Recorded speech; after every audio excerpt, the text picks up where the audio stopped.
right, so we are starting stream. I will be taking a break in a few short minutes to get my tea, which is steeping, and I don't want it to oversteep. So I'll have to leave in a few minutes for the tea in the kitchen, but I'll be right back. I'm saying this aloud to all my listeners. Let's check on how our live stream is connecting. Let's see if our live stream is connecting. That sounds like a good reason to start adding people right away. Yes, yes, that's right. And then once our man Aristides starts, talking about the yes, subscribing in particular. We really want to emphasize that because we got new people subscribing and we want more. And so T Tank Barry says, "Good evening, loud and clear, brother. Love you dearly, T Tank Barry." Yeah, obviously I did not want to burden T Tank Barry because he's already done enough money deliveries last month. He offered to do that before I went off to what Americans, generally for the sake of convenience, we'll call it Thanksgiving Day weekend. And I came back at 11 a.m. this morning to basically drop the money order which I had purchased beforehand for the rent into my landlady's mail slot. I actually didn't do that till after I woke up from my nap, which I told Aristides I would take because I came home specifically to take that nap before the show. Before I did that, I called Aristides to let him know that despite the fact that I had the money order to pay rent, no one had contributed after the last show at that time. And so I asked him to put some money into the PayPal card, and he did, 100 United States dollars, so that I could purchase, as he said, it was hydration and intoxication, hydration. Intoxication. Yeah, hydration. Aren't I cute with words? Come on. Yeah. No, it's great. That was great. Don't forget caffeination. Don't forget caffeination because I do use the water for my tea. So okay, all right. Yeah, since I started drinking tea again, the water supplies, they go alarmingly quickly because they go into the tea. So I'm drinking more of the water than I did while I was simply hydrating, or at least it feels like it, or seems like it in terms of the resupply. So we now have two wonderful people who have joined us, Heather Holman and T Tank Barry. Bless you both. And of course, credit to the wonderful brother from another mother. Yes. Oh, there goes Heather. So cute. And this, of course, is Stephen Myers in New York City, the belly of the beast. So Stephen Myers is our man. And he contributed 60 United States dollars, and he did this after I had asked Aristides. So I automatically spent that 60 United States dollars, or the vast majority of it, on a pizza, which cost half 100 United States dollars, simply because there was no time to heat up any of the meals on wheels for empty calories. Basically, I need a buffer before I take the supplements that I take before the show. And I made a habit that way I take the supplements at least twice a week. And if I don't force myself to do that, I might not take them regularly at all. So I have to kind of tune them into or staple them to my hosting of the program.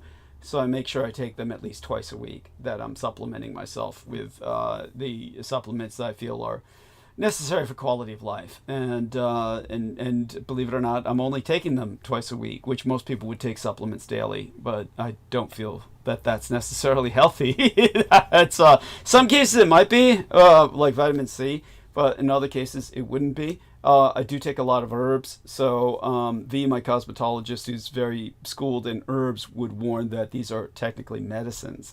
So so there is a certain level of caution that one wants to have with that. However, there's others that I will use with much more abandon, and that would be things like ginseng and garlic, which that's a whole trip that I would have to explain to people about vampires. Yes, no, vampires really do hate garlic, and but I'm only a quarter vampire, and in my case, it is very different physiologically because it's a toxin, but my body responds to it as a euphoric. In other words, just like alcohol, or psilocybin mushrooms, or whatever drugs you take, they're usually poisons. Drugs are recreational narcotics, at least. Recreational narcotics are usually toxic to some degree. Alcohol is interpreted by your body to be a poison, and therefore your body, in processing that poison, creates the euphoric effect. That's what creates it. Psilocybin mushrooms, what they're doing is killing brain cells.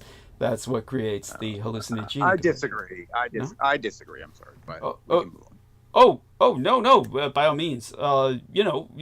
You can I go don't into think explaining it's that while I get my tea. Yeah, there we are. All So, right, who else here? Who's here to help me? yeah. Okay. T-Tank Berry and Where the Heather hell's Holman. And Yeah, hell's Brendan? I drink a mushroom coffee. Yeah. And it's not bad for my brain. Yeah. Yeah. No, I don't think that they are inherently. Now, some mushrooms, yes, would be. I was about like to ones say, it depends on what kind of mushroom tea she's the drinking, ones right? you should never eat for fun unless you're suicidal. Yes, but the recreational ones, no, I disagree. They do not. Doesn't they're one of them do not, that? What about the killing ones brain that they cells. do in the Amazon rainforest? Aren't those really potent ones? Don't they do that? I don't know. They're also mushrooms or something else. Amazon, I start to Some think mushrooms of are very poisonous. Well, some he are. knows that. And, But yeah, if you're talking about Amazon, are you talking about mushrooms? I think of other things like ayahuasca and all that shit. that in particular. Isn't that what that's doing? Is killing brain cells? I don't know a whole lot about. Okay, that's what I was referencing. They actually prescribe it to children now. Yeah. That and ketamine. Oh, great. Yeah. Can't go wrong. Can't fucking right. go wrong. But before Yeah. I go grab my tea, I do want to say just one thing. Somebody, if you ever take a look at the movie Blade, the second in the franchise, that's the most famous and the highest quality of the franchise. He is, of course, a black guy who is suspect, but they don't go into the sus part, was adopted by a white guy who raises him from childhood. But he takes, as a daywalker or a half vampire, a Dhampir, in his case, he's supposed to be like my mother was. He is injecting into himself a kind of, what do you call it? A tonic or something, a tincture or a tonic that's made by this old white homeless guy who adopted him that has garlic in it. And this is because as somebody who's a Dhampir, that's actually acting as kind of, what would you call it? In a sense, like a vaccine, where you take some of the toxin and then it renders you more. And because he's half vampire, he can do that, whereas the full vampires could not. It's like, believe it or not, there's a lot in that film that is incredibly accurate. And all the vampires you might notice in that film are speaking Romanian. So it's very, shall I say, so they had a lot of what would you call it, consultation on that film, and it wasn't from me. Probably some Russian sources that they were consulting for that film, and Romanian sources. You mean when they introduce toxins into somebody so frequently that they become toxic and immune to the poison? Well, in a sense, that happens with pharmaceutical meds that some people would argue are essentially toxins, because the body, after a long while on pharmaceutical meds, say a lifetime's use of heart medications for older people, the body does develop what's called a tolerance. It builds up a tolerance. And so then they need to take higher doses. Anyhow, I want to welcome, because he hasn't had a chance to talk yet, T-Tank Berry. So before I grab that tea, say hi, T-Tank. Good evening, brother. Yes. Good evening, Heather. Good evening, Aristides. Wonderful. Wonderful. Hello. Hi. Yeah. I'm a recreational substance abuser, so I'm sorry. Yes. Don't be afraid. Don't be shy. Share your expertise. I'll be back. You can share that well and take up some bandwidth, burn some bandwidth. I'll be back in a few minutes. Okay, I'm going mute for now. Okay. Amen. Hey, so yeah, I didn't realize this was like an AA meeting. It's like, hey, T-Tank, I'm a recreational substance abuser. No, it's not. I don't would never want to push that on anybody. That's nothing to be proud of. Right. Well, I mean, we have a context for that here. Even Doug, says everything he does. So that's right. Yeah. Oh, And what so else, he's man? getting his tea. Is that where he is right now? He's getting what? Say that again. His tea. Yeah, he's tea. Yeah. I drink mushroom tea. Yeah. Which ones are in that? I don't know. Lion's mane is one of them. Yep. Yeah, lion's mane's good. That and the psilocybin ones actually have neurogenerative properties. One can look this up if they like. It's got the one that I take has got shiitake, turkey tail, king trumpet, cordyceps, reishi, and lion's mane. Yep, these are very common ones for several beneficial reasons. Yeah. Yeah, it's expensive enough. Yeah. Sure. Have you guys ever heard of Paul Stamets? Oh, no. Yeah, of course. It says that you combine lion's mane, I think, with just a microdose of psilocybin, and it's supposed to create regenerative properties. And something else. There was something else in the protocol. It might be niacin. I'll look it up real quick. Stamets stack combination psilocybin, lion's mane. Yep, niacin. Yep. So those three together are supposed to really help brain health. Of course, this would not be in doses that would make you do anything stupid. So. Oh, you're saying they're for suicide prevention? For what? The mushrooms are for suicide. Well, they could be, but just for they'll definitely change your mental state. Brain health, yes, they would do that. Actually physically, not just your mood, but physically help your neurons to regenerate and grow and make new connections. Actually, I find it helps me lower my blood pressure at a microdose level. Do you do the Stamets stack or? No, but I know that as far as a naturopathic view of it, you need 91 essential things for optimum health, 60 trace minerals, 16 vitamins, 12 amino acids, and 3 essential fatty acids. Yeah. So in combination with that, I guess that would be the formula for regeneration. Yeah. Sure. Do we already regenerate anyways? Every 7 years or something like that? Yeah. Or does that stop when we get older? Yeah, but it's harder, I think, for the brain than it is like your muscle tissue. Nerves, I think, do not regenerate. They might be the slowest regenerators. I'm not sure without looking it up, but I think they're not the fastest. Yeah, I was taking this one stuff that regenerated telomeres, but I couldn't continue to take it. I'm not sure if it worked or not. Right.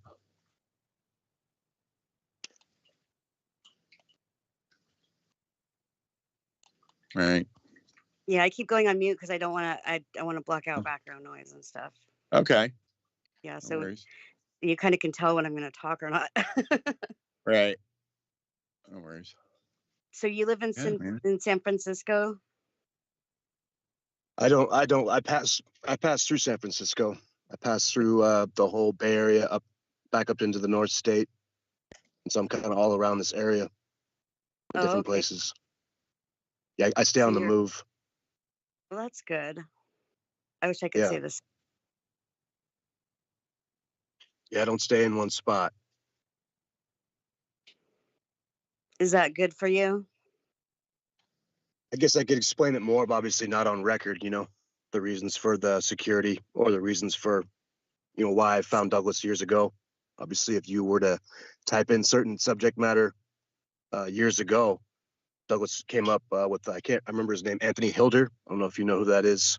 No. There was an interview that Douglas gave years ago. I think they scrubbed it from the internet, but it's definitely an interesting video. There's a lot of videos, I think, that Douglas put on that have been scrubbed. Yeah, I noticed that. So they stay on top of that. Absolutely. They ping my phone now, and they're able to basically, have local emergency dispatch numbers show up on my phone, and when I call back, they have no idea. They don't call me or give a reason. They just said, "Did you report anything?" I said, "Well, no." They said, "Well, have a good day."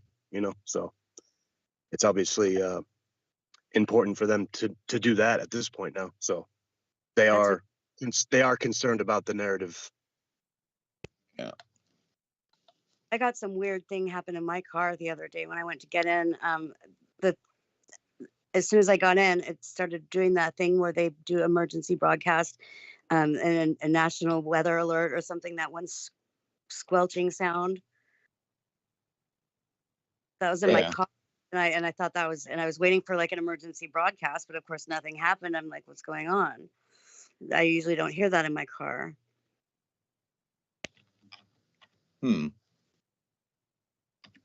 On the regular radio, or was this on what? It came through the speakers, but the radio wasn't on. Like as soon as I pushed the button for turn the radio on is when it stopped. Even if the radio's not on, a lot of new cars, they have they have like a Bluetooth system for your wireless. They have like sometimes like like in the day they used to have like OnStar. They must have new versions of this.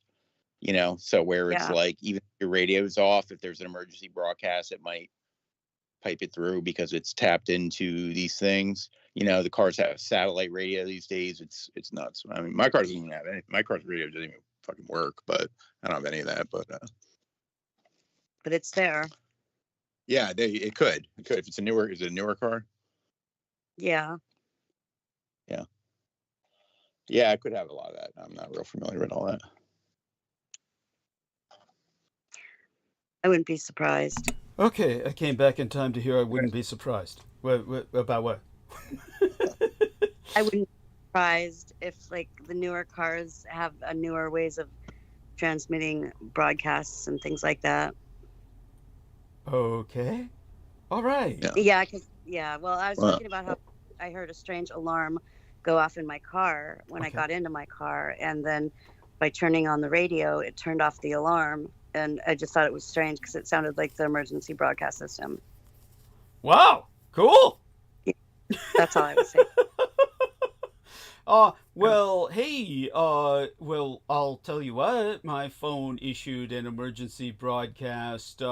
It was the other day. It was with our last transmission. It was before the weekend. It was, I think, sometime between when the deluge fell, when basically the atmospheric river fell down upon us and drowned us all. At that time. Oh, you asked about the flooding. That is so cute. By the way, I want to thank everyone who's said positive things about Team Dietrich. I'll try and get to you all. And for God's sakes, Amy Lightyear, or whatever that series of numbers and letters after the name Amy means, and it's not Amy Como, and it's a different Amy, who has left several messages.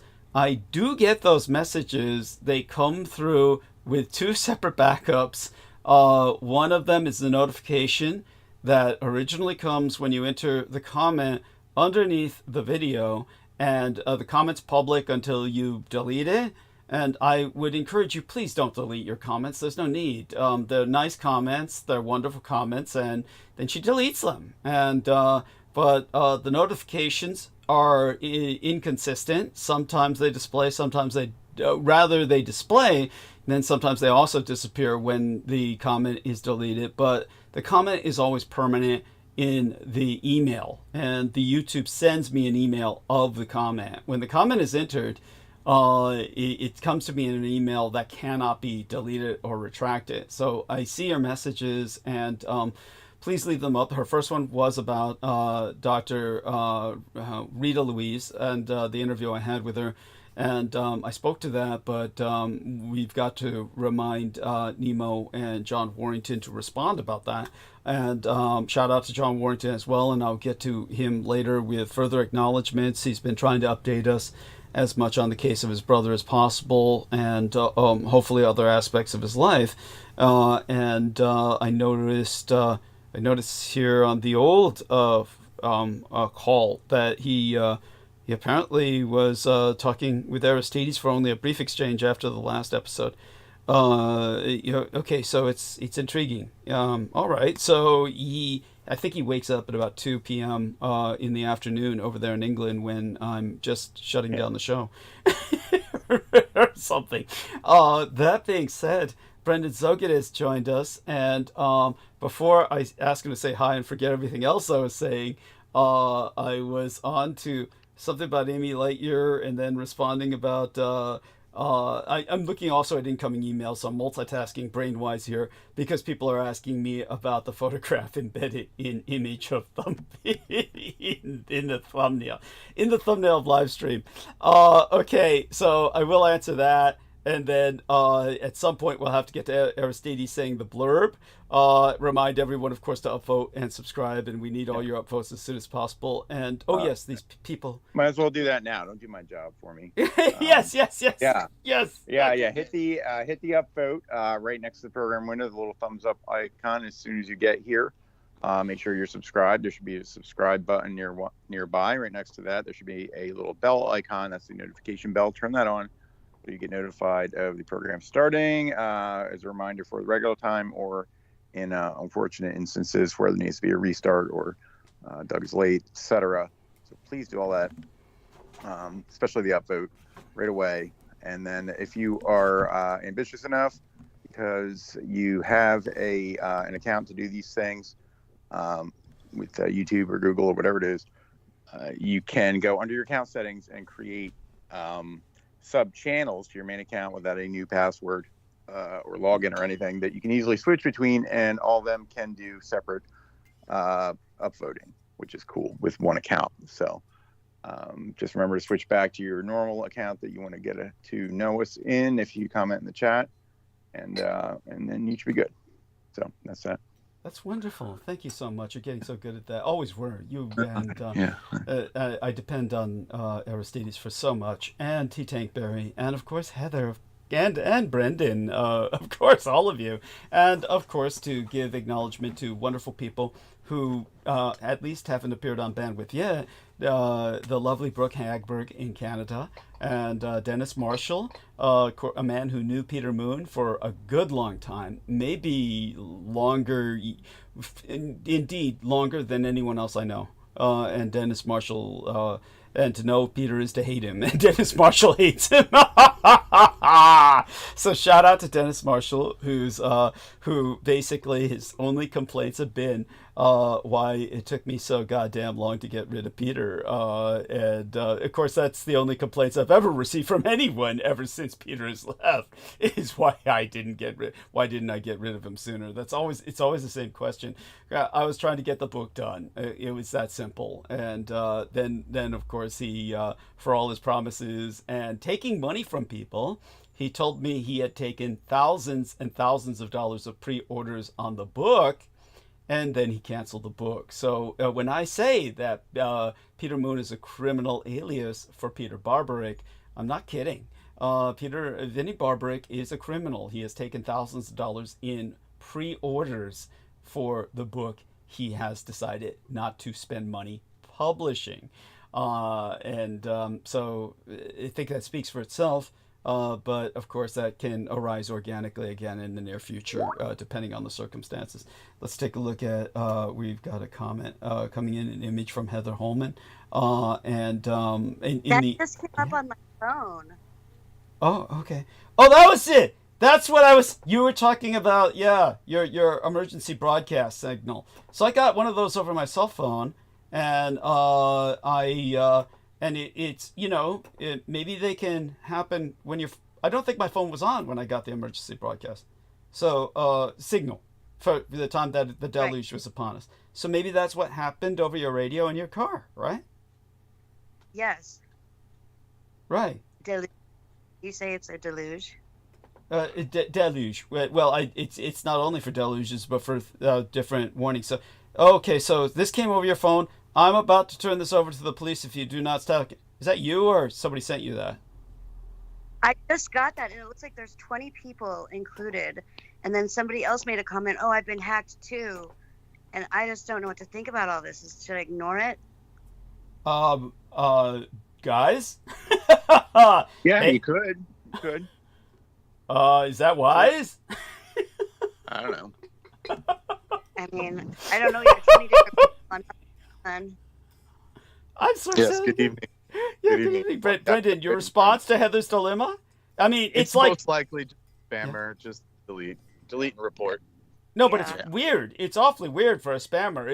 It's like, what would they gain from that? Most of the time, spammers are advertising something, right? This is more like No, terrorism. Yeah, what they're doing is they lure like people that they feel are like, you know, elderly or something. Like, not that I'm saying Heather is, but I'm saying like Vulnerable. vulnerable population. But they'll target the elderly, and it'll sound like an emergency, so they'll take it seriously, and then basically it'll be a way to get into either their money or to hack into their stuff or somehow affect them. So I don't recommend answering any number you don't recognize. How would you compare what Heather is experiencing? It seems to be just a one-off, or at least a peripheral. Like, it's minor compared to what Brooke was experiencing. Brooke could not even get her phone started. It's very similar to my trying to get my phone started when they knocked my phone out of commission. It's up worse. And so were you ever able to get into contact with her at all, Brendan? No, I've yet, and she's been saying like, I got to talk to you and all this, and it's almost like every time that happens, she goes dark. So it's like, I don't know, and I've been trying my best to contact her. It's not working. So I don't know what's going on with that. And yeah, that stuff is more nefarious. If they just straight up block your communication, I mean, that's a federal crime. Yeah, So well, yeah. But they've done that to us. It blocks you Yeah. to call, Yeah. you Go know, on. call for help. So it's illegal. That's completely illegal. Yeah, But- but they don't care. I mean, they're above the law because they're the deep state. So they want to do this to prevent. At this point, well, I guess we'll talk about it privately, but they definitely want to kill her as soon as possible, and they're doing the best to render her unable to call for help when they do kill her. So, Brooke, if you're out there, call in, and that's all we can say for the moment.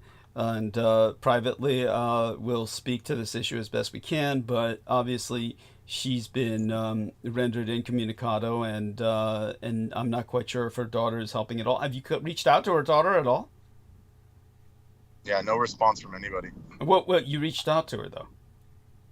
Yeah. Good. Please continue to do so. It won't hurt. And okay, and I'll try that from my... I'm sorry? I'm sorry? I've gotten no... Yeah, there's a delay, and you're getting cut off every time I talk, so I can't hear a word you're saying. So you just make certain to wait a few seconds before responding, then respond very slowly, and that'll help with the communication. It's the technical lag right now is what's doing it. But Brendan, I think you're driving, and feel free to talk, though, because I definitely want all of you to converse in the opening hour. And I'm just getting my head together for the monologue, but obviously we will turn to the monologue as soon as we can. We usually try to do at least, out of respect for our listeners, 3 to 4 hours of roundtable first. And it's important to catch up with all of Team Dietrich, who many people are wishing the best wishes to. Victoria says home after 9-hour drive. So Victoria, I know you must be exhausted, but if you could join us, please do so. You're always appreciated as well, even though I know that it's very difficult to maintain communications up there on top of that hill of yours. But with that, the conversation before I came back, T-Tank, were you, did you have any thoughts you wanted to complete about what you were saying on the recreational narcotization? I don't have much to comment other than I have had my years of partying, probably more than I would want to confess, and it's been a good time. It's been a good time. Okay, that's fair. That's fair enough. Yes, and that being said, okay, and Heather, how did we get on the conversational topic of the alarm in your car? It started from the drugs and went to that? No, I'm not sure how the the whole transference of the conversation happened. We were also talking about mushrooms in between. Uh-huh. And your conclusion about the toxicity of certain narcotic mushrooms was? Oh, I think that like there could be very poisonous mushrooms, and there are harmless mushrooms. You know, Right. there's some that are good for you, and they help focus your mind and do good things for your neurons. Uh-huh. Okay. Well, I certainly, my mother gave me mushroom supplements all the while that I was growing up, so it's obvious that there's certain mushrooms that are beneficial or considered beneficial. By the way, Sammy Romero says hi, everyone, and joins us in the chat, I presume. Excellent, on the call. So, Sammy Romero, I see now that I missed a call from you earlier. Whatever you're comfortable sharing, I hope you're doing as well as possible, and share with us what you feel comfortable sharing about any situational report, a status update, if you would be so kind. Hey, how's everybody doing? I don't know who's really on. I know you're on, Doug. Hi. Whoever else is on. Hello, hi. How you doing? Good. No, I'm in. Is this? We're with Heather, Aristides, Heather? Brendan, Is this- Zogit, and okay. T-Tank Berry. Oh, hi Heather. Hi, Good evening, Sammy. Tank Berry. Hi. Hi, Brandon. Good evening. Oh, good evening. Well, I just wanted to see how everybody's doing. I actually listened to your monologue about the tariffs and that Soviet scientist. All very, all very jolly information that you gave. But no, I mean it's just the reality that I think we're gonna face. But Did they cut him off? Did I cut myself off? Okay. Yeah. We're here. Okay. We're here. Yeah. And Sammy, they got you. Either that. Someone indicate, in the chat that we're still being heard, please. But okay. Yes. And Oh, they hit him. They hit him. Yeah. They Yeah. cut They him got him. They got him. He's back. Okay. So, dear Sammy, continue where you left off. And looking good, Vin Diesel on TV. Yes. Like that. hey, like, Doug, sorry, yes. sorry about that. No worries. Happens all the I time. got knocked off. For some reason. Yeah. No, That's what they do to us. That Brendan Zogit Right, was just right. saying how that's completely illegal, but that's what they do to us. Yes. Continue.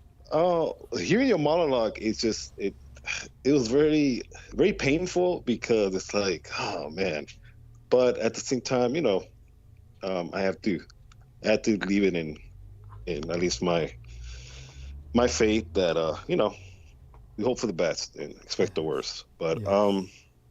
as far as the holidays, I've just been really just getting ready to make some changes in my life, and just getting myself busy, my family, and obviously I'm a dad, so that takes up a lot of my time, and it's one of these as far as being a parent, it's a new lesson every day, especially with your children, and you kind of have to you have to balance that with everyday life. And I know I sound very cliche, but I'm trying to find the words. But overall, though, it's been okay. It's just obviously we miss Brooke. I know we haven't had her for a couple of transmissions, and I tried reaching out, but like I told you, I didn't really have luck. Okay. She's not really on Facebook like she used to be, or at least in my angle. But I'm praying for her. I think her occult siege is really just a testament on how important she is to your team, to our team. Absolutely. I think she very much is kind of a passport as far as you relaying your story, your message, because she's a Southern white woman, and that doesn't get as accepted as anything. That's right. She's pretty much somebody that is, she's a great person. It's just, obviously, we have to keep our praise for her, and hopefully she weathers this storm. And it kind of validates how a good person she is, and how much she's valued, because the enemy doesn't target someone that they don't value. Or they don't find a threat. I think we've all been through our encounters and our trials. It will continue, but in a way though, it's because we, when you want to seek enlightenment, or you want perspective on where we live, and it's coming from individual like yourself, that is, to call you different is kind of, it's kind of an oxymoron. It's more of yes. your knowledge is very much polarizing, and because it's knowledge that you can relate to history, it's even more because history is the powers that be are trying to revise history as we speak. So when you're relating history, it is even more dangerous, because that's what they did at least that's what the colonizers did to cripple the natives here. Is they destroyed the history, they destroyed their math, they destroyed their calendars, they destroyed their medicines, and they destroyed their identity, and that's the best way to cripple somebody.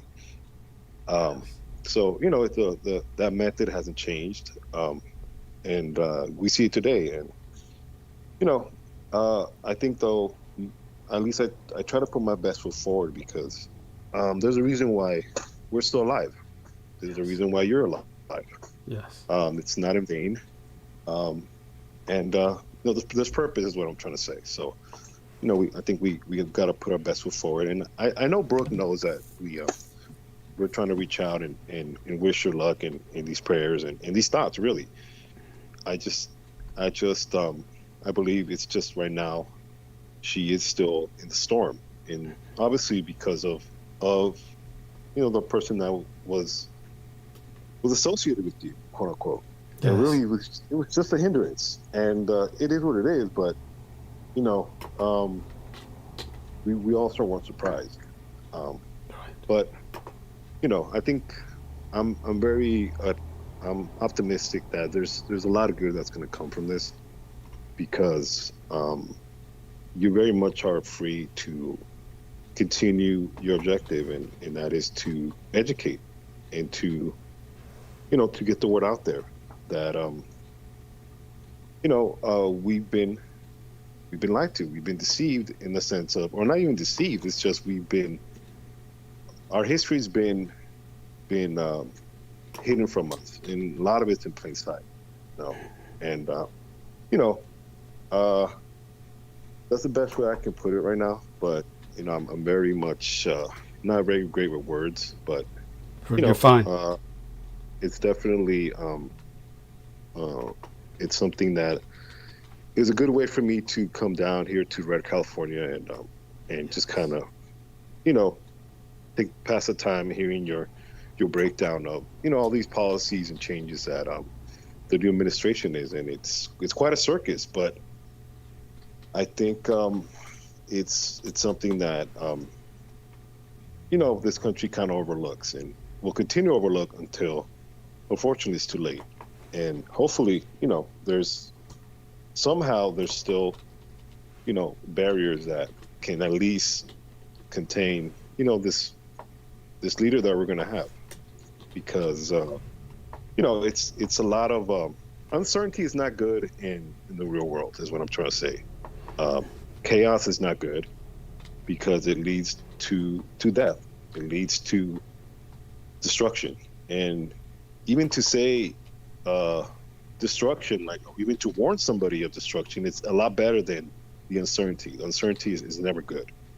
And I think this is where we're going to in a lot of ways miss our corruption, our corrupted government in the sense of predictability. Yeah.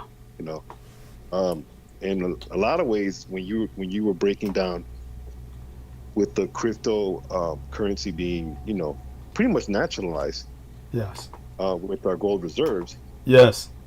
It makes you wonder, do we even fucking have gold reserves? Because, you know, they might not be there. I'm being facetious here, but you know, it's a lot of our negligence in our government. It's always almost by accident. Well, it is by accident, where we're still intact. So, you know, as long as there's mass rape, of how you say, as long as there's not mass rape and killing, you know, I think we're okay for at least for tonight.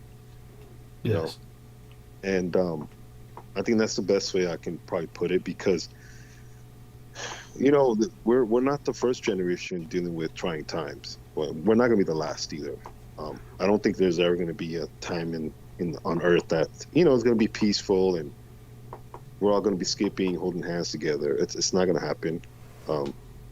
But, you know, I think we're reaching our plateau of, at least my generation, or at least whoever's alive here, that we're gonna be reaching that plateau of uncertain times, especially with you know, this president on the helm. Yes. And it's going to reveal a lot of things. It may be a lot of things that we don't want to discover, but it's like a Band-Aid. The scab's gonna be scraped off, and you're gonna see the pus coming out, because yes, so true. True.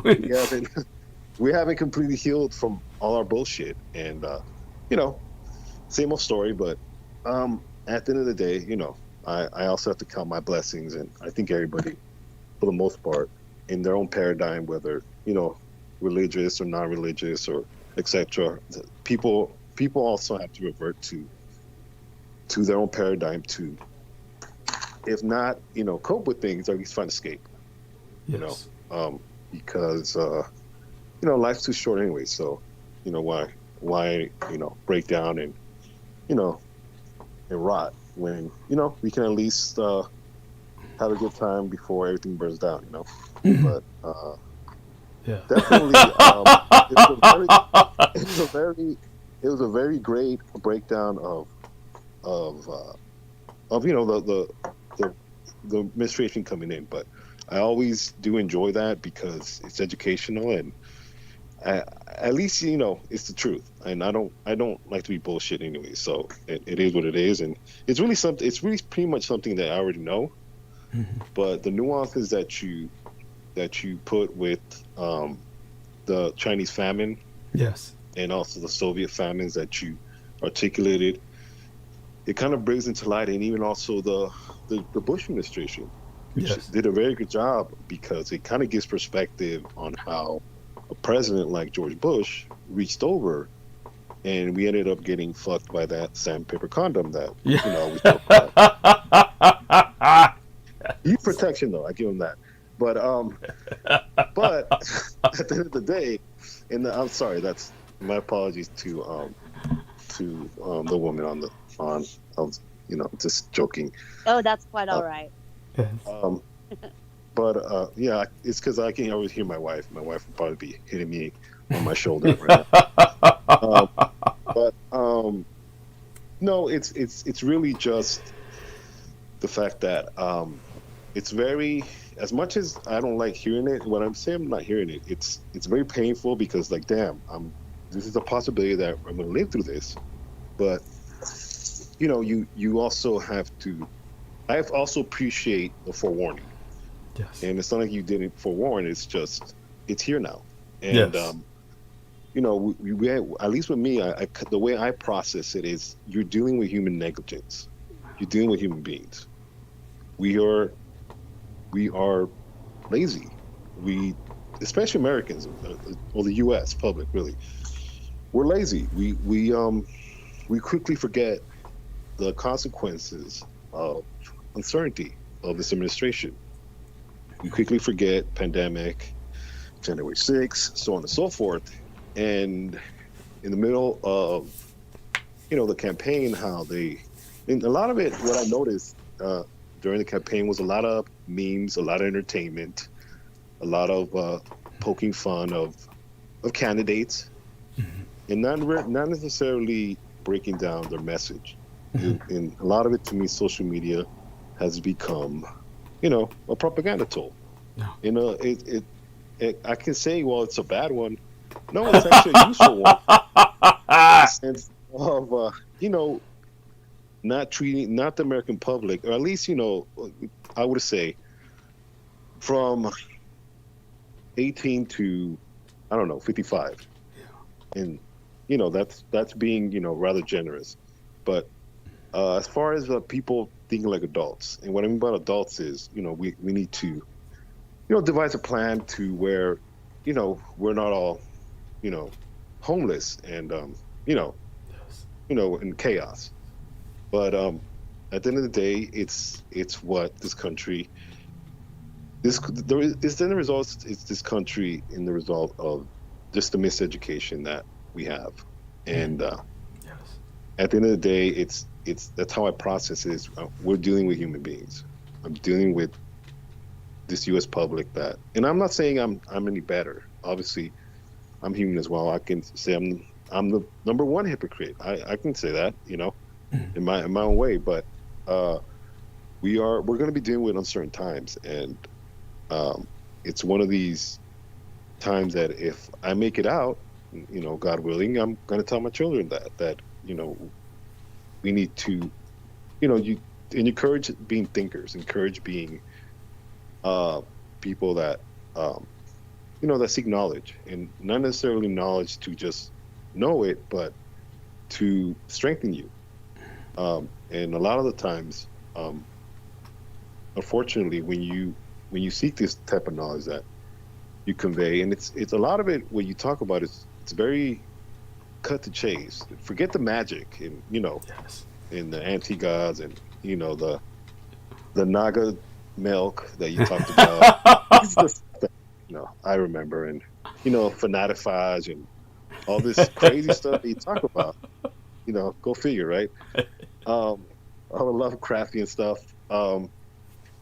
This just cuts to the chase. This politics you talked about. It's already. Fuck H.P. Lovecraft. Excuse my language, but this is obviously in our face now, and it's going to be on, like my Asian colleagues say, interesting times.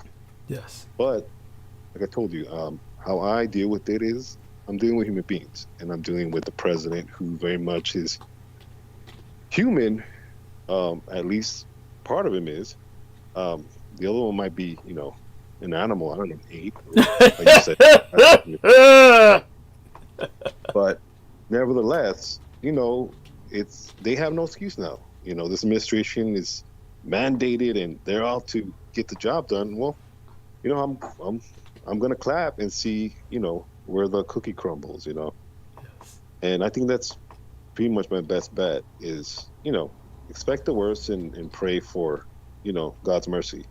Yes. But definitely, I'm glad everybody's got a chance to jump on and be on your transmission tonight. Yes. I know you have your monologue coming up, and I try to come on as much as I can, and at least to be support. Thank you. And it's just different perspective. I know, and my some of my point of views may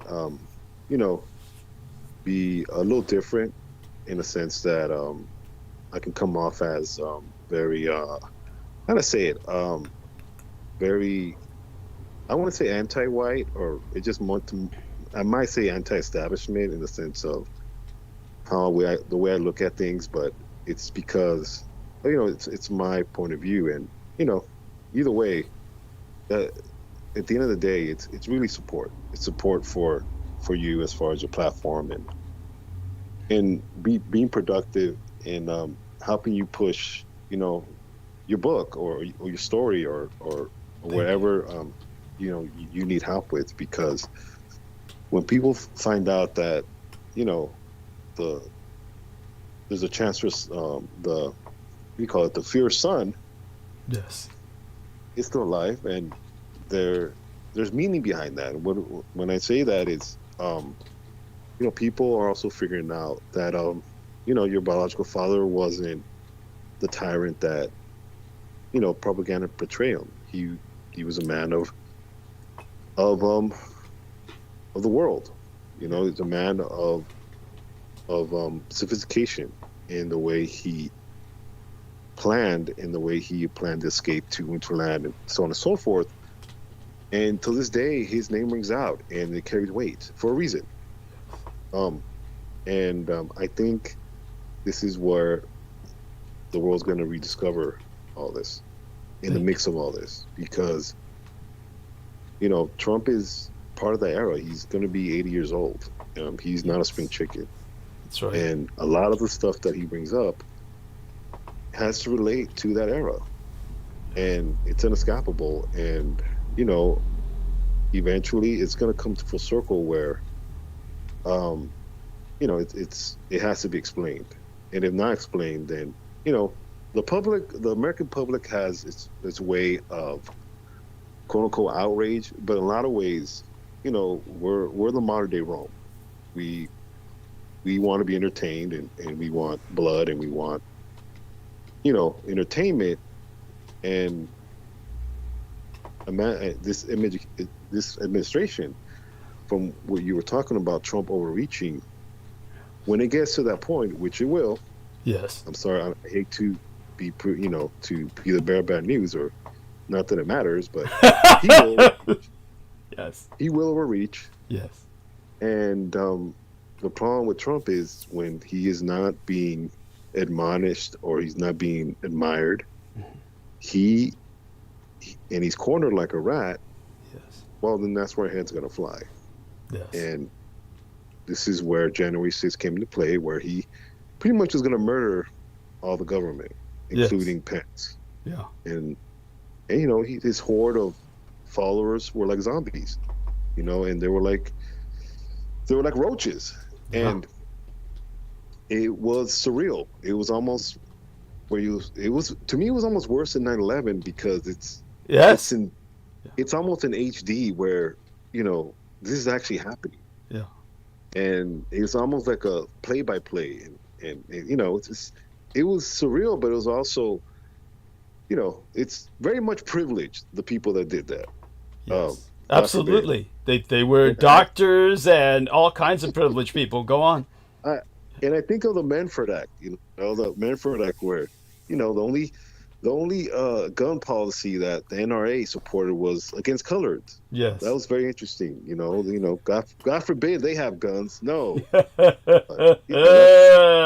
The stuff that I relate from you, that really, it really puts stuff in perspective, where I can teach my kids that no, the laws work in a certain way where you have to break to know the law. To break the law, you have to know the law.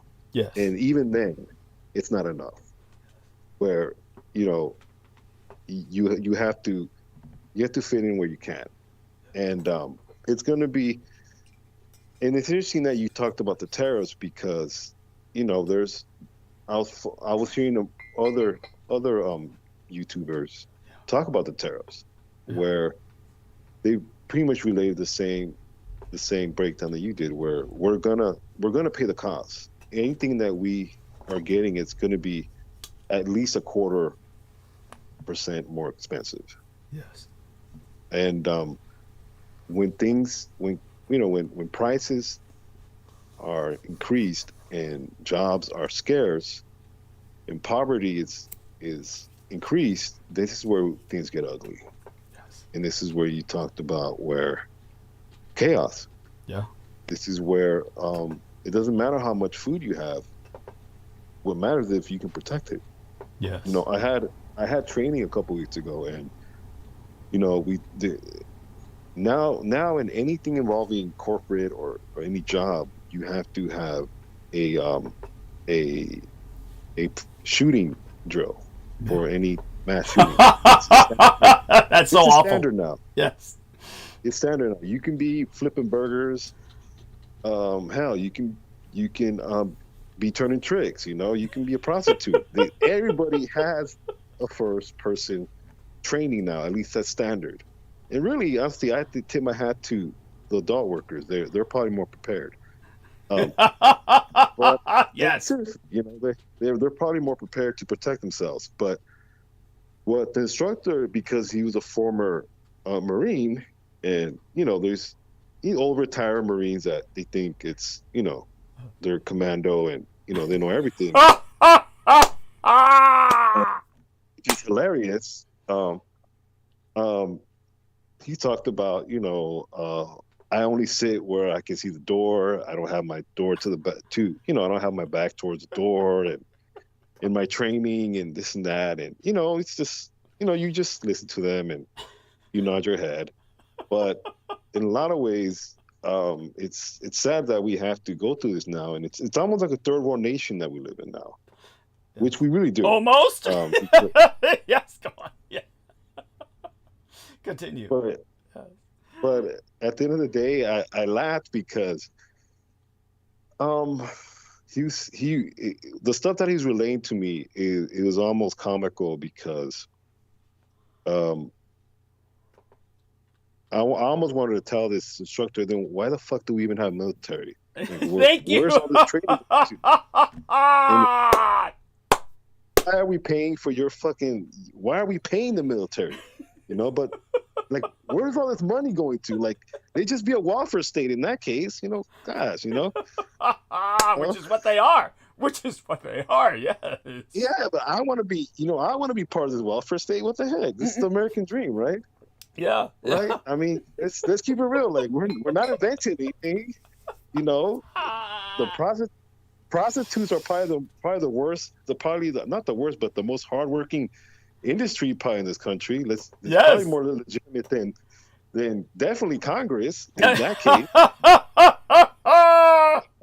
You think of Matt Gaetz and all of them. It's just it's ironic that you know, when I start thinking about all this training that I was going to about first person shooting, where to evacuate, all this stuff is. It's almost where we're living in a third world nation. It's just we don't want to call it that because, you know, God forbid, you know, the Mexicans are more modernized than us, having a female president. You know, yeah, yes, you know, more progressive by far. Right, more progressive by far. I mean, it is what it is, but it's almost where, you know, they're already serving up the shit sandwich, and it's like, fuck.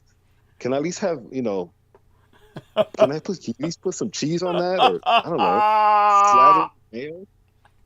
But, and, you know, it's almost where, you know, at this point I'm already, you know, I'm kind of going on. But definitely, you know, you have to laugh or else you're going to cry. But, you know, this definitely puts them in perspective where your monologues do help, Doug, okay? They do. Thank you. They put things in perspective. As much as you call the U.S. public morons, and, you know. I probably lost some viewers with that. And here's my favorite. Yeah. Let me tell you my favorite. The knuckle dragging troglodytes. That's actually my favorite. That's one of my favorites. And but you know, hey, we're stuck in this continent. At least, you know. That's a disservice.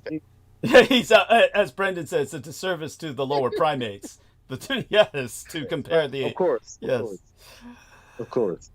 I'm just. Thank you, Brendan. Hey, you know, we can't call up the half ape, half human apes that Stalin bred. They're probably more modernized than us. They're probably like tech people now. For all we know, laughing at us, but at this point, they're more worthy. Yes. You're probably right. Probably have a better diet too, and you know, shoot. Yeah, across the board. Yeah. Right. Actually, my biological father Hitler once said that about the apes. He said, "Follow their diet; they would know." He was the ardent vegetarian. Yeah, I guess we could call this diet the primate diet. Go on. Yes, continue. Yeah. Like I said, there's a lot of stuff about your biological father that definitely intrigued me, but you know, obviously, you know, that's for another show. And like I told you, your monologues do really do help. I think even, for example, any event that's happened the last couple of months, I've always looked forward to you kind of breaking down stuff. And it's kind of unfair to even tell you that, because it's like, well, you know, you can only go so long. But right. Thank you for mentioning that. Yes, it does take energy to go into that fugé state. Continue. Yes. And well, obviously, when you start spinning your web and you incorporate history, then it's almost like a lecture. It's pretty much a Yale Harvard lecture if Yale and Harvard were actually teaching you something. Thank you. Yes, aside from narcissism, yes. Right, you know. Then again, it is what it is. But it's very top quality, you know, education that you're conveying, and I think everybody in this transmission appreciates that, and even the little nuances that when it comes to magic, I think a lot of it, what I kind of got was it's the intent of somebody performing whatever they want to perform. And a lot of the times, the way I use some of the stuff that the magic techniques, and I'm no magician really. But my approach to certain situations have helped me a lot. I'll give you an example.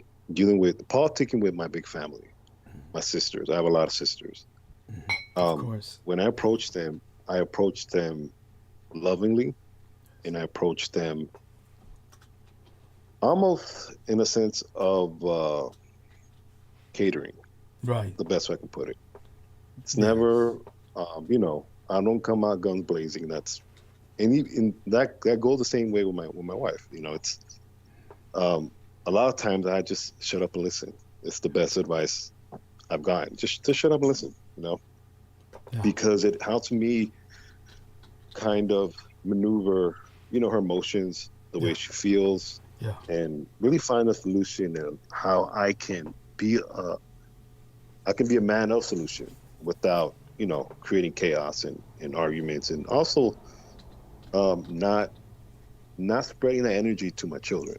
Yes. Not allowing them to be in that type of environment where there's arguing, fighting, and, you know, insulting, because, you know, it's a form of abuse.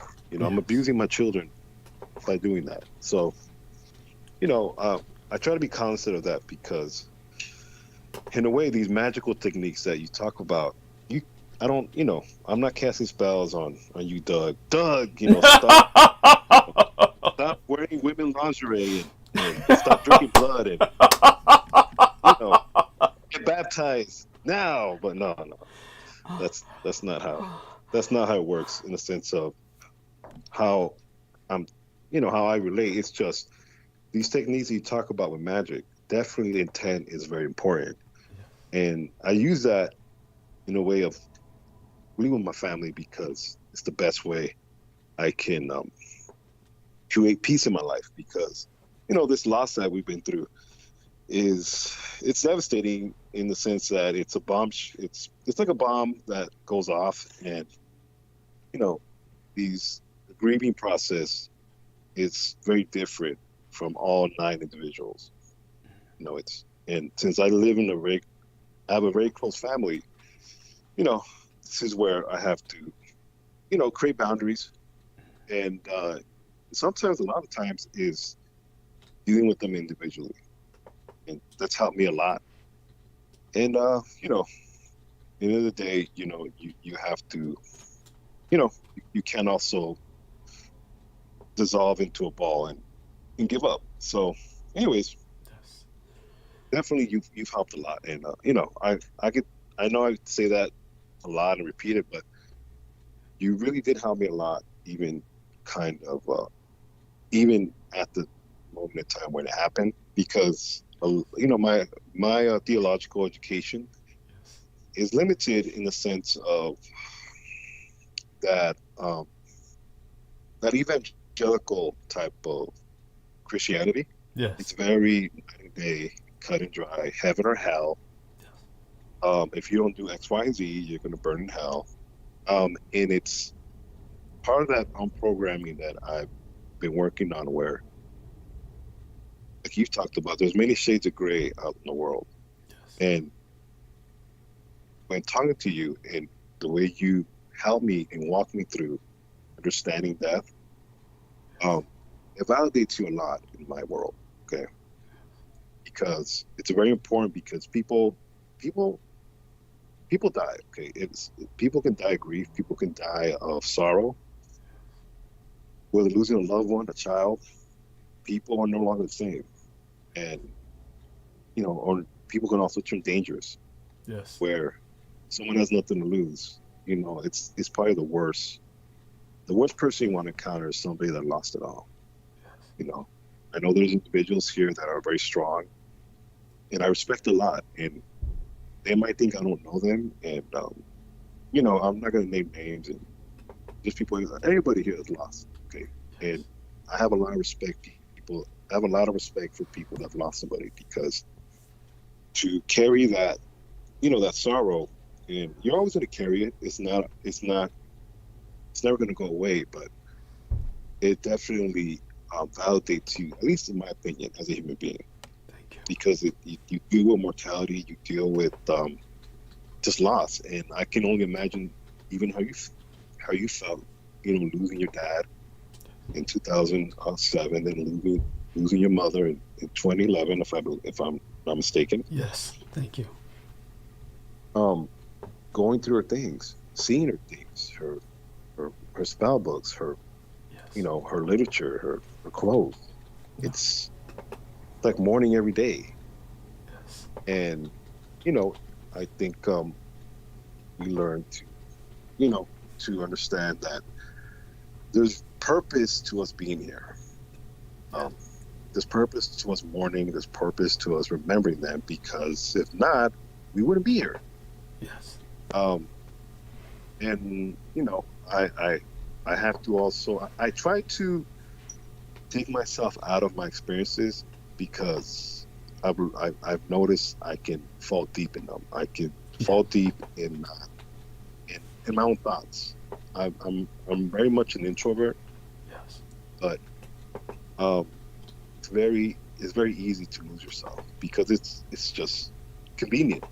And I definitely have a lot of respect to you. I have a lot of admiration for you, and I think it's great to express that to people that have helped you. Yes. Even hearing Brandon Zogit communicating that to Brooke, this great energy that your team has been putting forward, it's not in vain. It's not in vain. It's almost, you're combating the negative that's coming from the other side. Yes. I think what the enemy always hopes for is for self-destruction. Yes. Because really, you can make someone self-destruct. It's easier, but it's also entertaining for that. That's right. Sick individual. Yes. And it's because they already self-destructed, and people that are hurt are going to want to hurt someone else. Yes. And because they haven't dealt with themselves and they can't look themselves in the mirror, then it's easier just to project that and to watch someone drown. And I think the way you helped me, it says a lot, in a sense of, your possession it wasn't the end of it, is what I'm trying to say. I know you lost something. Yes, thank you.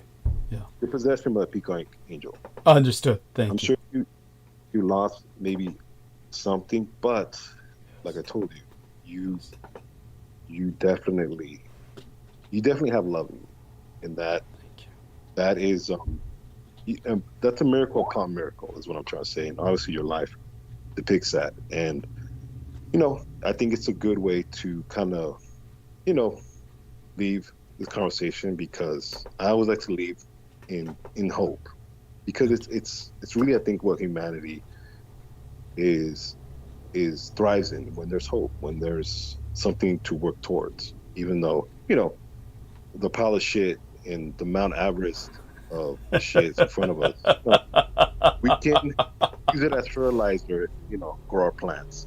I don't know. You know what I mean? Make lemons out of lemonade. All the cliche stuff you can say, but that's the way I kind of try to take in, listening to you and even the people around you. Like I said, I take what I can use and I leave what I don't. Obviously, you know me about that. I've talked to you about that. Where some stuff I leave alone. It's only for educational purposes, but definitely that other side of the coin when it comes to the occult. Well, I can also. It's very interesting. I can still use that, for the other side. And in a lot of ways, the other side is more difficult. It's more difficult to forgive somebody. It's more difficult not to act on raw emotion and hate and with love. Don't get me wrong, I'm not a pushover and I'm not I'm not somebody that wants to lay down, but in a lot of ways it's helped me with my relationships with my family. And in a lot of ways to stay away from them at a certain particular time. So I'll leave you with this, and definitely, Doug, I want to thank everybody that supports you. I can't be the only one here supporting you. Every person in here at Team Dietrich has a purpose, and in their way, they're special in their position, and Yes. But like I said, I'll leave you with that, and anything you want to rebuttal, go right ahead. I don't, Well, bless you. All I can do is thank you, and by all means, let you know that you're in our prayers always, and all of your loved ones are in our prayers always. Thank you. And as well as Isaac, don't forget to say hi to him for me. Yeah, I will. He says hi too. Like I said, it's everybody has their time, and I think definitely him and I are different in certain ways where how we view things. I think what a lot of ways what's helped me when it comes to you, Doug, is to stay in my lane. Okay. Mm-hmm. As much as I would want to make fun of Peter Moon when he was, your transmission and wisdom. You're away from the microphone. You'll have to get closer to the mic. Oh. Yeah. There we are. Now we can hear you. In a way, it kind of helped me not to be on his hit list quite like true. Yes. Like you guys. And obviously, it's not that it's just honestly, I have better things to do. I have a family, and I have a life, and I'm not saying you guys don't, but to be honest with you, the man was so racist that I might as well be saying, how many oranges you want? People that are not, they're not perceptive to you. I'm surprised he even acknowledged Brandon Zogit. And not saying that he didn't like him, it's just Brandon Zogit knows his shit, when it comes to, health and when it comes to his lifestyle. I'm surprised that he doesn't hate him more than Brooke, because it's almost like, well, I know Qigong. I'm a Qigong master, and, I play football, and, Brandon Zogit is, what is he, just a vegetarian? I don't know. In other words, how dare he outdo me, I don't know.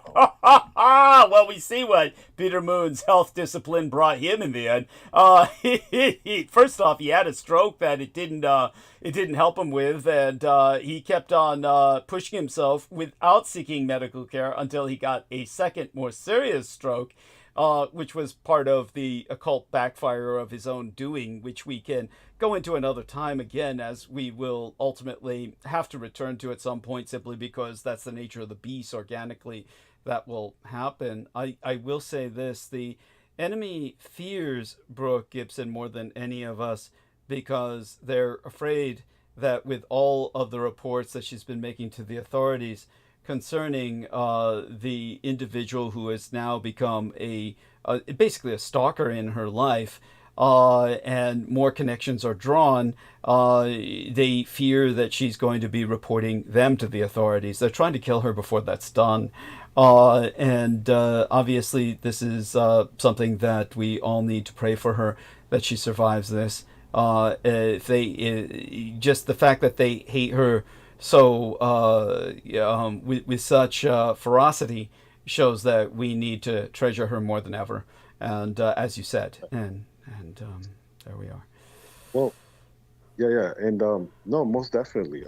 I think I can say a lot of things in the sense of going back to Peter Moon, and really it's going to be repeated, but you know, he knew more he knew more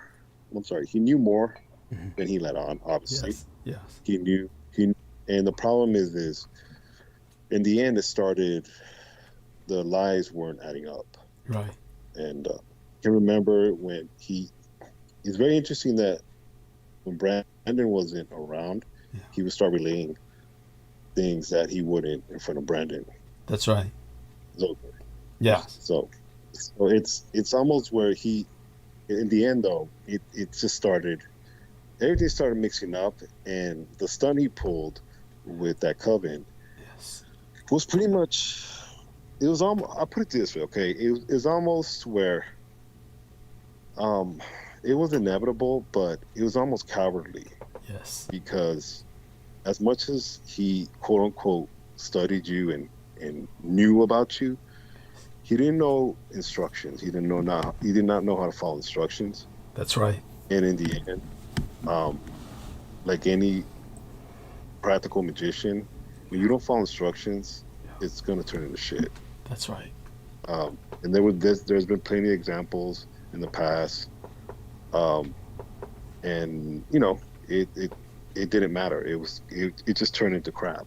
Yes. And you know, it's almost like a rerun, but at the end of the day, you know, even like you said, you know, idiots serve his purpose, and a useful idiot, you know. Yes. And, I mean, he knew it too. And the crazy thing about it is, you said it opening and transmissions too. So it's not like he wasn't aware.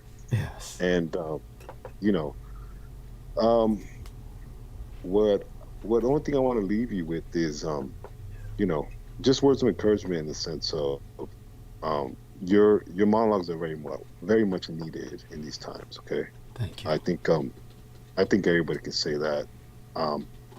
Because you know, there's a lot of uncertainty. There's a lot of even when I say uncertainty or fear, it's almost where I see people that, especially where I live at right now, it's very much progressive in a sense of a lot of women voters, a lot of career women, a lot of women that are voters. They're very well involved, and there's a lot of sense of defeat where it's almost like, how did this old oligarchy win? I know.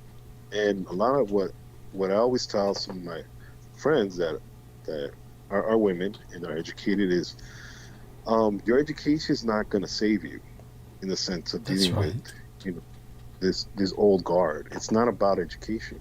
Yes.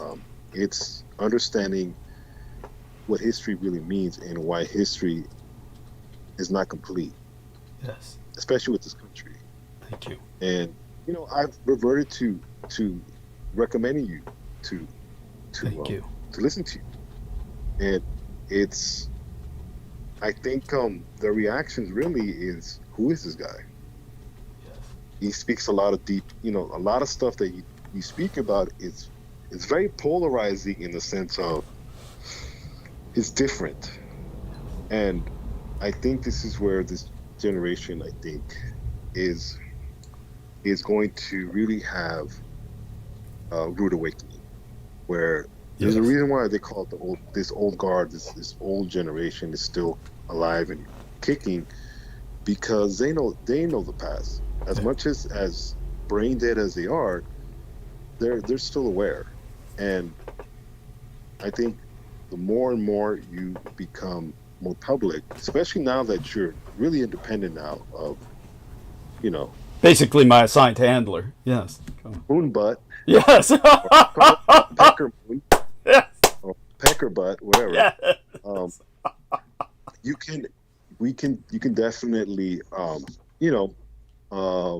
express yourself in the book where you can relay your story, and it's not convoluted in Scientology and Thank you. all this crap that he really just tried to steal your identity, and it's almost laughable because it's like, come on, man. But anyways, I'll leave you. Okay, I know I've said that like 5 times already, but Understood. definitely I'll leave you, and I'll still be listening. Oh, well, say hello It's to just- Aaron before you leave, and then we'll all say Oh, hi, goodbye. Aaron. Yes. Hi, Aaron. Hello, how are you? Yes. I'm good. I'm definitely, with obviously the loss of my family. It's Yeah, I'm very sorry. I'm very sorry for that. Thank you. It's just treading new waters, and obviously I lost my parents too, but this is a little different. But It's hard. It's all hard. it is. I have my faith, and I think obviously you being a man of faith in your own way, Yeah. it's helped me a lot in a sense of letting go of some of the evangelical indoctrination of you're going to Yeah. hell, this and that. Yeah. It's Yeah. a lot of it when Doug counseled me, because that's really what he did. He counseled me. It helped a lot to put things in perspective of how much what I know, the good things of what I know about Christianity are really the root of it, and not fire and brimstone and damnation, where Exactly. it's more healthier and helping me at least cope and eventually heal, where, and I'm not saying I'm not healed, but it's just obviously anybody that dealt with losing somebody, packing their things and seeing all these material things that still have an essence of them, it's almost like they're still not completely gone. And I'm not saying I want her gone. It's just it's conflicting. It's conflicting because Sure. it's just it reminds you of them being here. But Yeah. thank you for asking. I do appreciate Yeah, it. no, it's every time you lose something precious, you reprioritize everything in life. So it's a reprioritization, which is very draining as well. Yeah. And the reason why I have to bring that up, because especially with Doug counseling me, is to kind of show the listeners that Doug has a lot of sides to it. He's a complex individual where Douglas is so deep. he is. Thank you, Sean. He's not Count Chocula, to suck your blood and go to hell. No, He's just not a beautiful face killing old ladies at compounds. He's much deeper than that, Sammy. of course, and he definitely shined, and that's one thing I had to remind him, that he has a lot of love in him, and he has that peacock angel, it's part of him, but yeah, that's definitely he's just a good man. Okay, he's a very good man, and it's just I always want to thank him for that, because it means a lot to me, and it definitely gives me hope, because if anybody can say fuck the world, is Doug, and Sure. he definitely in other words, God kind of uses him as an example, like, no, you can't crawl up in a ball and die, so anyways, but yeah, it's good talking to you. Yeah, it's a pleasure. Okay. Yeah. That was wonderful. Thank you so much, Sammy. Blessed be. Yeah. Yes. And Okay, yeah. so Come on. I'll log off, and I'll continue listening, and then I'll say bye when I'm ready to go to bed. Okay. Sounds good. I appreciate that profoundly, and we all love you dearly. And stay safe and be well. Okay. Thank you. Good night, everybody. Yes. Good night. Best wishes. Good night. Thank you. Good night, Sammy. Condolences. Thank you. And Aaron, how long are we blessed with your presence until? Unfortunately, not very long. I do have to get prepared for tomorrow, but I wanted to say hello to everyone. Yes. I was reviewing the previous episode. I really enjoyed the Vedic history lesson. It was awesome. Thank you, Brendan. Yes. Yes, many thanks for that. I really enjoyed it, and I forget how many hours I got into it, but I got as far as I could in the time I had. Yes. And I kind of lost it.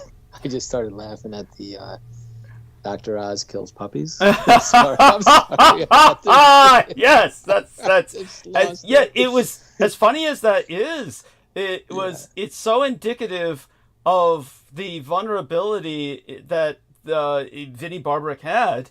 That it's so far from clear, you know. Yeah, so far from clear. Yes. I love that she has basically disrobed the man from square one till now regularly. It's just hilarious. You know, that's why he's so pissed. I mean, was that Aristides?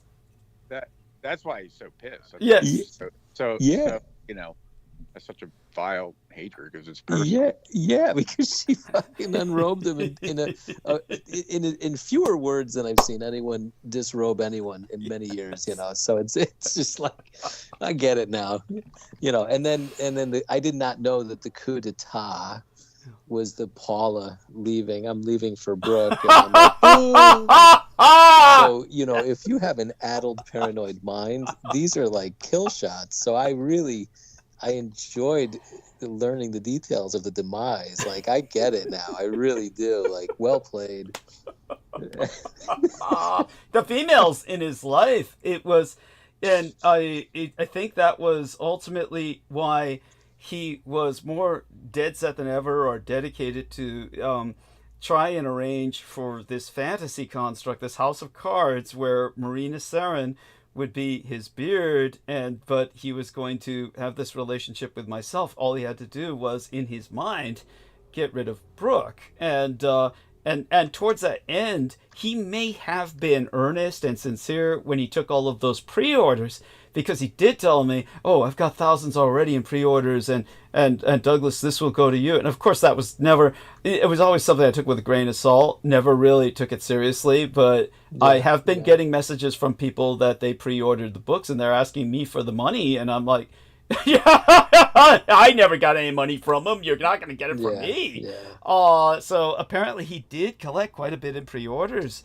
But yeah, it's and it's not a defense in any way, but the more I search the situation, I do feel there was a switch flipped. Yeah, you know, there was a slow degradation, but there was a switch flipped. But you know, I did enjoy all of the conversation. Everybody, it's a much more wholesome conversation. Everybody is very uplifting. Let's put it that way.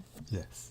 I did get concerned for a moment, and I heard it, and I kind of gasped, and I think you kind of caught yourself.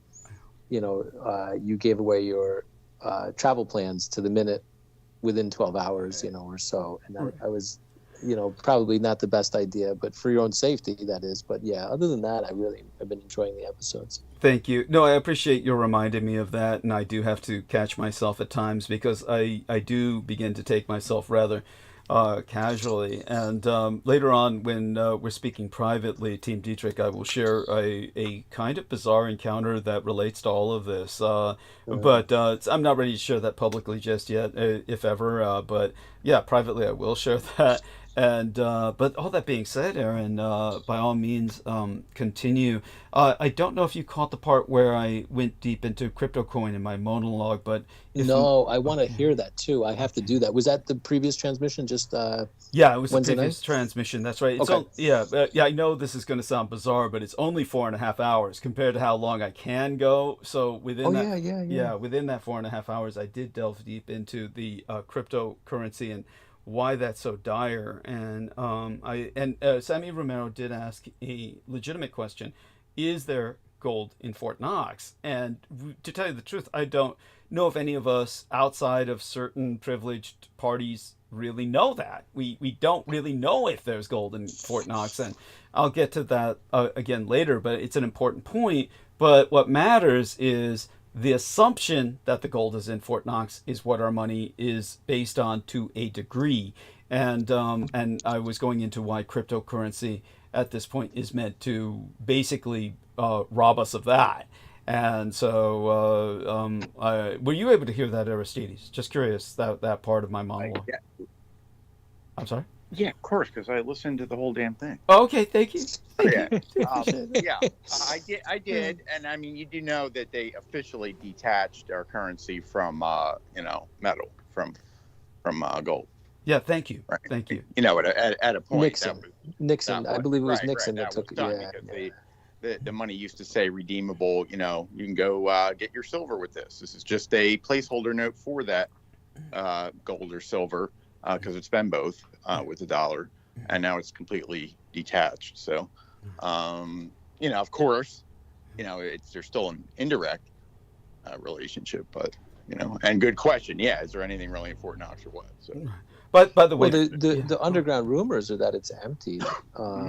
That's the underground rumors. But I have a unique theory on this, and I think everybody has a wonderful economical theory on money, and everybody feels this is that, and that is this. But we're not really in a traditional setting. Like, we're not on the gold standard. We're not on physical money for the most part. I would say that's probably 20% of the exchange. The only thing that's kept digital currency from taking over are the ghettos, whether there be one race or another. I'm not saying it in a racial term, but the ghettos and the mafia keep physical cash alive. Thank God. Thank God, right? But they've even conceded. The RICO laws have taken mafia down. Like, there is no more real mafia, But I don't believe I think everyone's spouting theories on economical stability. And I don't think it plays a part in this because we are in a fake society with fake money. As long as they want it to sustain, it will. They just keep pumping fake electronic dollars into the system. It's just the idea of it. So I used to have a very apocalyptic view of it, but I kind of view it as it is a house of cards, and they don't want it quite to collapse, and we're not really dealing with a traditional monetary system. It's a hybrid. There's some crypto, there's some dollars, there's some electronic. It's not, everybody wants to give you a theory, but in reality, it's not any of those platforms. It's a multitude of all of them. It's so much more complex than people want to make it. Okay. Yes. And so do you feel that you're becoming less... by the way, I want to thank you so much for the care package. I haven't even had a chance to really inventory its contents yet because of the weekend. Am I just getting home in time to take a nap and then run for the supplies and then host the show? But after the show is over, I will be inventorying what you've sent, but I already know that it's far more than just a blanket. It's far more. I only sent the blanket and the water. I hope somebody sent you more than that, but I just sent the blanket and the water at this point. Oh, I see. So maybe the blanket won't arrive until my mother's birthday, December 5th, and the water on the 6th. Okay. Maybe. Yeah. Yeah. That makes sense because Yep. So another box arrived. And whoever sent that, thank you so very much. That's awesome. Whoever sent that, thank you. Yeah. Maybe it was Brendan Young. Or Brandon Young. The bastard himself who took credit for... Would he take credit for Sammy's water? He took credit for Sammy's water. Yes. No. I mean, when you think of these people, everything from, taking prepayments for books to taking credit for other people sending. It's crazy. Yeah, I tapped into the trust fund. Oh, and incredible. And these are the people who are, comparatively speaking to the rest of us, in Peter Moon's case, fairly wealthy. Wealthy enough to be splurging on whatever he wanted. Vacations, contracts for renovating parts of his home, etc. And with Brandon Young, just an unlimited amount of money. Yet these people spend their time chasing Satanism. And it really just goes to show the degeneracy when you're at a certain point of wealth. That and I don't know if you heard the part where I was speaking about my cosmetologist V had confirmed that she had at one time in the salon had Brandon Young's wife in the salon at the same time as me, so that Brandon Young's wife could observe myself, and that she got to know her fairly well to the point where Brandon Young's wife confided in her on the day that her baby was being murdered, told her, "Oh, my mother's murdering our baby right now." Told her that, and I don't know if you caught any of this. My saying No, I didn't. Oh, so what happened was such a different lifestyle. My God. to say the least. Yes. So V basically was saying that a woman named Ariel began to come in shortly after I began to do the show, when Brandon Young appeared on the show and was acknowledging the fact that he had an arranged marriage with a wealthy young lady and they had a child, but he did not know, quote unquote, or care what happened to the child, even though theoretically he had said they were preparing for its delivery to the point of having invested in a crib. I mean, big money man, right? Mr. Big Time Spender. Then she came home and was no longer pregnant, and she was Canadian. So then this woman named Ariel, like the mermaid from Shakespeare's The Tempest, shows up and was going to the salon in San Francisco, telling V that she lived in Berkeley and was Canadian, a Canadian who lived in Berkeley, where, of course, I had told you that Brandon Young's father had murdered the matron of the family to get all of the inheritance, not only of hers, but also of the Bell helicopter inventor, etc. And when it came to this young lady, she was somehow involved with these people. She was Canadian, well, involved with them through marriage.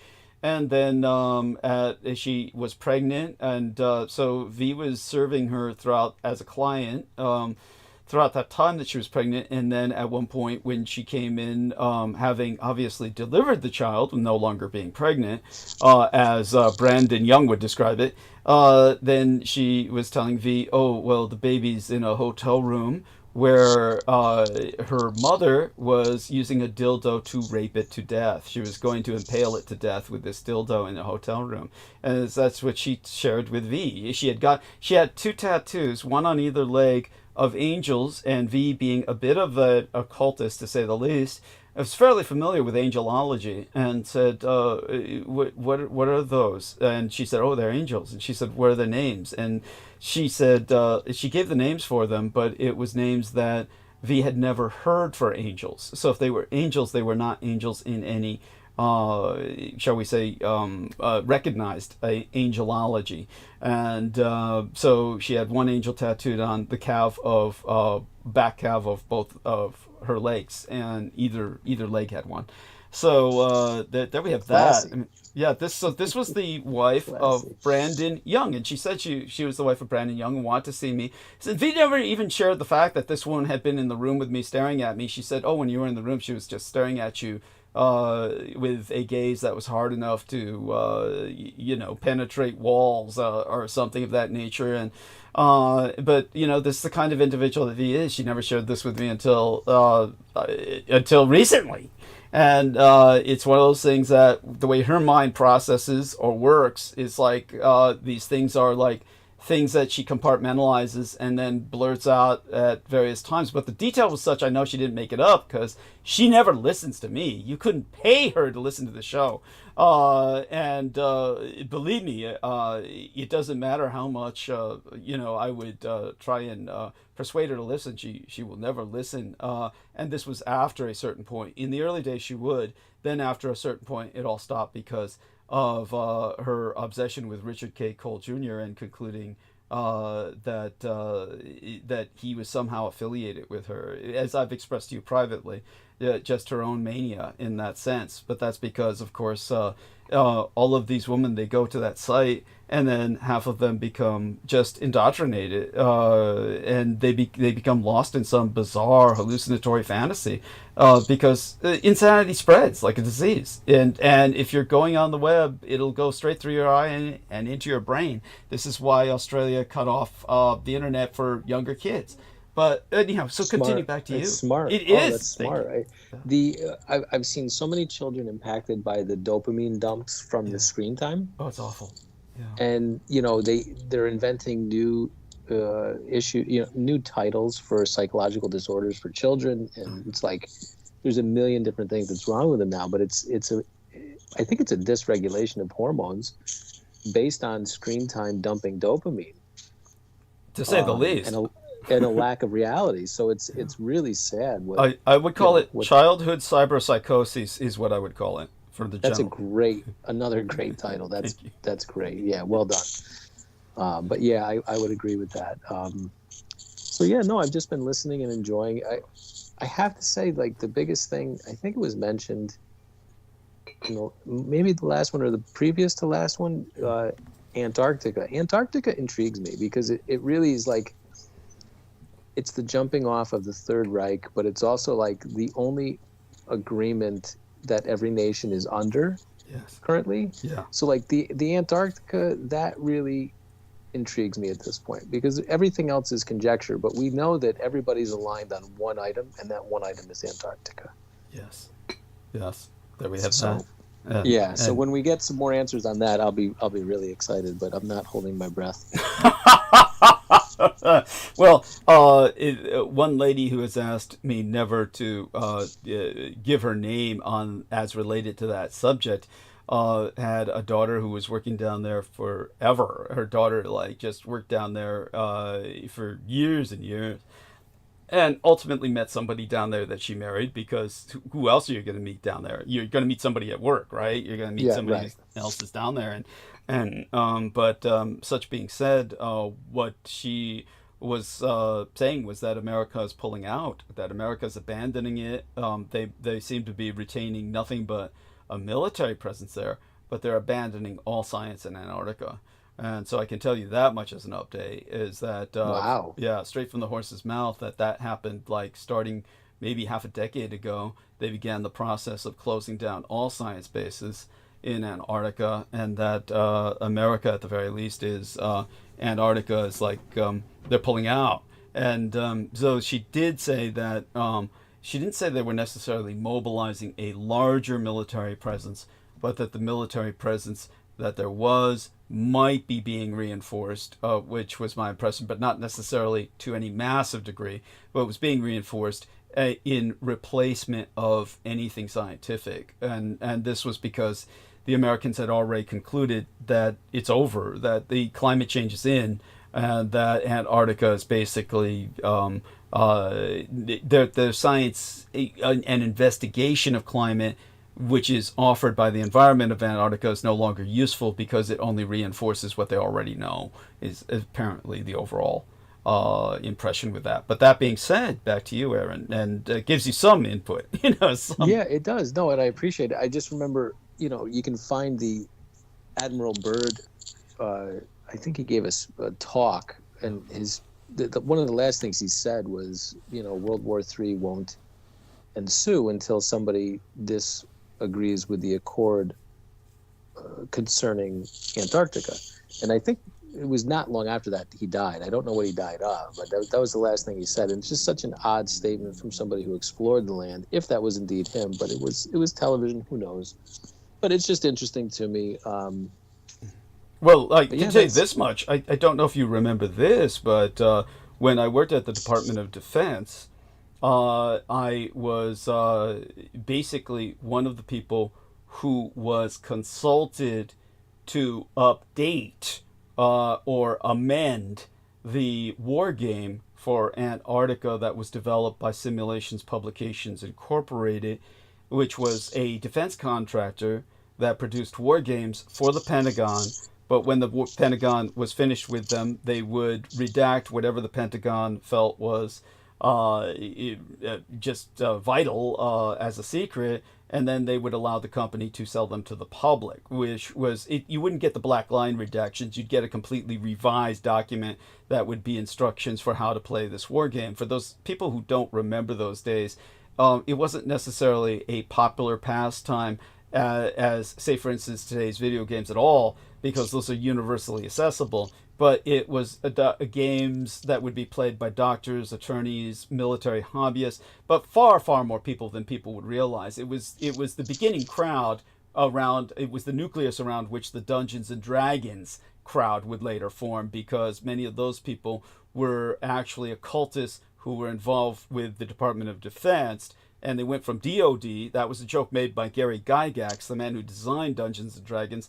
They went from DoD, or Department of Defense, to D&D, or Dungeons and Dragons, because they were all like fucking nerds and geeks and people who had all read Tolkien. And so these people who had designed war games in a much more conventional sense were getting into fantasy role-playing. And again, this is all the foundations. Just like Laurel Canyon, with all of its musicology, it was connected to the military and therefore was responsible for the psyop that overtook the American mind through music. This is what happened with the D&D, was actually started as a psyop through the DoD, or Department of Defense, as well. And I've been trying to emphasize that for years and have people understand that connection. I haven't done it very well because I'm tone deaf and atonal, deaf in one ear, and therefore not much of a musicologist or able to speak much about music with any degree of anything. But the other element of it I can say for certain and in great detail. And so with James F. Dunnigan was a man I've brought up in the past. He was the guy who was running a lot at RAND, MIT, and he was the guy who was one of the people who reviewed my presentation when I tried to make a lateral transfer from being a librarian to being a think tanker. And they wouldn't allow me in because my prediction about the coming collapse of the Soviet Union and the reunification of Germany was so accurate. And they knew I was right, but they said that's not what the DoD was paying them for. The DoD was paying them for a threat that would be around forever, and they were just paid to say the Soviet Union was eternal and was always at strength and continually growing. And it was all bullshit, and he even confessed that to me. So, but aside from my crestfallen loss of a person who was really a hero of mine, I, at one point, until that point, they always say never meet your heroes. Then I wound up with having the opportunity, despite that, was they produced a game called War in the Ice. And of course I have a copy, but I was also, at one point, the reason I have a copy is because it was ordered for me by Laura Lee Solomon. I'll have to have someone order me another copy at some point, because the box got destroyed when I went down to that asshole who wanted me to go down and present in Arizona, and I brought everything with me. And of course, every time I do that, everything is destroyed. But the box was destroyed in that case, or damaged. And but in terms of War in the Ice, can you repeat this? The game is called War in Ice. War in the Ice. War in the Ice. Who made it? SPI. SPI. SPI. Yeah, Okay. War in the Ice. And then what happened was that I produced and War in the Ice was meant to simulate a Soviet-American conflict, along with the European Union involved as a spoiler that could go to either side in the Antarctic, and as well as a third, or rather a fourth belligerent that was the Nazis, only they portrayed them as, well, aliens from underneath the ice. That was how they released it to the public. They released it to the public by saying, oh, the fourth party is aliens underneath the ice. But in the Department of Defense copy, they're just playing out now the Third Reich, re-emergent, the Third Reich re-emergent in Antarctica. So they were wargaming the potential of a re-emergent Third Reich in Antarctica there. Aaron's found that. And so where I was a consultant was after that was published. I was later consulted by the DoD and one of my towards the end of my career with the DoD to amend a further wargaming of the Nazis. In other words, I created like an appendix that was meant for that game that later on wound up released on some kind of Reddit site or something, where some other guy just released it. It wasn't even necessarily that he was claiming that, maybe he did claim that he designed it, but whatever he was just somebody who had gotten my old documents and records and put them on like a Reddit or one of those threads. And so what I had done about the Third Reich in Antarctica was then, unleashed on the internet, but to no great, shall we say, no great reception. It's not like anybody understands these things. People don't even aren't even aware these things exist. So that should give you a good perspective on it. And later on, if you ever want to know more about that, I can give you further details. But that being said, obviously you've been caught up to some degree we're all still worried sick about Brooke Gibson, of course, and I'm worried about, of course, Jennifer Hawkins being isolated and out in the middle of nowhere as well, and we haven't heard from her in a while, but she seems to be more stable than Brooke. Brooke is always constantly chaotic. But go on, Aaron. Anything else that comes to your mind while we're with you? You touched on it.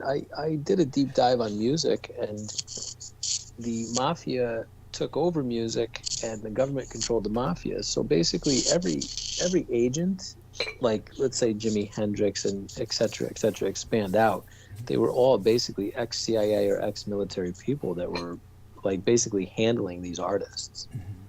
So yeah, the government took over music, and it was because, if you Woodstock was too successful. And when you play to the rebellious emotions of the teenagers who want change, you can actually affect change. So they had to, squash and take over the movement, and that's what they did. They did it with, drugs and dissension and all that. But yeah, it's basically government takeover of an industry that plays to the youth, because if you control the youth, you control the future. Yes, it's called social engineering. Yeah, exactly. Yeah, so once you realize that, you get kind of bummed out about things. You want your rock stars to be heroes, but in reality they're all a bunch of spoiled military brats. They're all fucking spoiled military brats. Exactly. And they do what they're told because they want their little lifestyle, and that's the way it goes. Well, later on in monologue, I'll tell you about somebody who is the total opposite of that, and that's Mr. Elon Musk's son, who is trans and has disavowed his father, told him to take his money and shove it up his ass. And I know of him, of course, through my son and the estates, but I don't know if you're aware of that. No, I'm not. I wasn't aware of Mr. Trump's son-in-law either until you brought it to my attention. So I didn't know. I did not know. I appreciate the information. I'll go into it in monologue. In some depth. Yeah. In some depth. The unfortunate part of this young person's journey is that they will receive no media attention whatsoever. That's right. Yeah. That's right. But that's the price. The noble path is very rarely the one that everybody gives you accolades on. There's no good deed goes unpunished. Yeah. It's sad but true. I mean, we're doing our best just to tread water and swim in this world. It's one of these things that we do it through the help of those people. Whoever sent me that care package, by the way, do take credit for it. I do hope somebody. Yeah, but some people like to act anonymously. Some people like to act anonymously. I wish I knew who it was. Yeah, I think it's awesome that somebody did that. Because it takes a team. It takes a team to support each other, and not. Aristides can't do it alone. Neither can Brendan or Aaron or Sammy or Brooke or Heather or Amy. Like. It takes if everybody sends a care package, guess what, Douglas? It's to live life a little bit normal. Yes. Not a lot normal, but a little bit normal. Thank you. Yes. So just a little bit normal, which is good. It's better than before, right? Yes, that's right. I mean, honestly, like I said, I have much to be thankful for. Though I too do try to educate people as to the overlay of our thankfulness on this particular holiday weekend. By the way, how was your Thanksgiving? It was actually really nice. Thanks for asking. We we didn't cook. We went to a friend's house who cooked, and it was nice. The normal awkwardness of that family having two sisters that they normally don't see and a friend that came. It's entertaining. Thanksgiving is entertaining when you have a lot of food and drink and you got family introduced that isn't usually there. It's always entertaining. That's wonderful. How did you all entertain yourselves after the dinner? Just to kind of, just watch TV or?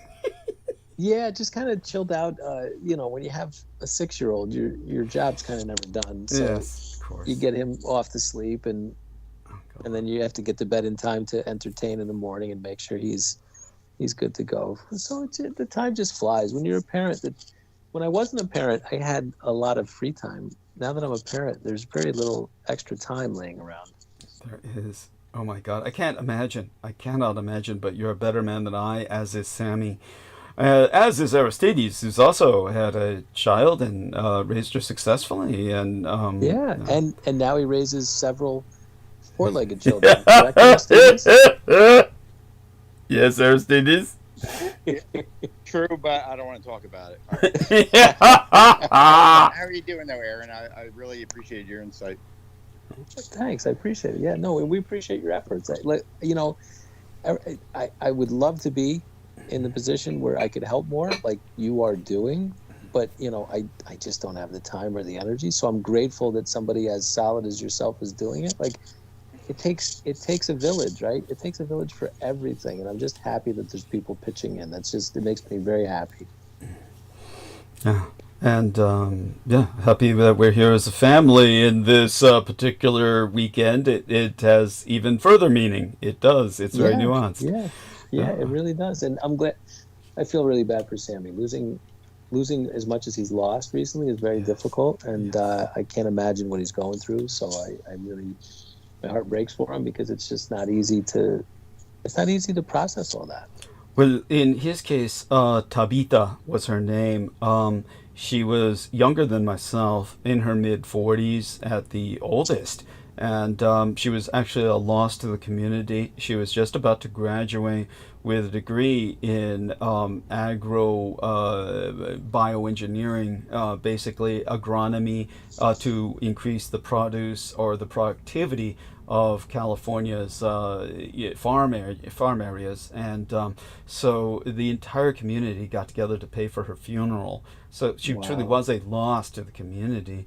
And for those of you who, it's heartbreaking. Yeah, for those of you who don't know, one of Sammy's many sisters, but one of the ones that I know more of than the others, because he has 7 sisters from one of his father's wives.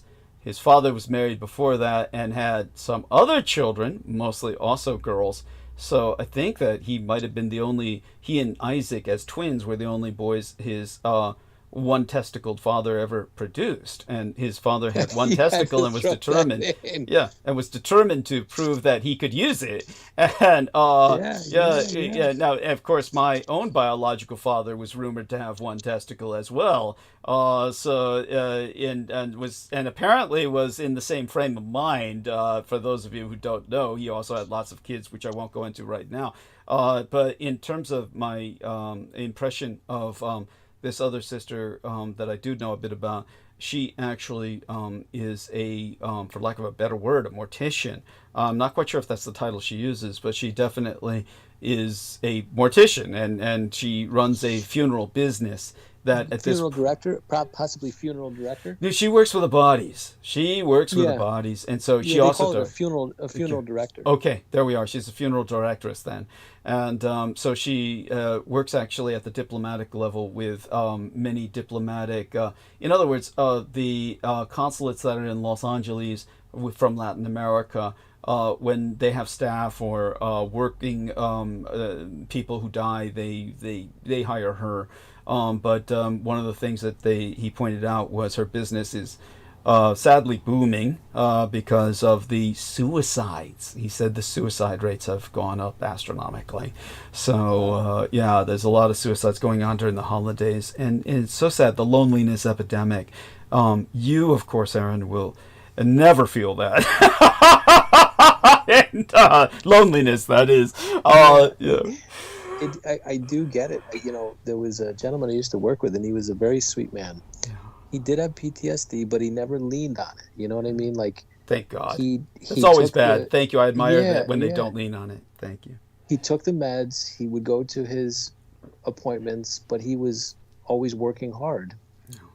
And a couple of years ago, it was right when I changed my life and moved and was doing all those things, he was messaging me around Thanksgiving, and he was just such a sweet guy. And he reached out and said, "Hey, Aaron, how's things? I hope you have a great Thanksgiving with your family." I'm like, "Hey, appreciate it. Have a great Thanksgiving." And then I found out, that night he hung himself. So, oh God, it still lingers with me. It's just sad. So your last words with him were in exchange of, "Hey, happy Thanksgiving," and he responded? Yeah. No, we had responded pleasantries about Thanksgiving, and he was one of the few that reached out to me when I left my previous life. And he responded on he reached out to me on a holiday, and it was just, it's heartbreaking that that's how lonely he was that night, and maybe the meds were off or they damaged him or whatever. But I get it. There's a lot of suicides. They don't talk about the suicides. Healthcare is another place suicides are high, and they're not talking about it. Like emergency room nurses and doctors are literally like walking off the job and disappearing, and nobody sees them again, but they won't report it. Oh, God. They literally go and end things. They never show up to the next shift, and it moves on because they have travel nurses, travel doctors to fill in the gaps. So it's healthcare has been difficult. It's just a weird time in the world, I have to say. Yeah, and do people know that they're killing themselves, or are they actually just disappearing? Like, so I couldn't blame them if they just left. I mean, there are people who would just do that. Like deserters from an army, like deserters. Months later, the body shows up months later, or or drug addictions, and they overdose. Inside the healthcare community, they know this, and you had mentioned it. You mentioned it just one or two transmissions ago. Nurses, or in the healthcare industry, the access to drugs and the addiction to chemical. This is very real, and there's a lot of investigations. They're tightening on the drugs themselves. So like, there's a lot of oversight. It's much more difficult than it ever was. Yeah. But you're absolutely correct. So inside the industry, they know that this exists, but it's like, how do you stop the snowball that's rolling down the mountain? You just kind of ignore it, really, right? Pretty much. Yeah, it's like they really can't afford to do too much. I understand what you're saying is probably true, and they're doing their best to clamp down, but in the end, we'll see how successful they are with that. Well, the problem is, like, you've got people that are willing to move state to state, and it's always been an issue communicating one business to another, right? And if there's a lack of employees, you're willing to hire somebody who has a resume that's been all over. And the travel profession has made it so it's like normal. So if you've had 10 jobs in 10 years, that's cool, because travel nurses and doctors has been normalized. So at that point, it's very difficult to clamp down on it all. But that's the healthcare industry for right now. Yeah. Well, definitely. Thank you for sharing that with us. By the way, with your friend, who the correct term, you used the word hung. The correct term is hanged himself. He hanged himself. He may have been hung. He may have been hung. Yeah. But he hanged himself. That's the English, and not that I mean to make light of his death at all. That's so sad. It's sad. It's sad. But yours is a story that is, how would I say it?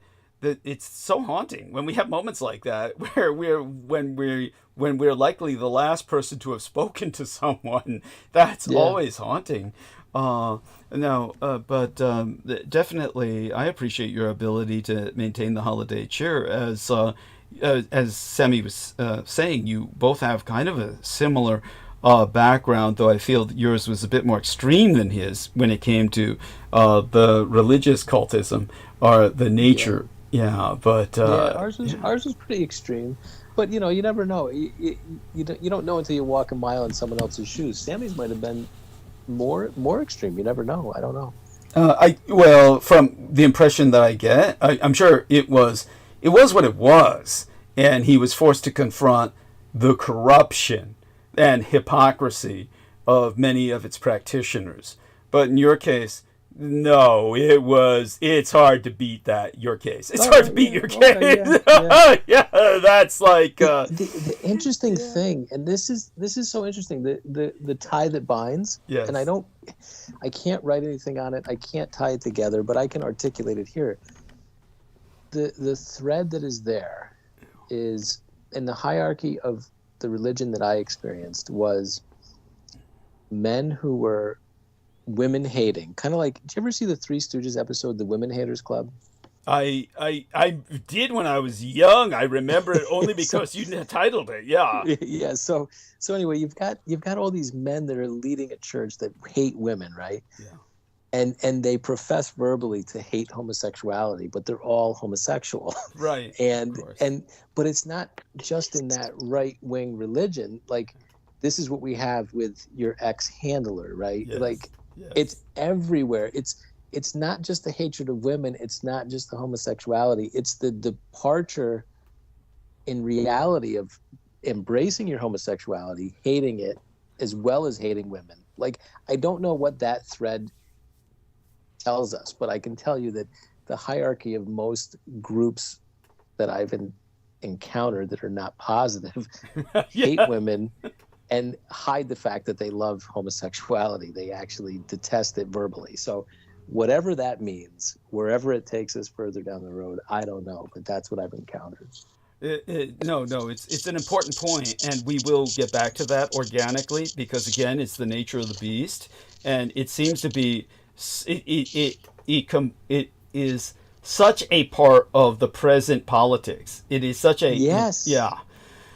That's what's manifest. Again, I'll go into that in some detail during monologue, but when it comes to I can't remember whether it was yourself. It must have been yourself, and I don't know if you remember it consciously, but Ed Opperman was the guy who was working as the go-between with both parties when Mr. Backwards speech expert David John Oates, am I remembering his name correctly? David John Oates, Yeah, David John Oates was being sued by Art Bell. Ed Opperman was the chief detective, so to speak. I mean, I'm saying that just because of my own issues with him that I brought up before, and we'll be happy to go over again sometime. But Ed Opperman was the sleaze detective. I should say sleazy detective, who was going between them both. As like the errand boy and communicator, I guess a facilitator, a kind of facilitator. Yeah. And do you remember talking with me about that on air on bandwidth long time ago? You did bring that up. Yeah, you brought up Ed Opperman. You brought up the Art Bell lawsuit. Basically, David John Oates ran back, I think, to Australia and hasn't returned. That's right. And I mean, he's really old now, so I don't know how he's continuing, but he's written books recently. And has he really? He tries to keep like online training going, and he tries to keep it alive. He does his best, but I mean, the problem is these things take so much time. Yeah. If you don't devote the time, you're not going to get anything out of it, and I just don't have the time these days. Yeah, that's right. But it is fascinating when you confront these things. It'll change you. Yeah. And I remember now we brought up the topic because of Nemo living in Australia, and Nemo was curious about this individual. That's right. Yeah. And Nemo, I will say, Nemo being on the show more often is awesome. Yes. He has a lot of knowledge that I didn't realize. Like he'll drop off like a ton of information in a short amount of time, like within a very short recall. Yeah.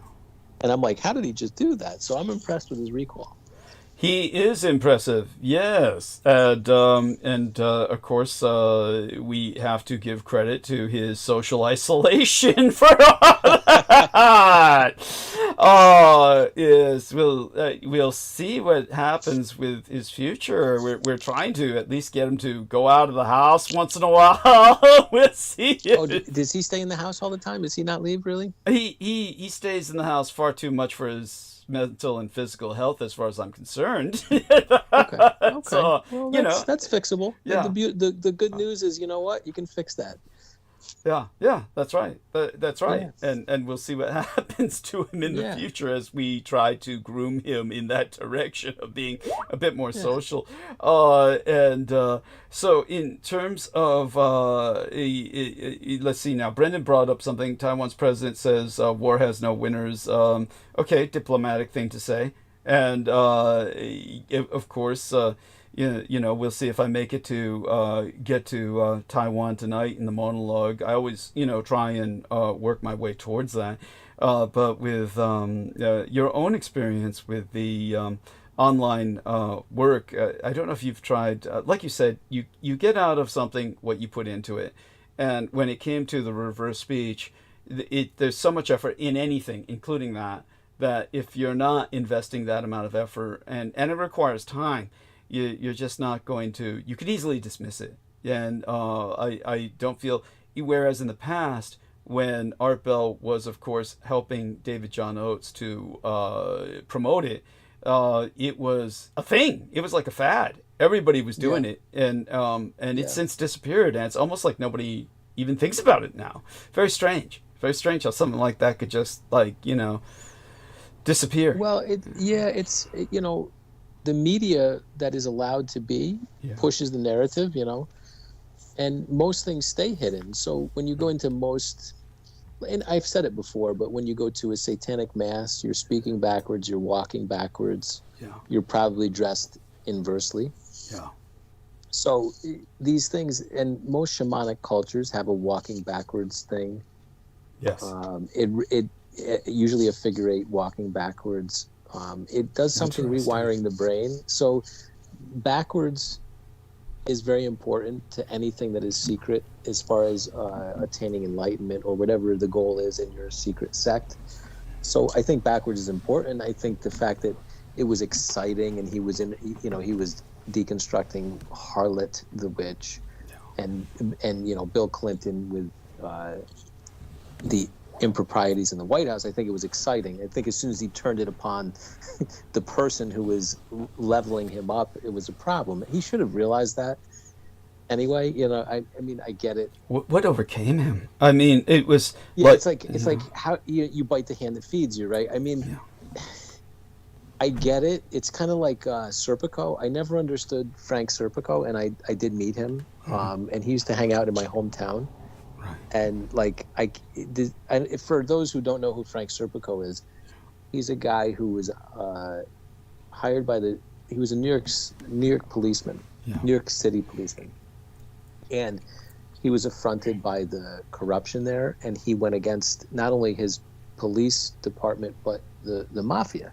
So the people that were trying to bribe him, he said F you, and the policeman he worked with, who said, listen, if you don't do this, they're going to kill you. And he said, F you. And he had a family. I think he had children, at least one child. And he was like, I don't know what kind of God complex affects somebody like that to think he can fight the entire New York City Police Department and the entire mafia all by himself. But I mean, I don't know what you're thinking. You're going to get shot in the face with a shotgun, which is exactly what happened. Yeah. This is the whole story that Al Pacino portrayed, right? It was that's typical. But I met the guy. Yeah, for those of you who are too young to remember, when that movie was released under that name, his name became the title of that film, Serpico, because it has kind of like a neat ring to it. It sounds like it carries mystique. The name itself carries mystique. Does. And but when it was released, it was a big deal. It was extraordinarily popular. It was a big box office hit, and that kind of, I would presume, buffered him, because at that point so many people knew about him that was kind of like his cloak of protection, so to speak, was at least that degree of fame, was that if something were done to him, but at that point it would have, everyone would have known. But until that film was made, getting to that point was something that he had very little chance of living to see that happen. And the fact that he did live to see that happen is nothing short of a miracle. But as Aaron says, the same could be said about myself. If someone were to make a film about what I did at the Presidio, and the price I've been paying ever since, first off, it would almost be a moderation of the narrative. We can be assured of that, simply to make it digestible to people or believable to people, and people would ask the same thing about me. So with David John Oates, Serpico, and myself, there is a kind of parallel in our behavior, in which we did something very autodestructive. In the case of that was the first thing that Olav Phillips, who was he was probably the very first handler assigned to myself when I went public as an informant was Olaf Philipp, whose father, of course, was a high-ranking officer in the United States Air Force and incredibly wealthy because he was involved with drug dealing from the Vietnam War era. And so that, of course, would be the perfect handler assigned to myself. And he was somebody who said that about David John Oates. He said, talk about biting the hand that feeds you. And but that was his warning to myself, or almost like his taunt, knowing what I had done. So all of that having been said, and perhaps there wasn't a choice when it comes down to what I was dealing with. Well, there's always choices. You understand what I'm saying. It could be that the pressure of the situation was simply such that perhaps someone like Serpico or David John Oates felt that they were driven to the point where they had nothing left to lose. In the case, we don't know unless we're in their shoes, and certainly, and I appreciate that answer, but I will say that your situation was predicated on empathy towards children, and David John Oates' situation was predicated on empathy towards children. My issue with Serpico is that his situation was predicated on, I won't take your money and I can do it better than you, and there was no story. Point well taken. There's no children being injured. There's no people being injured unless you don't just play the game. Yeah, right. So in my opinion, his situation is far more pedestrian. And in your situation, there's a lot more logic and high-level chess being played, where you have the dead man switch.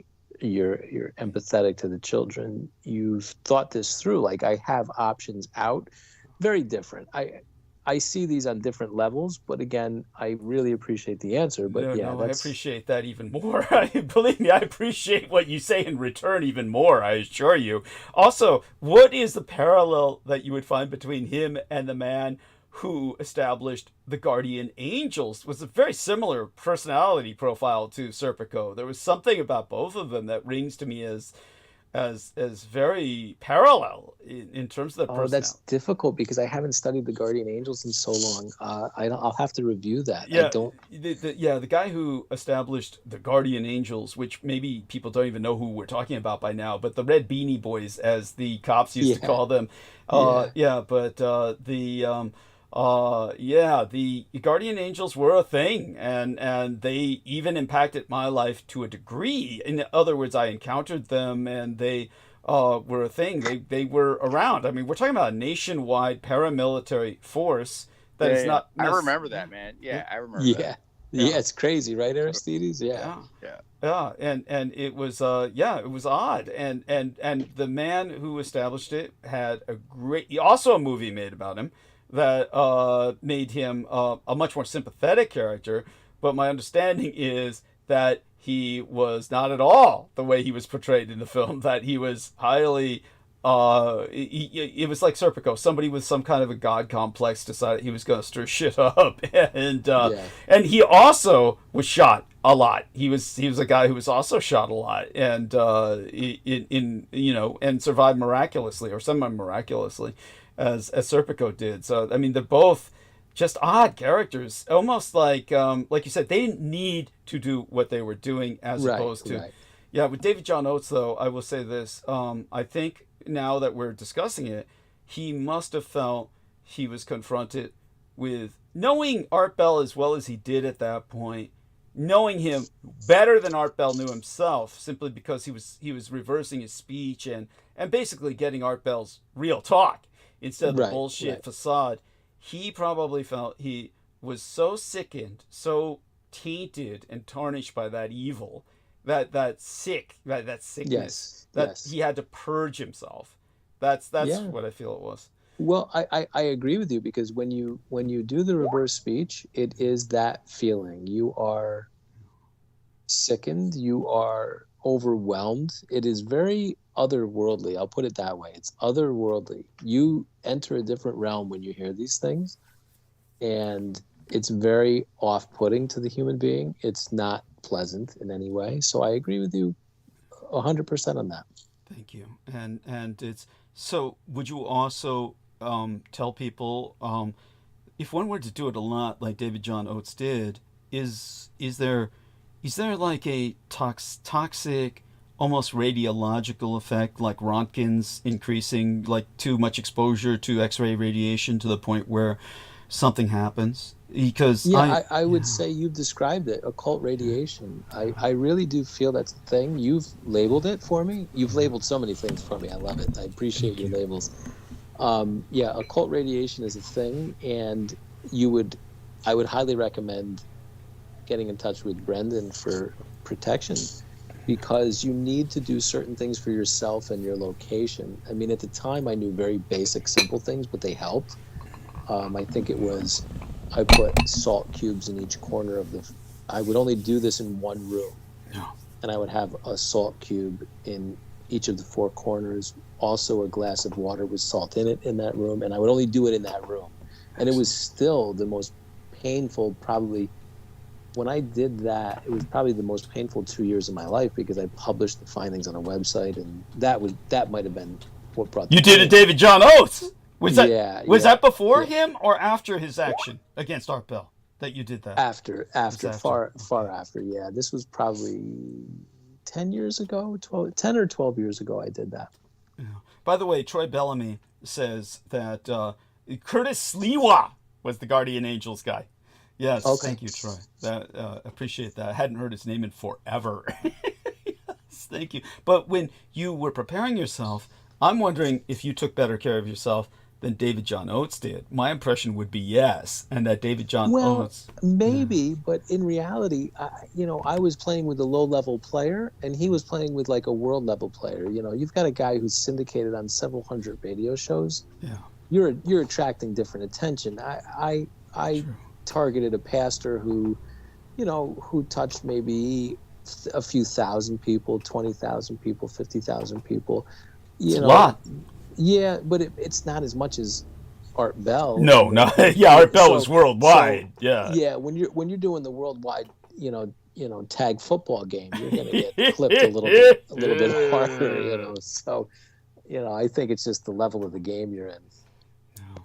No. But nevertheless, you took measures to protect yourself. When you speak, I noticed that when you describe him, David John Oates, you say, yeah, he's gotten old. I think a lot of that's premature aging. And yeah, probably. Yeah. And I think he's been it killed him. It killed him inside in some ways. You get what I'm saying? It killed a good deal of him. He wanted it to be a self-help guru type thing, where you record yourself and you find your true answers. Like, that's right. That's right. Even neurologists and psychiatrists were using it at that point. Go on. Yeah. He wanted you to be able to ask yourself a question, answer it, record it, play it back to get the true answer of what your subconscious is speaking. Because in spiritual terms, the conscious is the mother, because the mother has the choice to care for the child or not care for the child. That's right. The child is the subconscious, which is we really don't have much control of it, and we're not in touch with it these days. Mm-hmm. And he was teaching people how to get in touch with their subconscious and their inner child and their actual true destiny. So that was, I think, his goal. And in reality, he was catching criminals all the time. So the problem is it just got taken in the wrong direction, is my opinion. So sad. And it's so predictably sad, because this is what happens, because the media is so seductive, and it's like Evel Knievel. It's like Evel Knievel sacrificing body parts for the crowd, because the roar of the crowd it's hypnotic, and it's so seductive, and that's what happened with him. You've got it down. That's when he started, like, I can catch criminals. I can, and then the crowd responds to that. They're going to respond to that, not self-help. Right.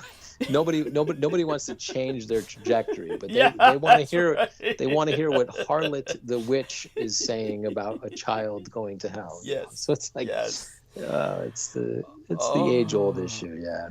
On that note, I do need to prepare for bed and get ready for the day, but we love I'm you glad dearly. I jumped on. Yeah, it was a pleasure, and I love you all, and everybody. Thank you, and Douglas, as always, you're the best. And have a great night, everybody.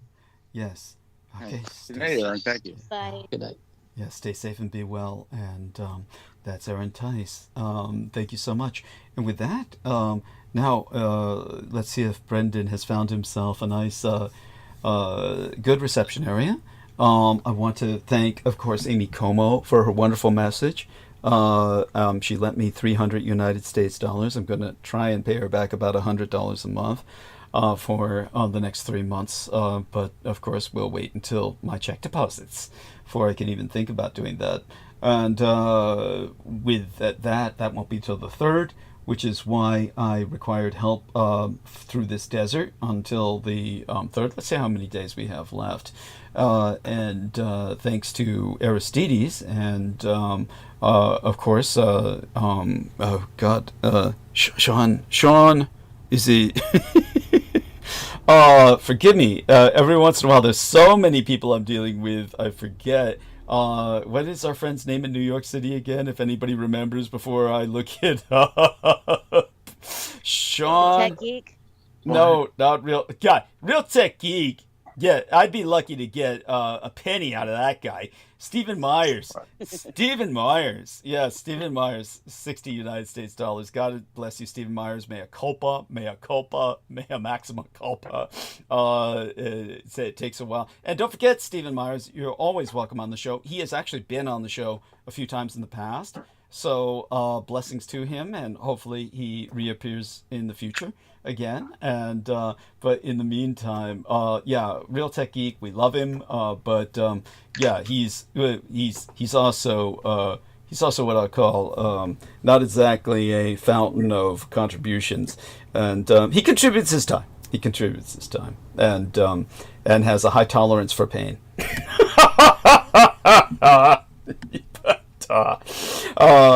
Poor bastard. Oh, Jesus Christ. If I had been through what he's been through. He's begun to share just a little bit of it.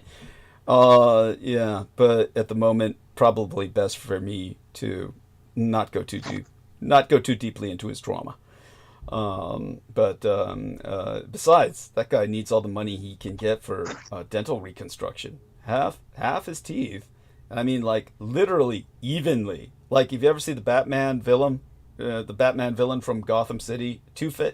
Is it Two-Face? I think it's Two-Face, where his face is evenly split in half. That's his teeth. He's got, like, half the teeth on his mouth, upper and lower, are gone. It's like the other half he's got. And how that happens, that's a long story. That's a story that's part of his trauma. That's so we'll leave it at that for now.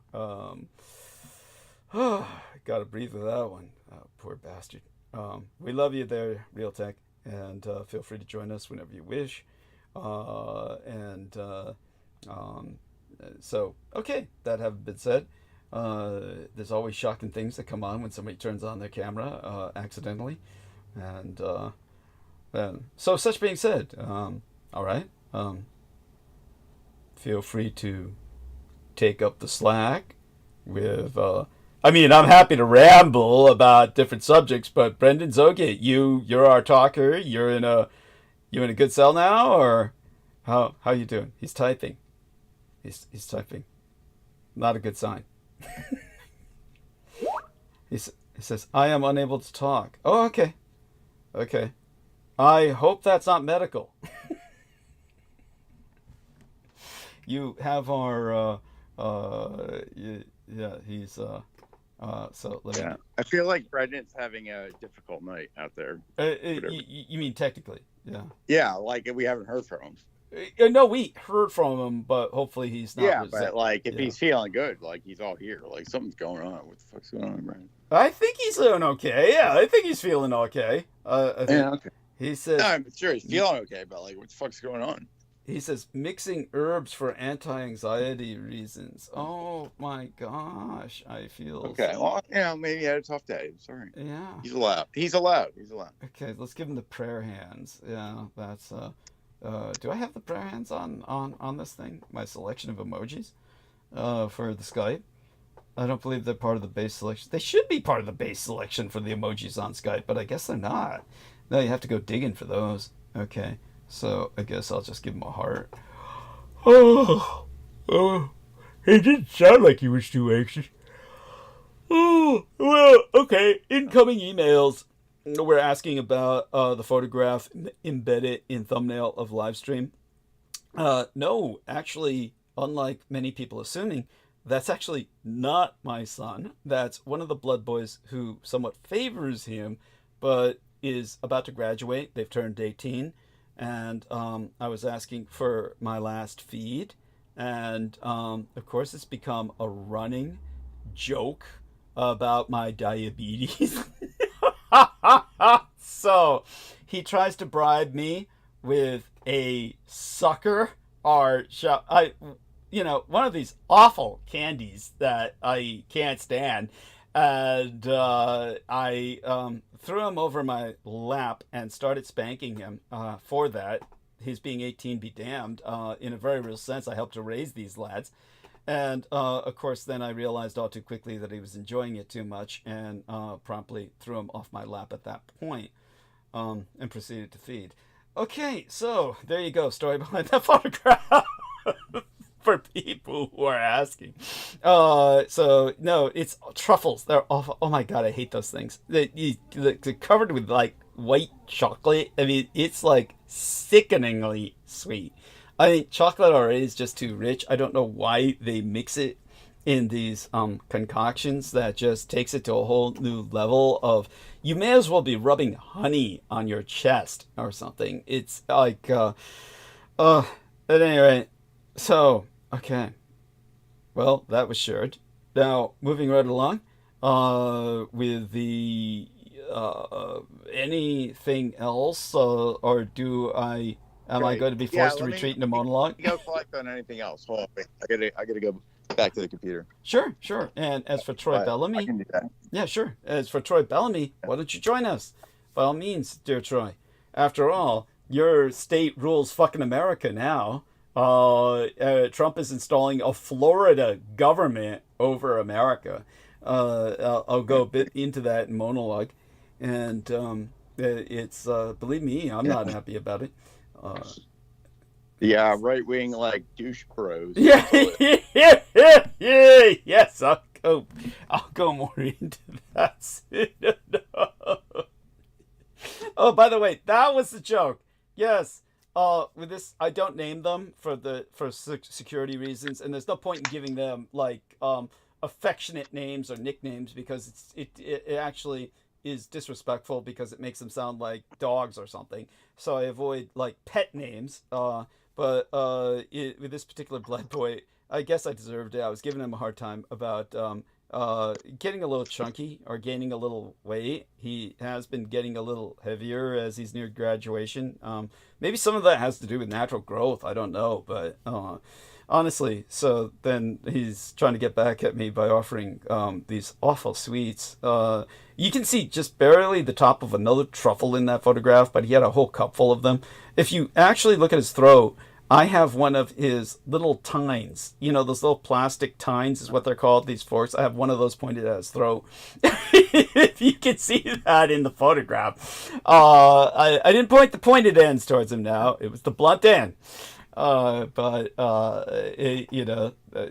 Honestly, to offer me chocolates and then, all the running joke now about my blood sugar going up, there's only so much a vampire can take. Okay, Cyber Monday tomorrow. By the way, it's World AIDS Day, and do want to remind people of that. I'll go a bit into that just briefly when I go into monologue. And we're beginning the National Grief Awareness Week on Monday, on Cyber Day Monday. And for those of you who don't know, these are also the 16 days of awareness and activism against gender-based domestic violence. So that's probably a word salad to most Americans out there, but it's what they used to call wife beating, essentially. Nowadays, of course, there's all kinds of partners who are not your wives, usually live-in girlfriends, or it could be, of course, women who, in the rare case, are beating up their boyfriends. Matter of fact, that's what that guy was claiming, who used to be he was a member of the Megadeth band for 1 year. Anybody remember that guy's name? He was...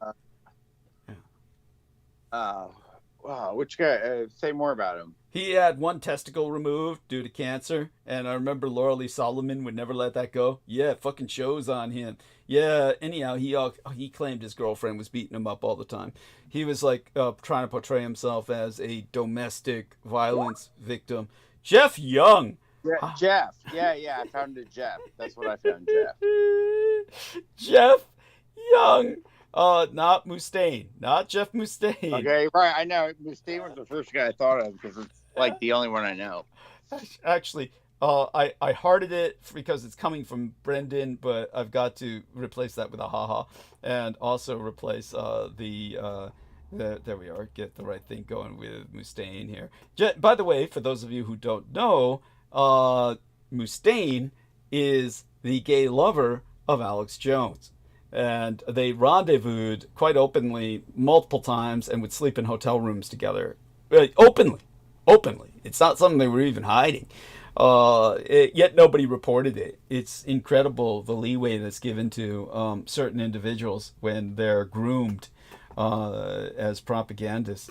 But for those of you who don't know, Alex Jones was really into Mustaine because Mustaine looked like Putin.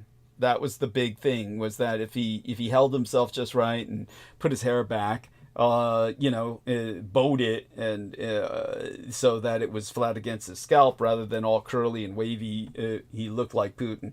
And Putin, there were even people who took their images side by side and said that they were secretly related, though that, of course, is just a joke. But they may as well have been. And that was part of the Putin fetish with Alex Jones. I don't know which came first, that he liked Putin because of Mustaine, or it just kind of developed at the same time. I guess that would be the third option, his love for Putin and Mustaine, or whether he loved Mustaine because he looked like Putin. So I guess there's three options for that. So all that being said, I met an old acquaintance the other day in an encounter that I guess I'll go into that privately with Team Dietrich and tell them about that. All that being said, as soon as Brendan Zogit has taken care of his general tension relief, he must have been through something today, but he sounded like he was okay the few times we heard his voice. How about yourself, Heather? Tell us a little bit about, you were talking earlier about, weird things going on with the car and all that, but, and we were talking about the mushroom. Oh, yes. So we all, with Aristides, I believe what Aristides is talking about is a very different kind of recreational mushroom than what I was talking about. That because I was speaking from, when I think of psychedelic mushrooms, I'm thinking of and I can never pronounce its name, ayahuasca, is it? Is it ayahuasca? That's not a mushroom. That's a fungus. Root. Got it. Okay, thank you. My mistake. Yes. By the way, that's something. Vine. It's like a vine root. Yeah. I've never indulged it. But I haven't either. Shit, ayahuasca. Like, what shit is this? Like, I can't get to like where the fuck it is, Brazil or what. Oh, okay. So Brendan says it's not a fungi. It's multiple herbs. Okay. Yeah, whatever it is. So Brendan, perhaps you can explain it to us. So V was saying that it's killing brain cells, which causes the hallucinations. I'm certain there's things that do that. And certainly probably all that poisonous shit that Trampoos Nicholson was taking. But is this one of those that does that? But he's saying it makes the DMT, which makes it similar to my saliva then. Well, I mean, if that's the case, why go down to South America for that? It's so true. Yeah, let me check on true. On that. All right. What else have we got? Like, okay, I guess I had a few topics that I wanted to touch on. Okay. You know what we did on after Thanksgiving? We Yeah. ordered like 10 pizzas and we brought them around to people, homeless people. Wow. Wow. That's so neat. What wonderful Nice. people. Yeah. Yeah, You're just so, homeless people that we saw because it was after Thanksgiving and I was like bored and I felt like a loser. I'm like, well, I just feel like a big loser, but I'm very thankful. So that was Vinny's ideas for us to get 10 pizzas and go hand them out to people and then bring one home. that's a good idea. I mean, wonderful. I mean, how did they respond? They must have been ecstatic. They were accepting, they were hungry, Mm-hmm. you know, and we had different situations. You know, one guy had a dog, the other guy was in a camper. This one guy was passed out on fentanyl. I don't even know if he ever got up from that spot. It looked like he was dying. But You just left it beside him? well, no, his girlfriend was with him, and she accepted it. We gave him water and too. Okay. Who knows That, if they even ate it? But it looked like they were staying at that spot for a pretty long time. It was a bus stop. oh God, how sad. Yeah. So, you know, they were hungry and they were happy, and you know, it's just doing something. I don't want donations so I could do more of it. I would just want people to do that. That when the next time they get a pizza, get an extra one or whatever. Mm-hmm. You know, and spread the love in the world because that's the one thing that is missing. No. Well, definitely, there's a cost ratio there. Like I said, I got a pizza for myself as soon as I got that contribution from Stephen Myers, which was $60, and spent the majority of it on the medium-sized pizza. So I go up to ZA, which is the corner store. There's nothing particularly fancy about ZA. They're fine. A lot better than they used to be, as a matter of fact. But yeah, typical price for a medium-sized pizza in San Francisco, you're talking about $100. So it cost me about $46 with a $4 tip. So it went to $50. So $100. It's a little different in San Francisco. Oh yeah. My friend, actually my neighbor, was in San Francisco when the rainstorm was raining, and I saw the flood. It was a lot of water. Okay. Yeah. And tell us about how was their experience? They had a great experience the first 2 days they were there, though it was raining terribly. It made rivers and creeks or whatever where there was usually not water. They enjoyed that, right? They enjoyed it. Yeah, they took pictures of it enjoying Cool. it. Cool. I mean, there you go. I mean, it can be enjoyable in its own way. You got to be careful in San Francisco because our sewer system has never been renovated or remodeled, unlike other major cities. There's a real difficulty because we're built on mountainous territory. So gravity takes the water down towards certain places inevitably, inescapably. And the sewer systems just can't, how would you say it? They can't handle it. And then the sewage backs up in certain places in San Francisco, and you've just got shit in the streets. I mean, like, you know, really big puddles of shit. And, drown entire areas of a street. And it's awful. Yeah, it's very Victorian or yeah, very Victorian in the sense of that kind of ambience, for lack of a better word. Okay, well, let's not dwell on that. God knows. As soon as I walk out the door, like I said, I try to avoid, yeah, you know, piles of dog shit. And when I would complain about that, um, uh, people's responses were so. It's just unbelievable to me just how stupid people's responses are, and just how they'll dwell on stupid things. And maybe I was just too dumb to see it as a form of trolling or something like that. But who wants to invest time or energy asking stupid questions like that? It's always the same thing. When I would tell them, of course, we're overloaded with homeless people, homeless encampments, and there's human shit and there's dog shit on every street. And when you walk, you're avoiding it with every other step. And everybody asks the same thing: can you tell the human and dog shit apart? I got that question Literally, it had to be scores of times. For those of you who don't know, score means 20. So scores means, multiples of 20. So it was just scores of times that I would get that question relating the negative side of living in San Francisco. I would get that question over and over again. And it's the stupidest question in the world. And anybody who asks it is a fucking idiot. And it's like... anyhow, let's move along. It's just amazing what people say, and it's always like, why do they always say the same thing? It's kind of like, as Brendan will attest to, I'm sure you remember, Heather. It's like, when I was taking calls at Revolution Radio, all anyone would ever call in about 90% of the time was H.P. fucking Lovecraft, and it's like, It's enough to just really just turn one off to the subject completely. It's Well, you had pretty good programs with your Spiring Lines and your Critical Omissions. Thank you. You were on a roll for a long time. You did great. Thank you. I appreciate that profoundly. I mean, the best that I could under the circumstance. We only had 2 hours each show, and of course, I was dealing with an idiot. A total chicken shit Satanist who was at the helm, Mike Ringley, and oh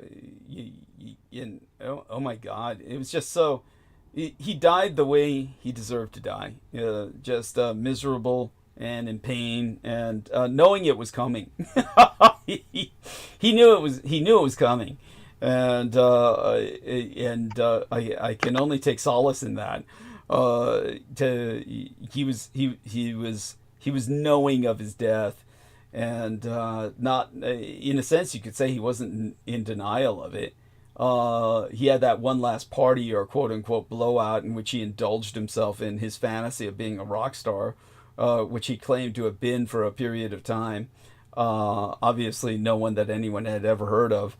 And his whole trip was just again, ripping off the listeners by asking for thousands of dollars a month, saying, "Oh, we need that to maintain the station." When of course he was maintaining it out of his home off of a fucking keyboard. Your typical. He was doing what I'm doing right here on my bed top, just with a monitor and a PC. He happened to have the PC and the monitors pile up over the years, so it made it look like he might have been doing something a bit more involved. But he had this obsession with trying to go into terrestrial broadcast radio, which was, of course, an insane proposition. And, of course, never made it to that and couldn't make it to that. So he was trying to expend, or rather waste money on his own Peter Moon type radio tower. Again, there's something about this phallic erection of these individuals that has to do with radio towers. For those of you who don't remember, Art Bell was doing that for real because he could afford it. So Art Bell in his trailer camp, he was living by himself in a trailer, a double trailer, I guess. And certainly a double trailer is what it was. And out in the middle of bumfuck Pahrump, Nevada, out in the desert. And he surrounded himself with, of course, all kinds of radio towers because he was... it's something psychotics do, I guess. In his case, it wasn't necessary for him to do that. Art Bell? Yeah, Art Bell. It wasn't necessary for him to do that. It was just something that he did because it made him feel potent and powerful, to have all of these phallic erections around him. Like it made him feel connected or something? It's just, some form of pathological compulsion that comes with these psychotics, whether it's Peter Moon or Mike Ringley or Art Bell, has something to do with... These aren't practical things in any of these cases. None of these men neither needed nor actually used what they were erecting. So it's like, what are they doing? So in Art Bell's case...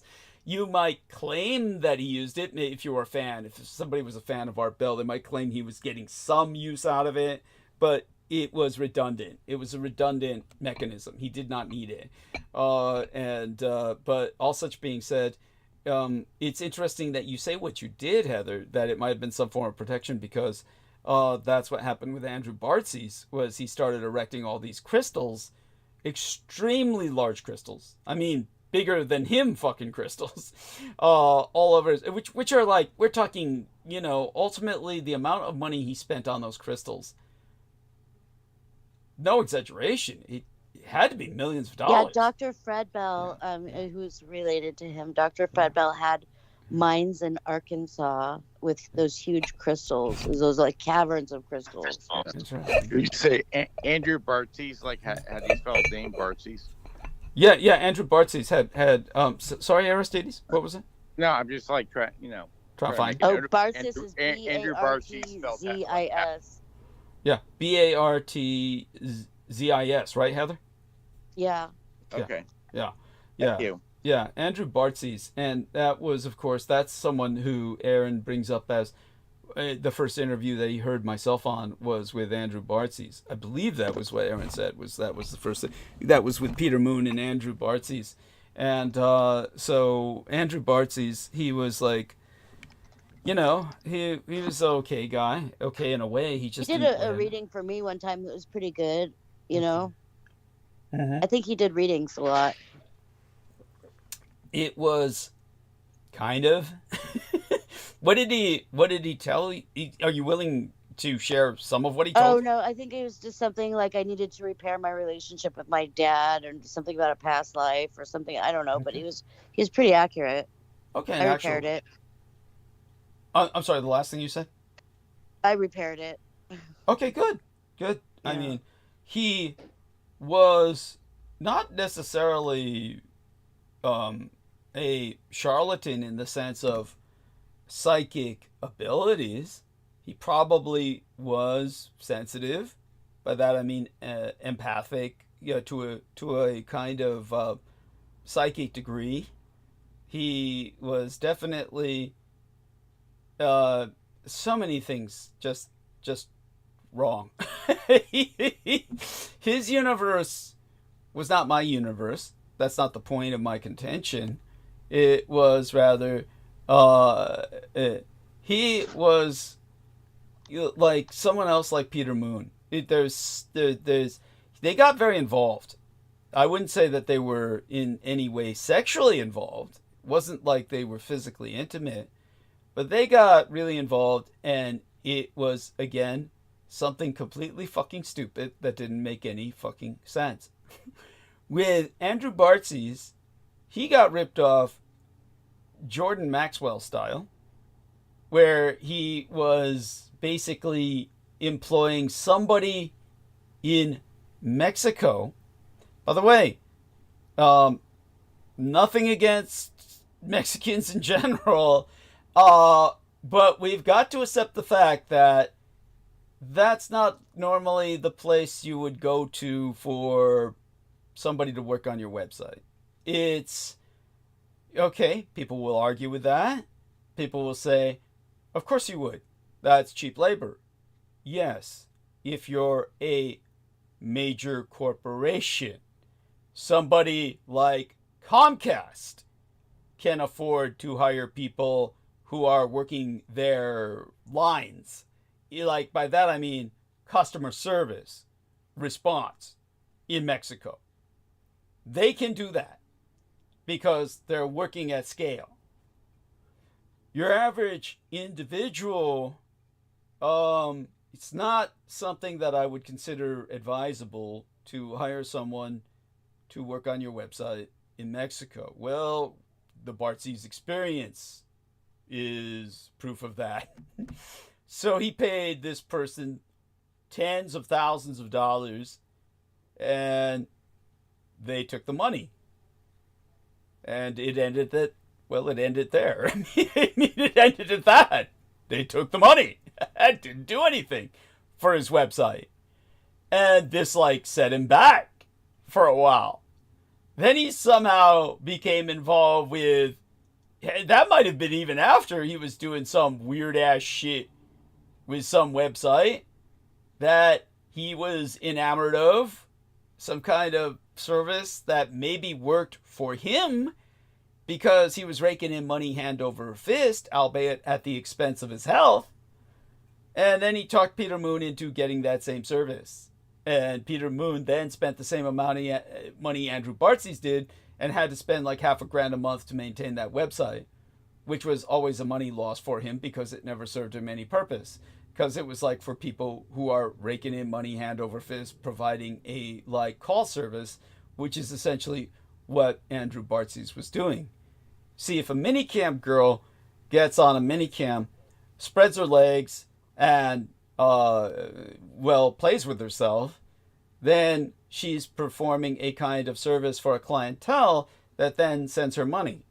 Andrew Bartzi's was doing that, except with, instead of psychic readings, he felt his real specialty was contract breaking. He felt everybody had signed contracts in previous incarnations that were binding them in this life. So he was trying to get everybody to revoke their contracts and break from their past lives. It's like Scientology. It's basically a form of his personal Scientology. And he and I were in completely different universes. But he was not somebody who attacked me.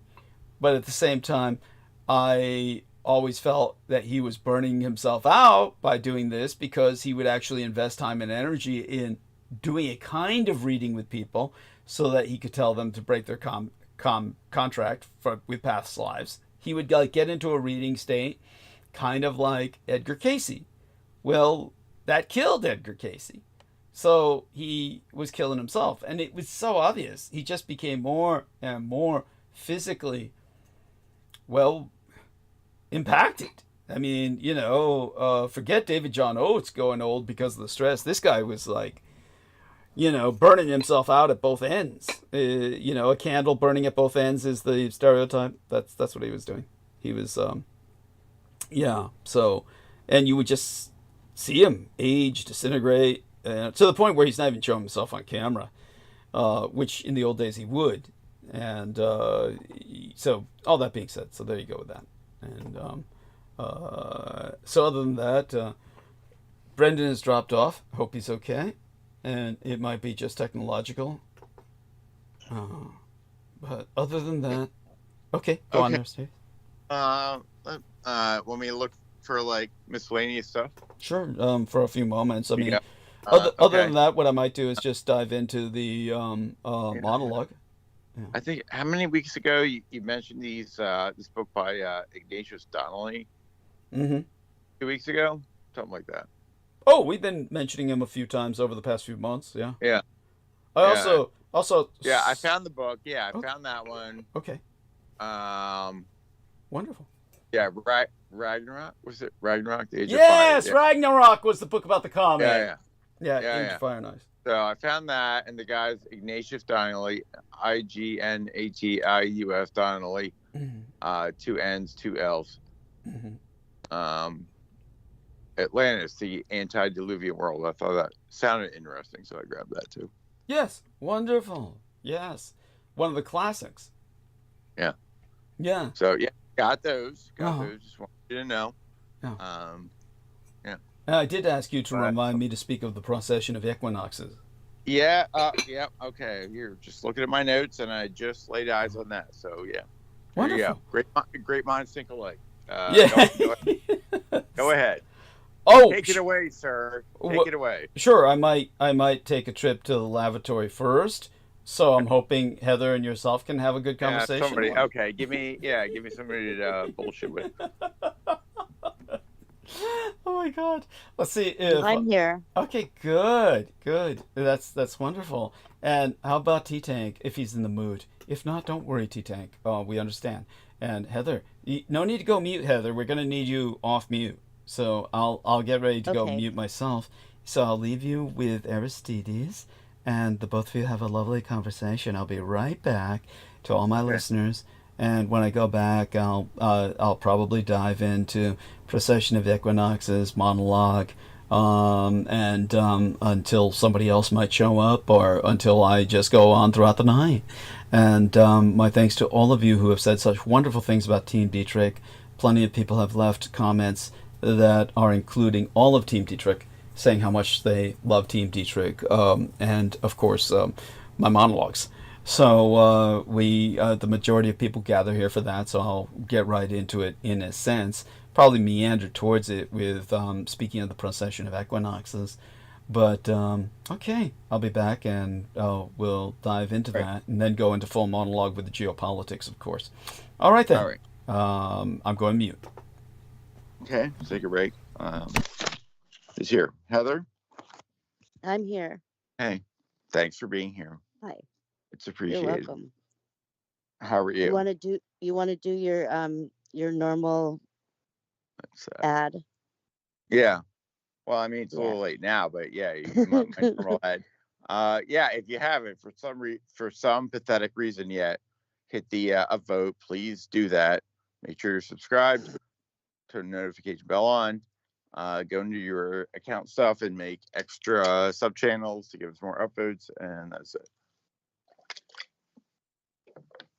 And you could donate to Douglas Dietrich at the link in the chat. Yeah, let's put that fucking link in there right now. Yeah, it's always there. Yeah, trying to keep it on the visible screen there. So yeah. So yeah, there was a little bit of a flood, and I never realized how bad the water drainage was. It overflows the streets and everything. Uh-huh. It looks beautiful, especially where the trees are and stuff. Uh-huh. Not in the city, but the surrounding areas. Right. Have you been to San Francisco? I've never been to California. Oh yeah, that's right. Yeah. It's just it's a land in itself. There's a lot of hills. I would really like to go there though, at some point. It's beautiful. Like, yeah, I know. It's like I feel like the weather is like my ultimate weather somewhere along there, along the barometer of like hot to northern. It's like it's expensive. Yeah, it's like but that's like my ideal climate. Like it's. I wonder what happened to Brandon. Maybe he's with his grandparents.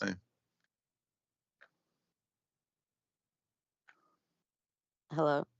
Yeah, I don't. I really hope Brendan's all right. I might send him a message, be like, "Hey, are you?" Yeah, all right? have you taken your dogs out already? Yeah, I did. Yeah. Oh, yeah. okay, yeah. Yeah, a couple times. So, yeah. Let me see. Yeah, someone else will jump on with us, I'm sure. It's okay. I mean, I'm cool with just for you. So. Yeah. And what's the weather like where you're at? It's got like a cold snap. Yeah. It's not that cold here in Arizona, but it does get chilly at night. Right. Yeah. Well, Arizona. Yeah. A whole different ballgame here. I could really appreciate what Sammy was saying earlier. He had a few good points that he hit on. Yeah. About the world that we're living in today. Uh-huh. And it does look kind of bleak in the future. Mm-hmm. But I usually miss the monologues. So like whenever someone refers to the monologue, I'm out of it because I fell asleep or something. I don't go back and listen every time. Right. Yeah, I mean it's a lot. It's all a lot. Yeah. I used to be so enthralled with Douglas's monologues, and then like on Revolution Radio they would tell me, Heather, he's just reading something. I'm like, no, he's not just reading something. He's just really speaking his mind. Right. Yeah, I mean his monologues are amazing, that's for sure. And whether you like them or don't like them, they're amazing. Yeah, I can't argue with that. Yeah, like whether you agree topically or not, they're still amazing. Yeah, there's nobody like that. Yeah. I think I was supposed to be famous at some point, but not anymore. Yeah. Like when we were handing out the pizzas to the homeless people, I know sometimes on TikTok and YouTube, people will do that and they'll record it. Mm-hmm. And then, people want to donate money to give out more pizzas and stuff like that. But that wasn't my idea of doing it, not for the Uh-huh. recognition of doing it or to get money. It was just so maybe somebody else would think about being kind like Uh-huh. that too. And then there was danger into it. You don't just want to run up on some homeless encampment with pizza and thinking they're going to be friendly with you. Right. Well, I mean, pizza always helps friendliness, I feel. Yeah, and everybody was hungry, so you just have to. We kind of profiled in a way, made sure that like there weren't too many dogs or whatever, Right. because the dogs are there to protect the people when they're sleeping. Yeah, I mean, you would hope. You know, if they're doing their job anyway. Yeah, it's a scary world, you know, and it could be anybody, and if you think about it. Yeah. It was really touching to do something like that. I think I'm going to do it again someday. Cool. Yeah. Unless I can think of a better way to reach out. Well, you'll think of it, I'm sure. Yeah. There's lots of ways to help Yeah. people. Sometimes it takes a while to figure out how to reach out, you know. And there's people who do that for a job too. You know, I could get a job doing that if I was really serious about it. Yeah. So other than that, there's been nothing exciting over the last week.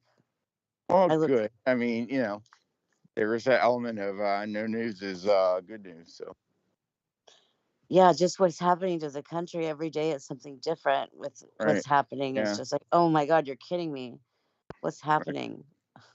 I mean, that's all happening, but hopefully, you know, at least personally, you know, it's like, yeah, no major drama. Good. All right. Yep, just hanging in there. Getting by. Right. Yeah, getting by good. How about getting by good? Like, that would be awesome. Like, right. Feeling good, doing stuff, you know? Yeah, there's nothing to complain about, that's for sure. Yeah. Instead of feeling, you know, afflicted by stuff. No, in fact, like this is a point in my life where I've like abundance. It's an abundant time. So it's hard for me to enjoy abundance because I don't want to be ignorant and not seem grateful at the same time. True. I don't know. It's confusing. Nah, not really. No. So, did you send Douglas the tea that he drinks? No, I didn't send him any tea. Okay. Yeah, somebody else. I thought somebody sent him the tea that he drinks. No. I always forget the kind, or else I would send it to him. I think he's drinking ginseng tea. Korean ginseng tea. He can answer when he comes back. We'll make sure to ask him.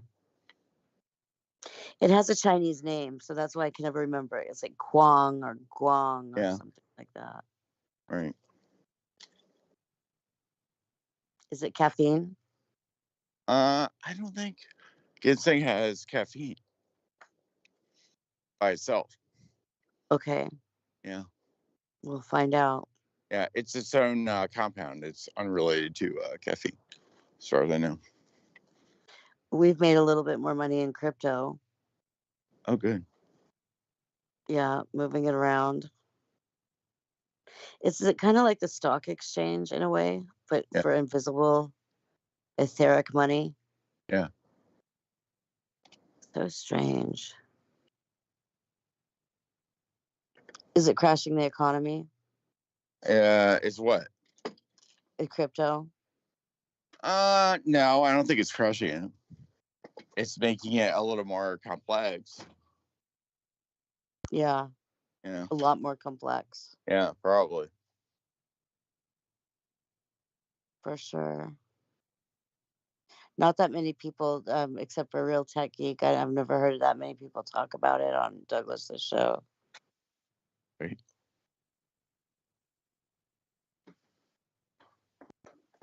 So what else is going on? Not too much. I mean, just trying to do good with things, you know. Every day? Yeah. I mean, you got to. It's like, you know, how often can you take days off? I actually could take a lot of days off if I really want to. That's pretty cool. Yeah. I'm lucky. Yeah. Then it gets boring, and then I have to find some purpose or purpose-driven, mentality. Yeah. Like selling things on OfferUp is not easy, or eBay, it's not easy. Yeah. Yeah. I haven't taken a look into the chat of the YouTube. Maybe we could do that. Yeah. Well, I put the donation link. Make sure to hit that if you can, if you're able. If you're in a position to be generous, please do that. Let's see, are we still on live? Yeah, it is live. Sure they know.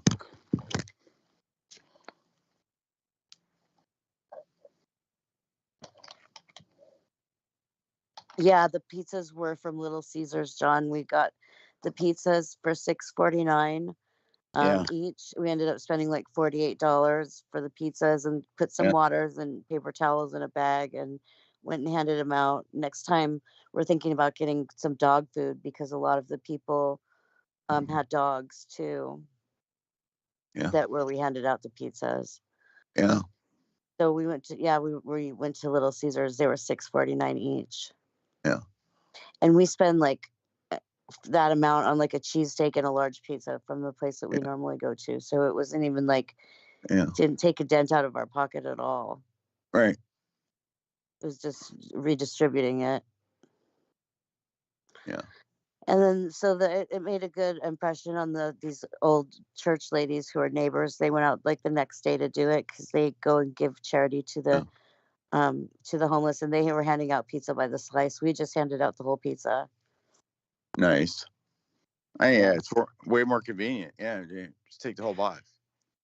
Well, it's just we were sitting around I was feeling like a loser. I'm like, what can I do to make myself feel better? Like have some kind of purpose or doing something good. And so that was Benny's idea for us to do that. Yeah. And it worked. I mean, it was really eye-opening and kind of sad, because every different one of those people had a different story. Yeah. They were all grateful. Yeah.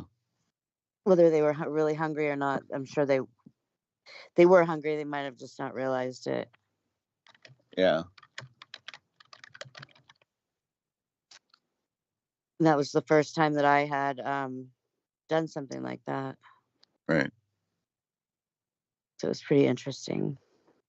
Yeah. Are we still online? Yeah. Oh, hey, welcome back. Yes. I hope so. Oh, John asks, were the pizzas from Little Caesars? Okay. Is there an answer to that? Heather's gone? Heather dropped. Okay, what happened, Aristides? Okay, that's interesting. I was checking the live stream is still on. Okay. Yeah, Thank good. you. Oh, right. Always good to know. Yes. No, thank you. I checked that. Yeah. Yeah. Right. So, all right. So, Heather, they asked you a question from the chat. Were the pizzas from Little Caesars? So, if you would be kind enough to answer that. Okay. Is there anyone with us? Yeah. I'm with you. I'm sorry, I'm here, and I think I did answer the question already from the chat. Oh, okay. That's good. Thank you. I didn't know that. I was just having some technical difficulties. We are all having them. There's something definitely going wrong with the line, shall we say, the bandwidth. With the bandwidth, we're definitely having issues.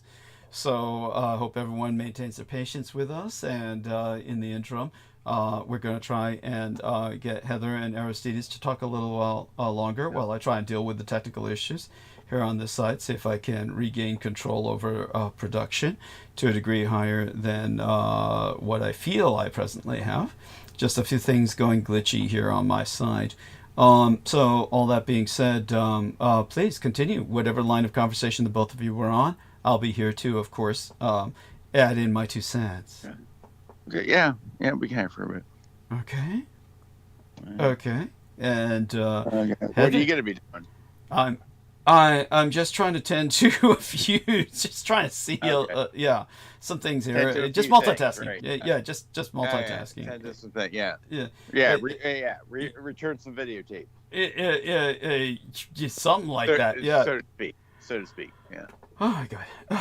So, such being said, yes, can the both of you come on now? Conversation is not that difficult with the Heather. Yeah.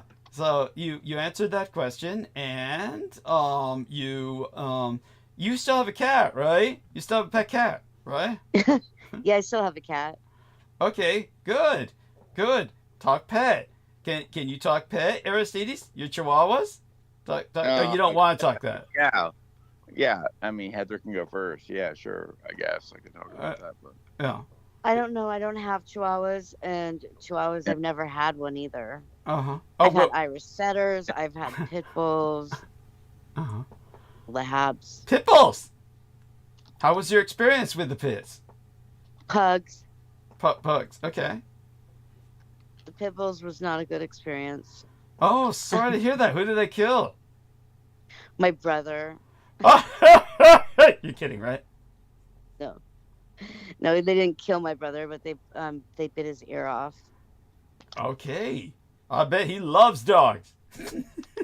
He loves dogs with 3 legs. For some reason, he attracts them. Why am I not surprised? I don't know. Oh my goodness. It's like, do you have much contact with your brother anymore? Not really. Okay, I don't blame you. I think he's, what did they call it, a cynosyphilis? Or the dog man? Oh, kynocephalus. Dog-headed man. Yes. Yeah. Yeah, he identifies as that. Oh my God. Does he really? Yes. What is it like? What was it like growing up with someone who did that? Or was he always like that? Or did that happen? No, he wasn't like that growing up. He's just been like that in his adult life. Okay. He's like that in his adult life. Is he like one of those furries? Like what they call a furry? No, not like that at all. I'm not sure how he sees it. He's not like a furry. He's so serious. He thinks like he follows Saint Christopher. Saint Christopher. You know, the Saint Christopher, because he was the saint of the dogs or something. Oh, I had no idea. Okay. So what does that practice entail? Do you know? I don't know. Like I said, I don't really have too much contact with him. Okay. But you knew that he identified as such, so there had to be some talking around that, right? Yeah, well, he's been like that over the years. Okay. And, all right. So, other than that, any other relatives? I always find out something new about you every time I speak.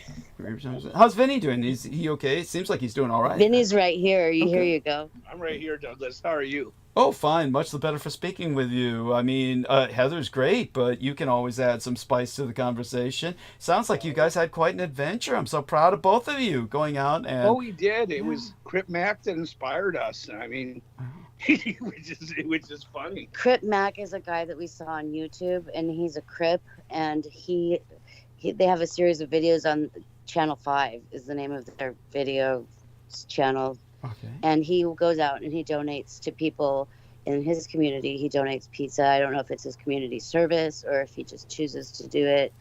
But he tells people, his message is, don't commit suicide. So every time he hands out a pizza, he says that. Oh, wow. Wow. Yeah, I kind of wanted to, but it sounded different coming from me. It's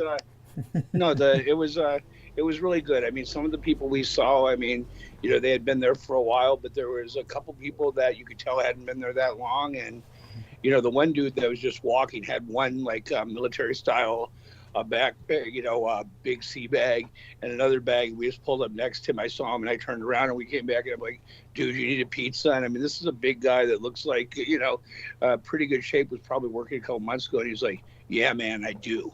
And it was just like, so I gave him a pizza, a couple waters, and, you know, I mean, it's not much, but I mean, you know, it was something. And then maybe, I mean, at least he didn't go to bed hungry that night wherever he went to bed. And I don't think he knew where he was going. because he was new to the streets. You could just tell. And I mean, I'm not an expert on it, so my brother does it every day for a living. My brother's homeless outreach, so oh my God, he goes out and does it. But it was good for us, and I mean, you know, overall, I mean, we spent $45, which I mean is money, but I mean, you know, we spent a lot more money on a lot stupider things than I think a lot of people have. So it felt good, and it felt good to us. And some people didn't go to bed hungry, and you can't save the world, you know. So might as well just give some people some pizza at least. Yes, yes, definitely. And well, you did well, and I'm just very proud of you. And also, how about this young couple?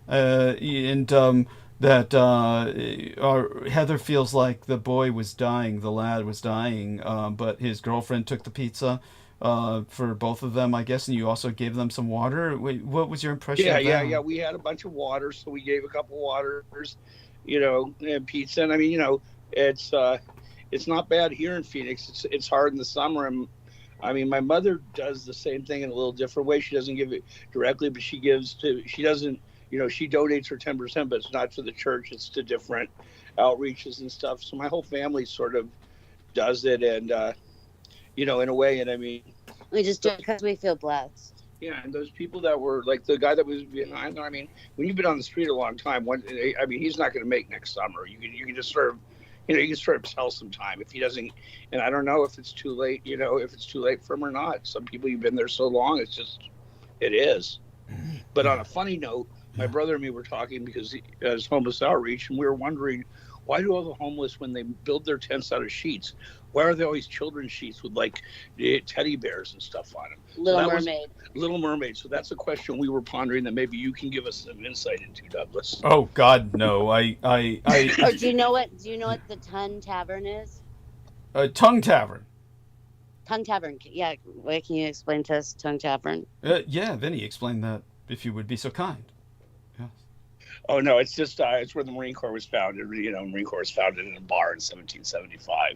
Okay. That's Tongue Tavern, which is somewhere, you know, instead of going and spending double the money I spent on pizzas, so I didn't go to Tongue Tavern on Thanksgiving. Maybe I'll go next week to a bar close to Tongue Tavern. Anyway, Douglas, you have a good night. Thanks to all for listening. Oh, thank you. Semper Fidelis. Take care of Heather for several hours a week. Oh, yeah, it's my pleasure. I look forward to it. Yes, thank you. And we look forward to your cameos, Vinny. We always do. They're wonderful. Thank you. Yeah. I don't know where Tongue Tavern is. I would presume it is on the Atlantic seaboard. And I would presume. Very good. Yeah. I've never heard of it. I've never heard of this. I mean, that's like, it's not, yeah. I mean, I believe it. I'm surprised. It makes sense. Well, I mean, honestly, you shouldn't be too surprised. There's a lot of things I ignore or have been trying to burn erase from my memory over the years. Oh, I understand, especially about that. But yeah, yes. No, the Marine Corps was founded by 4 members in 1775 before the Revolutionary War, and it was founded in a bar. So it's the Army founded in a bar. Yeah, that makes perfect sense. Which makes a lot of sense. Yeah. Which makes sense. Yes. Oh my goodness. Well, thank you for sharing that. I see we learn something new every day. And it's wonderful to have Vinny teach us. That's wonderful, Vinny. You're very good at this. And you're a teacher and in your own right. And obviously you've taught Heather a lot. And so this Crip individual, I like what Heather says, that this might be his community service. Sorry, you just... Well, but the Channel 5, it does have his trial, and we haven't watched that one yet, so maybe he mentions it in his trial. Crip Mac is on Channel 5, which Channel 5 is an interesting channel, but I mean, he's a real Crip, at least. It sure looks like it. I mean, you know, he goes in for gun charges and everything else. So he's, you know, his last gun charge, he went in like 8 months ago for carrying a weapon. So he's not saying he doesn't do bad stuff, but he goes out and also helps the community, which a lot of organizations over the history of the United States have have a very bad name. And I don't want to get into some of them, but they also help their community a great deal. And, you know, there's some back in the 1800s, 1900s. And this guy, he goes to Skid Row. That's where he hands out his donations. Okay. Oh, yes. Thank you, Heather. And continue, Vinny, with what you were saying. Yeah. So, I mean, you know, it's just one of those things. I mean, you know, he's chose a lifestyle that that it is what it is. And but nevertheless, he gives back, and then maybe he bangs, maybe he sells drugs, whatever. But he's on there, and he's pretty famous on YouTube, and he says he loves it because he doesn't have to work a real job in his probation officers, but he still goes to jail quite often. And the funny part is the voiceover, his whole introduction was Snoop Dogg. So Snoop Dogg, who obviously waves blue. So that sort of gives him even more credibility. Plus the tattoo on his head that says Crip Mac 55 probably gives him some credibility too. That's amazing. Yeah, it does. It's street cred. Street cred. Yeah. I mean, when you put that on, you're saying you're something, which you probably got to be if you live in South Central and you're writing a Crip Mac tattoo on your forehead. Oh yes, that's well, it is what it is. I'm glad he inspired you, and it's yeah, and what an adventure. We'll do it again. Well, the young couple you gave water to, for some reason, I'm kind of curious about them. Did you get the impression that there was a potential there for rehabilitation, or that the lad was on his way out? There was no lecture, there was no judgment, there was no sermon.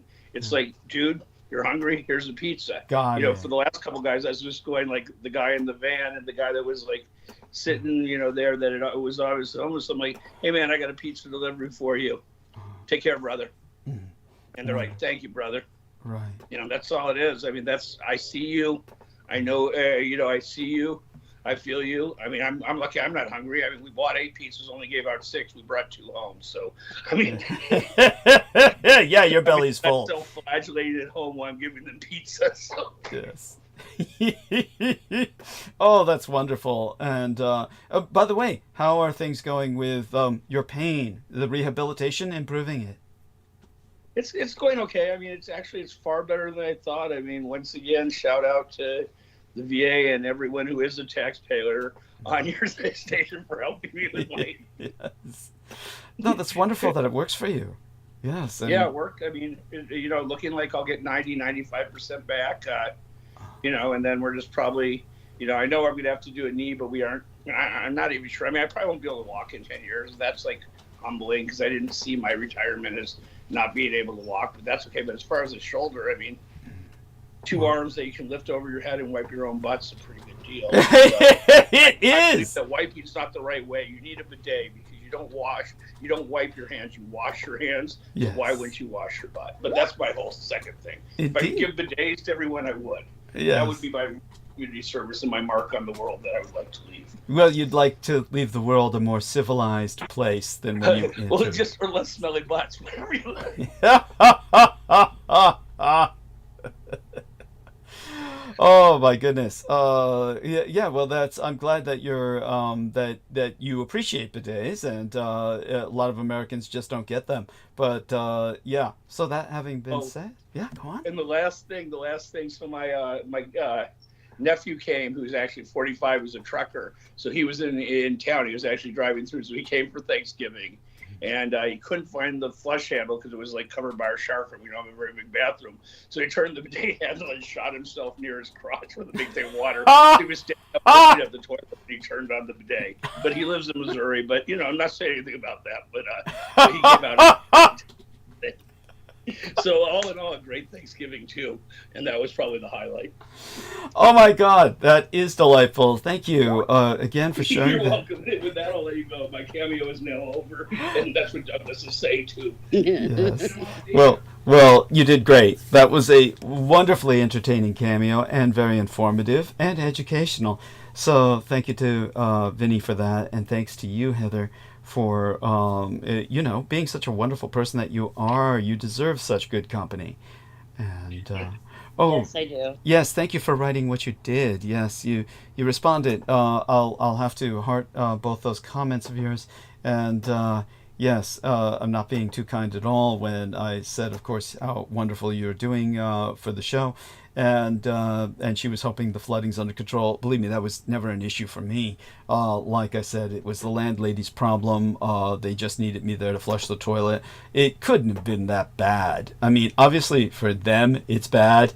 and that idiot upstairs, Manila Ice, as I call him, keeps a bunch of crap down in the basement, or rather the anteroom that is prone towards flooding, so he gets everything he deserves. It's something that she was insistent I never put anything in there, not out of any concern for my property, but out of her sense that it was her property and that it belonged to her, well, it was at her disposal. And she was just not going to allow me to put anything in there. And she would complain about anything that was left in there. I mean, anything. But look at the price they're paying now for putting all their shit down there. It's really poetic. I mean, it's, if anything, karma. Okay, so Brendan entered U.S. President Biden reverses course. Says he is part of this on. Yes, that's right. By the way, I'll probably start monologue with that just for the sake of spiting the former Peter Moon, who was so obsessed with that. Like anybody gives a fucking shit about Hunter Biden. I mean, holy fucking crap. Your life must be absolutely empty to give a flying fuck about Hunter Biden. Why would anybody care about this this idiot born with a silver spoon in his mouth getting away with inconsequential crimes? That it's not like he's killed anybody. It's not like he's done anything really of any kind of criminal impact. That he's getting away with it is simply what infuriates Peter Moon and the Republicans, Vinnie Barbarick and his Republican ilk, only because the guy is the son of a Democratic president. It's like, that's the only reason that they cared what this fucker did. And it's like, sure, okay, he's rich, he's spoiled, he got away with it, his daddy bailed his ass now. It's exactly what all the Republicans were. You know what?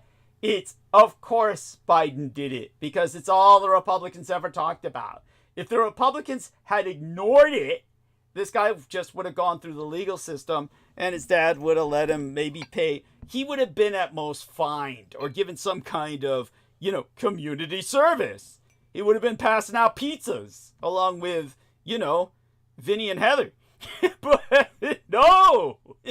The Republicans had to spare him that by just obsessing with a monofocal insanity, with a Victorian sense of a moral outrage that this individual did some stupid shit.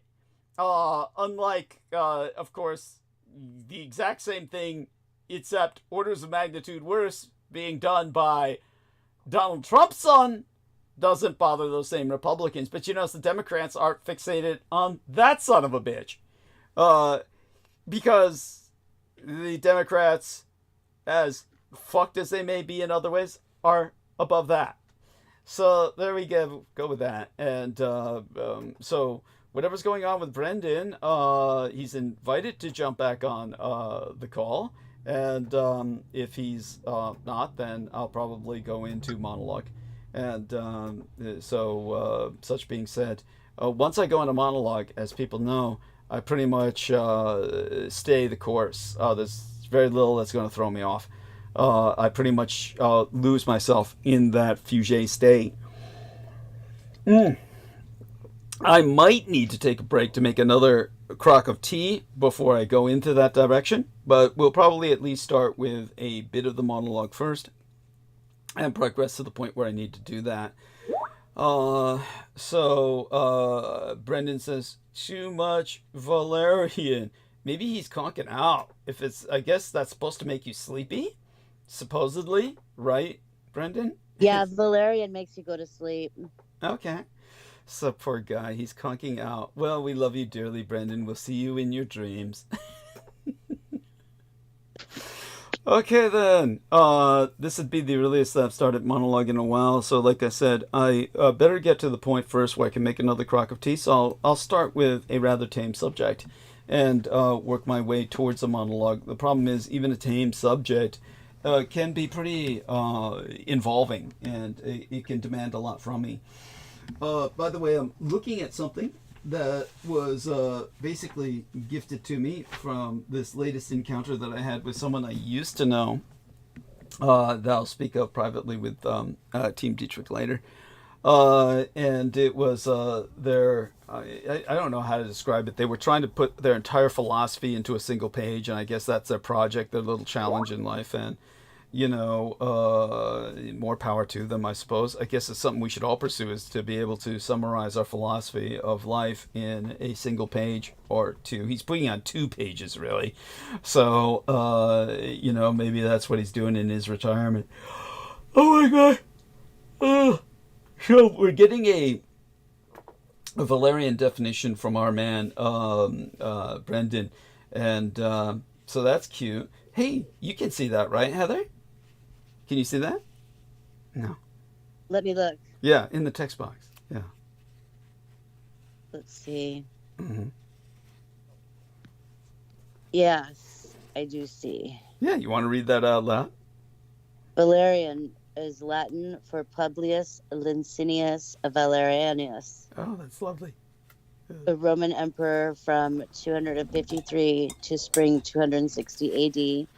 Valerian is known as the first Roman emperor to have been taken captive in battle, captured by the by the Persian Emperor Shapur after the Battle of Edessa, causing shock and instability throughout the Roman Empire.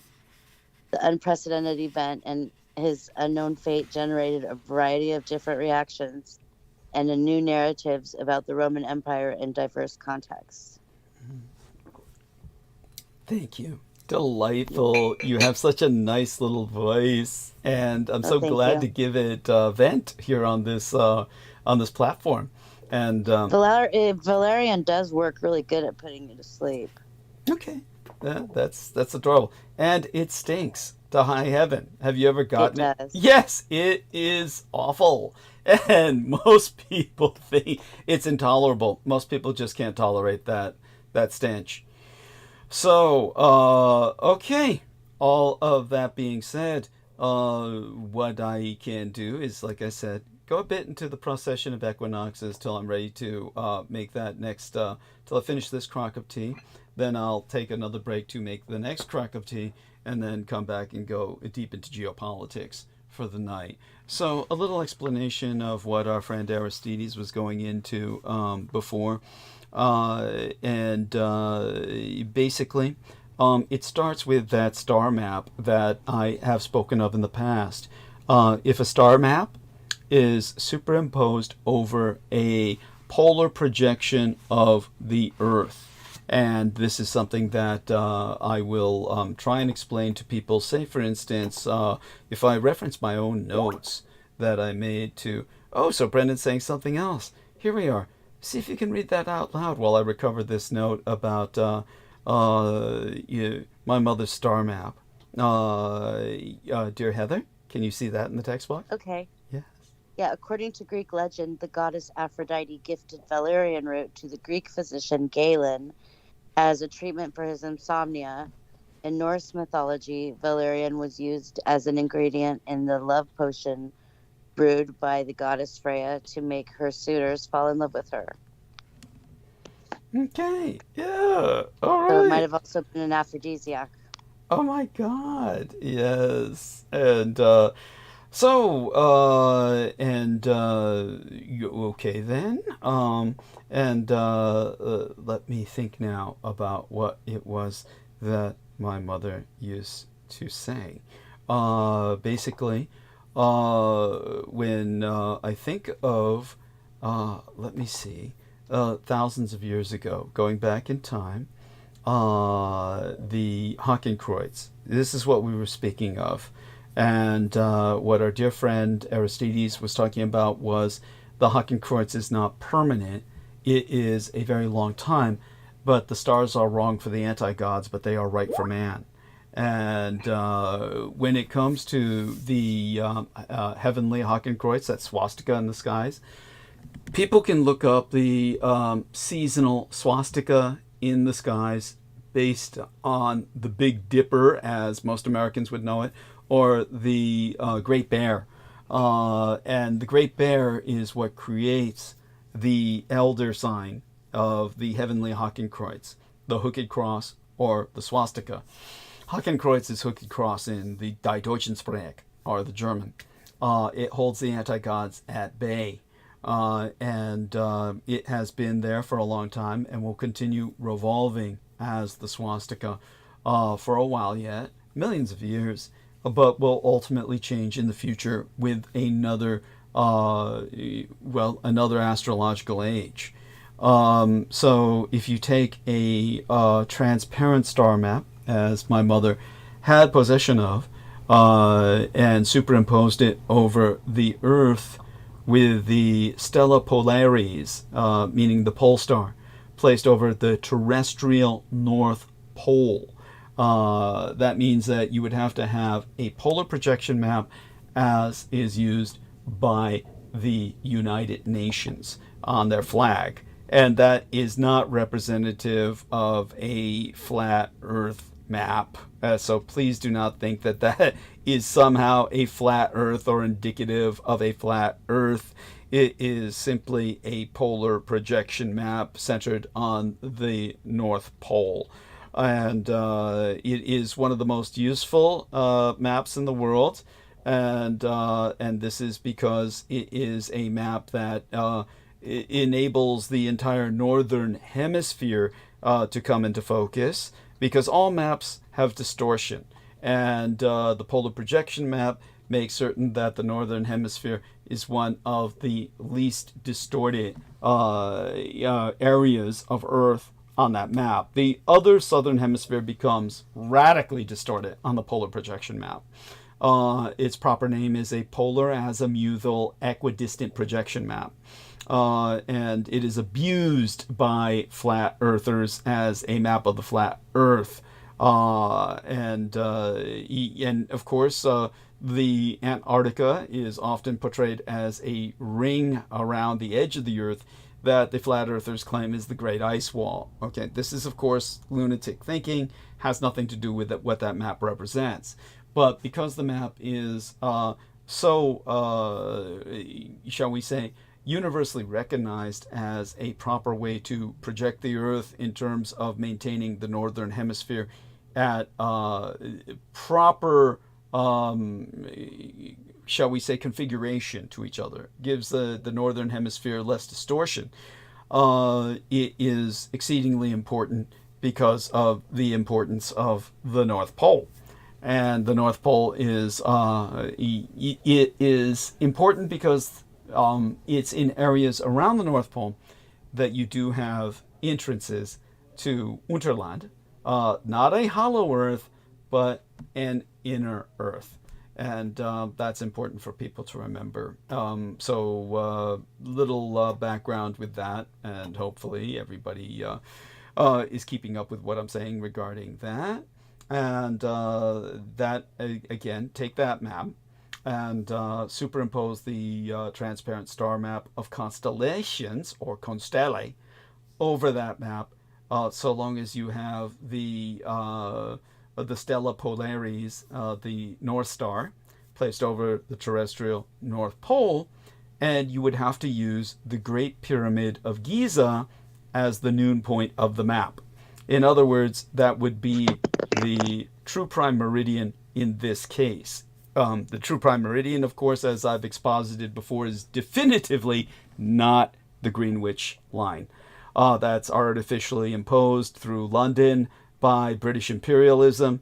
The actual prime meridian is the Florentinoa, or the Florentine prime meridian of Firenze, Italy, Florence, Italy, demarcated as 11 degrees and 15 degrees east of Greenwich. 11 degrees and some 15 east of Greenwich.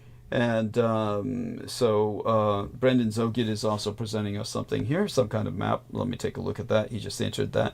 He says, best map. That's so cute. I only wish he could talk and join us in this little foray. So let me heart all of this, and I'll heart the majority of what he says later, of course. Gleason's New Standard Map here we are. So I'm going to link onto this. It's a Commonwealth map, Gleason's New Standard Map of the world. Okay, yes, there we are. It's a good example thereof. And, you know, certainly appreciate it. Of course, this one outlines the British Empire and its possessions at that time. Okay, it is what it is. Thank you. Thank you very much. Okay, so that having been ascertained, basically, when you do as I suggested and you use, instead of either Greenwich or the what I would call the metric prime meridian over Florence, Italy, instead you would use the Great Pyramid as such. There's a reason for that, because those who designed and built the Great Pyramid understood it as along the prime meridian line of its day. At the time that it was built, it was a different star system, or rather a different series of constellae in the sky. We had a different astronomy and astrology because the stars were wrong for man. They were not yet under the protection of the heavenly Hakenkreuz or the swastika in the skies. That way, if you imposed that is a prime meridian, the Great Pyramid of Giza, well, thousands of years ago, Egypt was known as the land of Kem. The Kema were a group of 7 major stars in the constellation of Taurus, known today as the Pleiades. And if the star map of constellae, transparent and see-through, is placed over that polar projection of our Earth, with the Kema, the Pleiades, over the land of Kem, or Egypt specifically, directly above the apex of the Great Pyramid, then you would see that Taurus falls over the Taurus Mountains of southern Turkey. Ursa Major, the Great Bear, rambles over Russia. The head of Draco, the dragon, coils up over China. Orion over Iran and Iraq. Orion is, of course, the hunter warrior. Aries, the ram, is over Roma. The ram represents the Aryan beast of war. You would call it the totemic animal or the paragon of Aryan warfare. And Capricorn, who's identified with the great god Pan, falls over Panama, Panuco, Mayapan. All of these are affiliated with Pan etymologically, the old names of the Yucatan area. And Aquila, the eagle, would span over the United States. So the analogies are obvious. They speak for themselves. It's one of the clearest examples of the law of as above and so below. And that's because those who designed and built the Great Pyramid understood this, and as the central geodetic point, the key node of the planetary grid, if you will, the pyramid was constructed at a time when the Pleiades would pause in the mid-heavens, directly above its apex. And this enabled the descending passage of the pyramid to be directly aligned with and illuminated by the pole star as it was then, indicating true north. So in order to more fundamentally understand these influences as they operate upon ourselves than any basic knowledge. So Brendan Zogit is asking, what was Japan? It would have been, of course, along the alignment of China and Draco. You see, the head of Draco basically hovers over China, but much of its sinuous body would outline the Japanese archipelago beneath. But as he points out, they are ruled by Spica, which is very important. And that's a important observation. And I thank him for that, because it's something that can't be overemphasized as well. And I only wish he would come on to speak about this with us, because it's so important. So for those of you who don't know, Spica is the biggest star in the constellation of Virgo, one of the 20 brightest stars in the night sky. And that's, of course, then renders that constellation. Spica, the bright beacon of Virgo, is actually 2 stars, of course. and we could look up zodiacal aspects of Alpha Virginis, the prime virgin, the star in Virgo, and find out more about that at our leisure later. But thank you, Brendan, for reminding me of that, because a lot of these things I'm just dredging out of memory and whatever notes I can scrabble. Such having been said, let's take a look at our live stream. Like I said, I'll just continue along this topic until I finish my tea here, then go and make another one before diving into geopolitics in the more conventional and current sense. Pixie Princess Star Fox sends kisses, and I'll send them in return. Delightful. And so appreciate you, Pixie, and so glad you are able to join us. And, oh, did you call her, Aristides? Pixie? Yeah, Pixie. I believe so. Excuse me. Let me check. Sure. Just check on that. Thank you. Appreciate that. Yeah. Okay. Just responding to her right now. And, okay. Put this down a little bit. Should have been there. I'm usually, well, you know what? Redundancy is okay, so let me, sure. We'll just give her a call, and she's welcome to respond if she wishes. Of course, I'll just be rambling anyway. Zoning on. So for those of you who don't know, the word zodiac is the Greek word for living creatures. It's where we get the word zoo from. It's the wheel of the zoo, or zoo wheel. And so everybody knows what the zodiac is, but understand that they're not just 12 star groupings. They are circling the sky in a 16-degree belt. Okay, let's see what else is being entered into communications here. Here we are, some key themes. Yes, of course, Brendan is working on a somewhat different astrological system, but certainly one that's very much appreciated. And here I am responding to his further notes elsewhere. Let's see if, okay, so we still got the same number of people on the call. Let's go back into the deep dive concerning the zodiacal wheel. This 16-degree belt, well, the sun, the moon, and the planets will all appear to be in these constellations as they move against the background of these star clusters, and each sign of the zodiac makes a brief and regular appearance with, shall we say, the passing months of the year. The summer and the winter divide the year into a combination of darkness and light, and the Earth rotates on its axis 23 degrees to the plane of its orbit, bringing about our seasonal changes. This is also what Aristides was referring to in our orbit wobbling, our angular tilt, for various reasons. Without this tilt, if our planet was sitting up straight, so to speak, if there can be such a thing in space, but yeah, there can be in its own way, there'd be only a single season.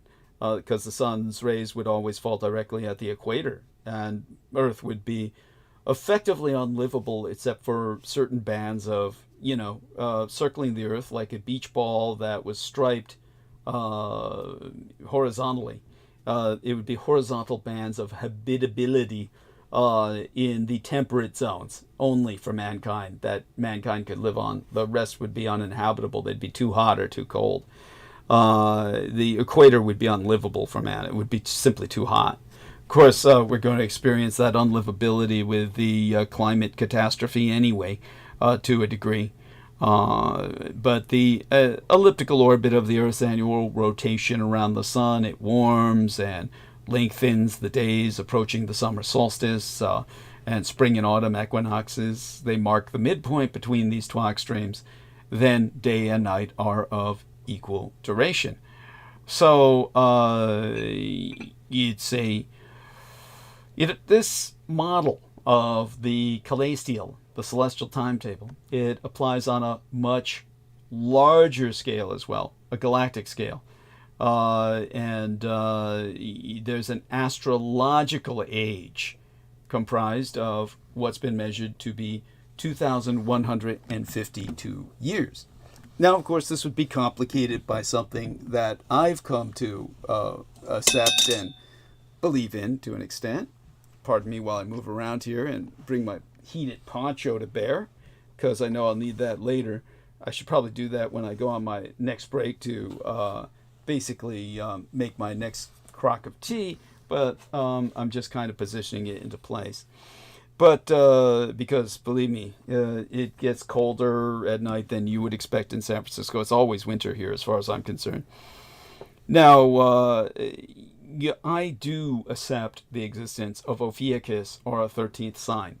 And my mother otherwise would be a Sagittarius, but if we accept the existence of the 13th sign of Ophiuchus, which many conventional astrologers violently reject because they spent thousands of dollars on software programs by which they can tell people's, read people's astrological readings. And if they were to integrate a 13th sign or recognize it, somebody would have to design entirely new programs of software so that they could conduct professional astrology with the integration of this 13th sign. Tell you what, Aristides, that would be something you could pursue to make a fucking bundle. Trust me. You'd have to give me a cut just to, for having given you that. Why my voice so bad? The 13th sign, that's what I need to pursue? Yeah, if you were to design or work with somebody to design a astrology software program that would integrate Ophiuchus, the 13th sign version. Yeah, okay, noted. I have no idea, but you know what? I might eventually talk to somebody. So yeah, because nobody's done that, and that's because probably would cost a lot, not too much though. I can't imagine it costing too fucking much these days. Yeah. Yet, but astrologers reject it violently. So they would be the I mean, there's two things. There's being good at coding, and there's being good at understanding what it is. So, let's try to understand what it is first, and then I'll find some I could send you an essay I wrote on it. Yeah, I could send you an essay I wrote on it. I'll find some guy to code it. Yeah, I'll send you that over the next few days. Yeah, maybe after I come home from my first allergy appointment on Tuesday or something. By the way, Brendan reminds us there are 88 constellae in the northern sky, and thank you so much for that. Very important, by the way, and I appreciate that fact immensely. But at any rate, if you were to count only 12 signs, then an astrological age is about 2152 years. And he says 13 signs have been around for a while. Yes, they have, but astrologers refuse to work with them. It's they'll go into paroxysms of rage. What's her name? Laura Lee Solomon would be just how would you say it? Vituperative. She would be vituperative. React in the most negative way imaginable to the fact that there's a 13th sign, and deny it. And that's her issue, not mine. But many astrologers are like that, and believe me, and they'll tell you if you bring it up, they'll decry it, and then they'll go into all kinds of reasons why not to pursue it. If we accept that there's only 12 signs, basically an astrological age is the duration of each zodiacal sign, and that would represent a month of the cosmic year. If you introduce the 13th sign, that gets messed up. Okay, it gets a lot messier and a lot less, of that smooth flow of even divisions. But that smooth flow of even divisions has always struck me as rather inorganic. It's forced. As far as I'm concerned, it's rather forced. In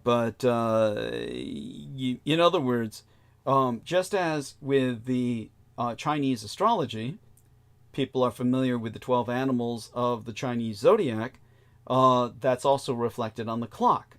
So the one thing that's the easiest thing in the world to remember is the rat is the first animal that starts the Chinese zodiac.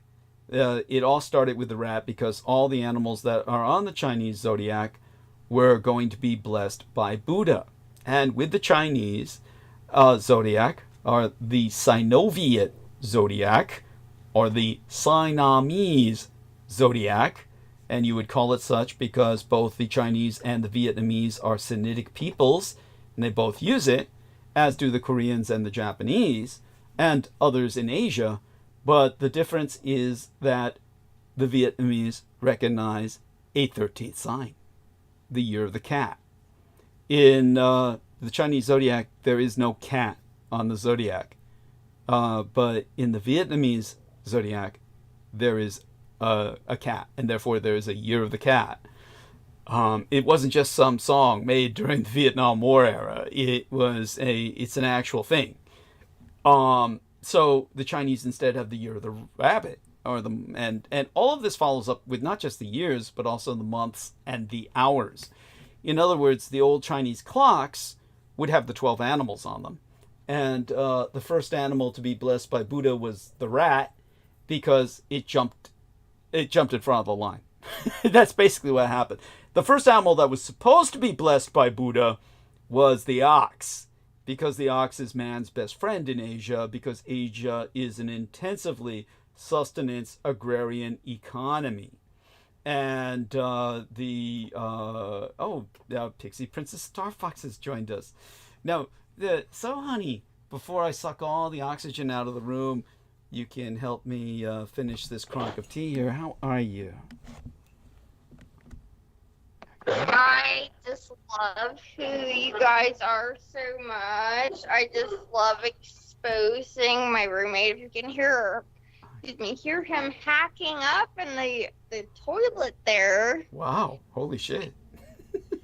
Is he going to live through the night? It wasn't really part of the whole artisticness, but that's become its own. Should I ask him? No need. Some FEMA out there? Holy shit. If that's the organic sound of his vomiting, yeah, it sounds like he may not survive the night, honey. What? I thought it was like if I call him, it'll be a little, How about, is that like, you ever thought of, like, what happens if he needs the ambulance? That's why you have technology. Yeah, but I mean, you got to use the technology, right? Are you... Left, like, she's the hero. I'm not the hero. No, but I mean, you might consider calling the ambulance just to avoid having a body. I think if you think you might fall down and need help, you need one of the button pusher things. You gotta get one of those, hey, I fell down bullshits, because Lifeline. They used to call them Lifeline. This is what they used to call them, but it turned out it was all a scam. Cool. Well, I mean, Eric, if you think I'm coming to save you while you just cried, no, you have people all over the West Coast laughing at you as you die right now. Oh, God, that's horrible. Now, someone like Mike Ringley would deserve that, yeah. I would gladly have danced on his grave. Well, I feel I'm not trying to be mean. I'm not thinking about it that deep, because you know what? His poor mommy died just a week ago. Oh, so sorry to hear that. That is super ultra butthole of me. Mm. But that's how I talk. Mm-hmm. Yeah, understood. And in the meantime, I'm trying. Yes, go on. I'm trying to set up this electric pan show while you're talking. Here. Yes. No. Okay, you. Oh God, here. No.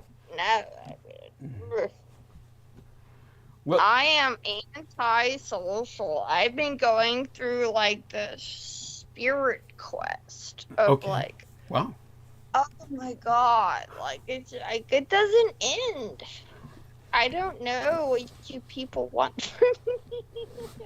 Well, yeah. Well, you certainly did well by me, honey. I mean, you helped defend myself when you were one of the factors that helped save us all when you struck back at Peter Moon with your own occult castings. And well, I mean, that's like maybe this guy's paying the price for that.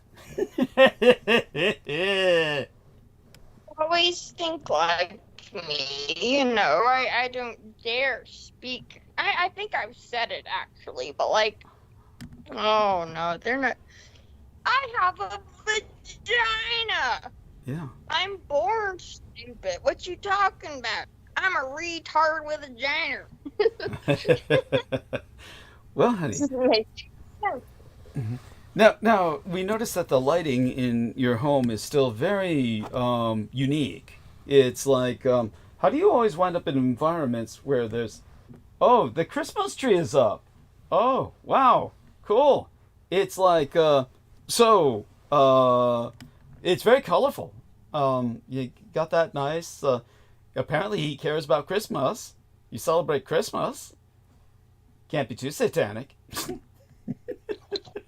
I mean, I can go on and on.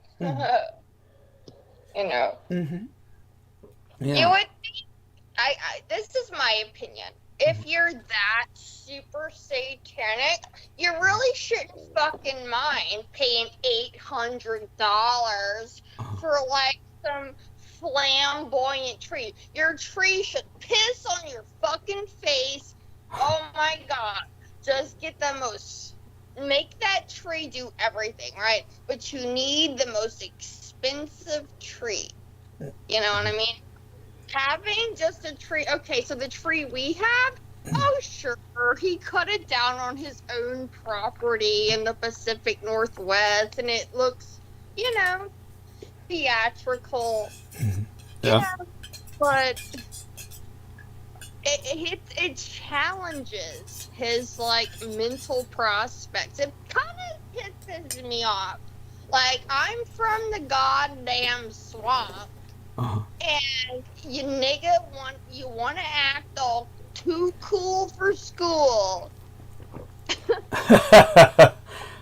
Like, there's always these little superficial little gas problems. Well, what Star Fox is referring to is the fact that she was living in the Louisiana bayous for a while, correct, honey? Yes, that's what we're talking about. Yeah, if you could call that living, you were, yeah. Yeah. How are you doing now? Oh my God. Well, I must say, I think about you guys almost every day. Wonderful. I feel like I'm in.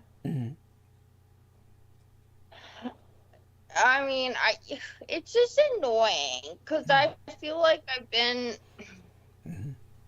It's not just. Oh, I don't even know how to put it. I really don't. Well, you're doing fine with your communications. I certainly appreciate. It helps us that we can see you. Well, I don't feel very communicative. I'm sorry. No worries. Oh, no worries. I can go back to talking about the procession of the equinoxes, but it was certainly wonderful to have you with us. Oh, that makes me feel so special. Yes. And Brendan has come back to join us because he knew you were coming on camera. He had to come back for that. Yes, I couldn't lure him on for hell or high water, but as soon as he heard your voice, he came running. Do say hello, Brendan. I'm sure that Pixie would appreciate your greeting. Let's see if he'll come off mute. It's like, I mean, he's certainly communicative when he's texting. Is this like, I guess Brendan's playing hard to get. I'm sorry. Yeah. Well, whatever reminds me. Oh, nothing you need to be sorry about, Star Fox. So, aside from that, how's business? Your work going okay? Essentially. try to practice not to care about anything. And Yeah. it's actually really hard. Of course it's hard, but like Yeah. that's just it though. Is like I really can't, nothing to do with you guys, but like Yeah. I cannot give anyone what they want. Yeah. Not like that. No. So I essentially, it's just, I cry alone when I have to. And that's kind of, I guess I got that out the way. I can't imagine having to cry too much, to be honest, at the, like, on those terms. Yeah. No. Yeah. I don't like crying that much. Okay. So but it's a big deal. So I don't know. Mhm. I can picture you guys talking to me in my head, and it's like I could hear the second communication y'all are doing, and I just don't know what to say. Mhm. I don't really give a fuck at all. I don't care. Well, such being said, if I could just get someone to talk with you while I take my break, I'll take some painkillers to prepare me for the rest of the night, and then start monologuing. Yeah. When they think it's super private, then they're like, "Oh, we're gonna listen," and then Yeah. it's like they want to hear the private stuff. They Like do. it's like we're the spooky team, right? It's like It's so true. A lot of people may not understand where Star Fox is coming from, but she's talking about the fact that we have prying ears and eyes, just peering into our lives at all times. It really is the case. Yeah. Yeah. And the more private we try to talk, the more they listen. But they listen when we're talking publicly too. Right, honey? How about you, Brendan? there's never a good time to reach me when it comes to, if you want privacy, this is like, I guess when I'm so intoxicated, there's no filter. Yeah. That's, I think, when they leave me alone. They're like, well, she's gonna hang herself. Look at her. But that's Okay. So, honey, we really love you. Really appreciate the fact you're visiting with us. Do me a favor, Aristides, Heather, if you both be so kind and hold the conversation with this young lady, Pixie Princess Star Fox. Yeah. Yeah, lovely. I'll be right back. What I'm going to do is pop some painkillers, take my, fix my other cup of tea, my crock of tea, and then I'll be ready to go throughout the night nonstop. It's about that time. I'll start in a monologue when I return. So we tried talking about the procession of the equinoxes for a while, but I believe that Pixie Princess Star Fox showing up is stellar enough for the moment to hold us in that direction.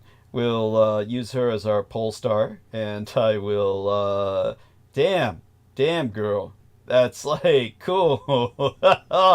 Those are like, what are those? You're smoking?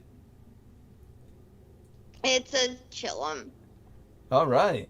Better than the vaping. I can tell you that vaping has side effects that people just don't appreciate, but they're beginning to appreciate them now. Okay, so what I'll do is go mute. I'll be back, and when I am, we're going full sway into geopolitical monologue. And thank you, honey.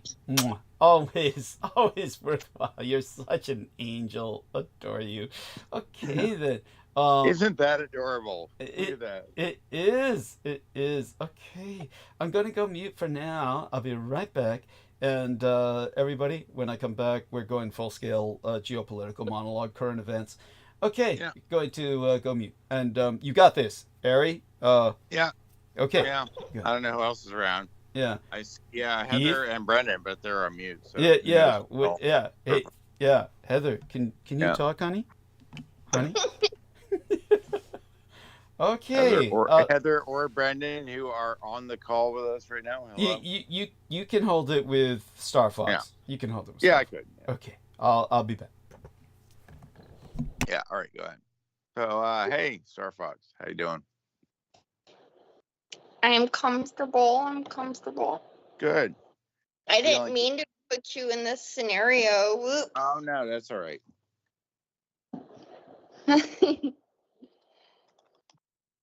Perfectly okay. So how are you doing? I'm fine, darling. Yeah, really? Yeah, well, And no news. No news really, is good news. Yeah, you no know, news is good news, right? Yeah, no sure. major drama. No, Oh, that's not good. That's great. like. You know, that's fucking amazing. Thank you. It is, isn't it? Yeah. Thank you. Yeah.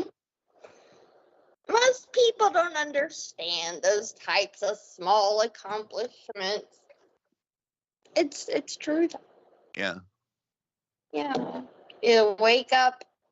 I mean, where I'm at right now, it's like I've heard. I think you would understand this pretty greatly. We're saying, okay, so you wake up and you put your hand on your heart and your stomach. Clearly yogic poses, but they're not explaining it as a pose. It's really more as a battery charge thing. So they're like, okay, like it was a really vague comment, but I thought it was really beautiful. So they're like, okay, so you wake up in the morning and in the first 7 minutes, and I thought that was really cool because in my first 7 minutes of the day, I can feel all kinds of ways. Right. I know it takes a few minutes to be like, okay, who am I? Where am I know. What day I is know, it? but What do I have to do today? it pisses me off because I know how I should feel and there's nothing you could do. It's like, well, if you feel a little upset, what are you gonna do? Whatever, start your fucking day. So I do my little thing and it's like that worked out. I don't know. Yeah. I can't believe Dougie left us together. Yeah. I have all things I could tell That's you. okay. Not He's that- got to take a break sometime, so sorry. Okay, for a few minutes. Shouldn't take him long. You know. That's not what I mean. So what have you been up to lately? Like what's like day-to-day life been like working or what are you doing stuff? Online, recreation? What's up? Really tired. The time change being way out here is probably interesting for me, but I don't know. I'm having a hard time with the time change. Really? But yeah, I mean 4:30. Yeah. Right. Work Yeah. is. Right. It's. I don't know. I know, It's weird. right. You feel like you're like halfway through the afternoon and it's fucking nighttime. Well, if I get up at noon, it's bad. Right. Seriously. Yeah, I'm scared of the dark. I feel like once it's totally dark, Sasquatch is there. So I will not go get no wood at night. Once it gets like I can't see, I will not go do anything outside. I'm convinced Sasquatch is there. And that's just fine. Like he must know I'm here. Gotta know Have you I'm seen a here. squatch? Well, saw a no, squatch? I heard one in Louisiana, but Skunk ape. You saw a skunk ape. this is so much creepier. I just know he's here. There's no way, like it just that's what's weirder is What did thinking it look he like? was in Louisiana and not here. Sorry, I'm forgetting. What did the skunk ape look like? Or whatever. You like actually saw it? Physically saw No, it? no, I heard it, which was Did you smell it? Was it like smelly? Because that's what they say. It's like it smells bad or something. no, it was scream, growl. It was, it was everywhere. So like when you hear it, it's like all around you. It was so scary, angry sounding. It was so like aggressive sounding. It was so scary. It was terrifyingly scary. So it was growling. Yeah, I don't think they like people very much. Well, I was inside. I was singing Tibetan Buddhist fucking mantras. I was like chilling out. Maybe it was a Buddhist. I think that's got a big thing to do with it, whatever it is. Yeah. Because I think it was about the frequencies or something, like the tones, maybe. Because Right, that's what I'm I saying. was not feeling. It's just hard to dissect it. It was very sudden for me, and it was fucking scary. It was. I mean, Yeah, I can imagine that thing is like not normal. I know it's like And you they're very always intelligent. see people on TV and you're like, yeah, that's bullshit. And I know it looks like bullshit, you know, but like. I mean, they're pretty real. Yeah. So like the dude I was staying with, I would rather live so sad than that guy. It was scary. See Sasquatch? I was like, I would rather go live with Sass. Like, my primal instinct was like, feeling like Sasquatch was less scary than the person I was living with. The swamp of Louisiana. Oh, interesting. So I think he understands that anyway. I mean, there's nothing I can do. It doesn't matter if I disprove or prove any of that shit, but like. Well, I mean, it's real. I mean, that thing is real. Those like cryptids. That dude acts like it's real. Like, the cameras around that property. It's like they're Yeah, not. did you guys see anything? Like, no. Because there's a lot of cryptids in like the swamps. No, he's not that coordinated. Yeah. I think he would like to be. I mean, he could be, but like. But did he actually see a Bigfoot like walking around in the forest? So, like, in the when bite. it happened, it's about 8 o'clock in the morning. I got that weird painted over window I used to see. It's the only time I opened that weird window up. It was all super pushed up. And I'm sitting in the window, old dude's trying to sleep like a normal person who has a job. Yeah. And I'm all like, and I'm singing Tibetan fucking mountain music. Yeah. And then Maybe like it's related to Yeti. You know, it's like very close to a Yeti. And then like I hear It's profound. about like 20 feet away, like, so the window is, I'm sitting 2 feet from the window, and then outside the window there's like 10 or cut area, and then it's just kind of a little bit of wood.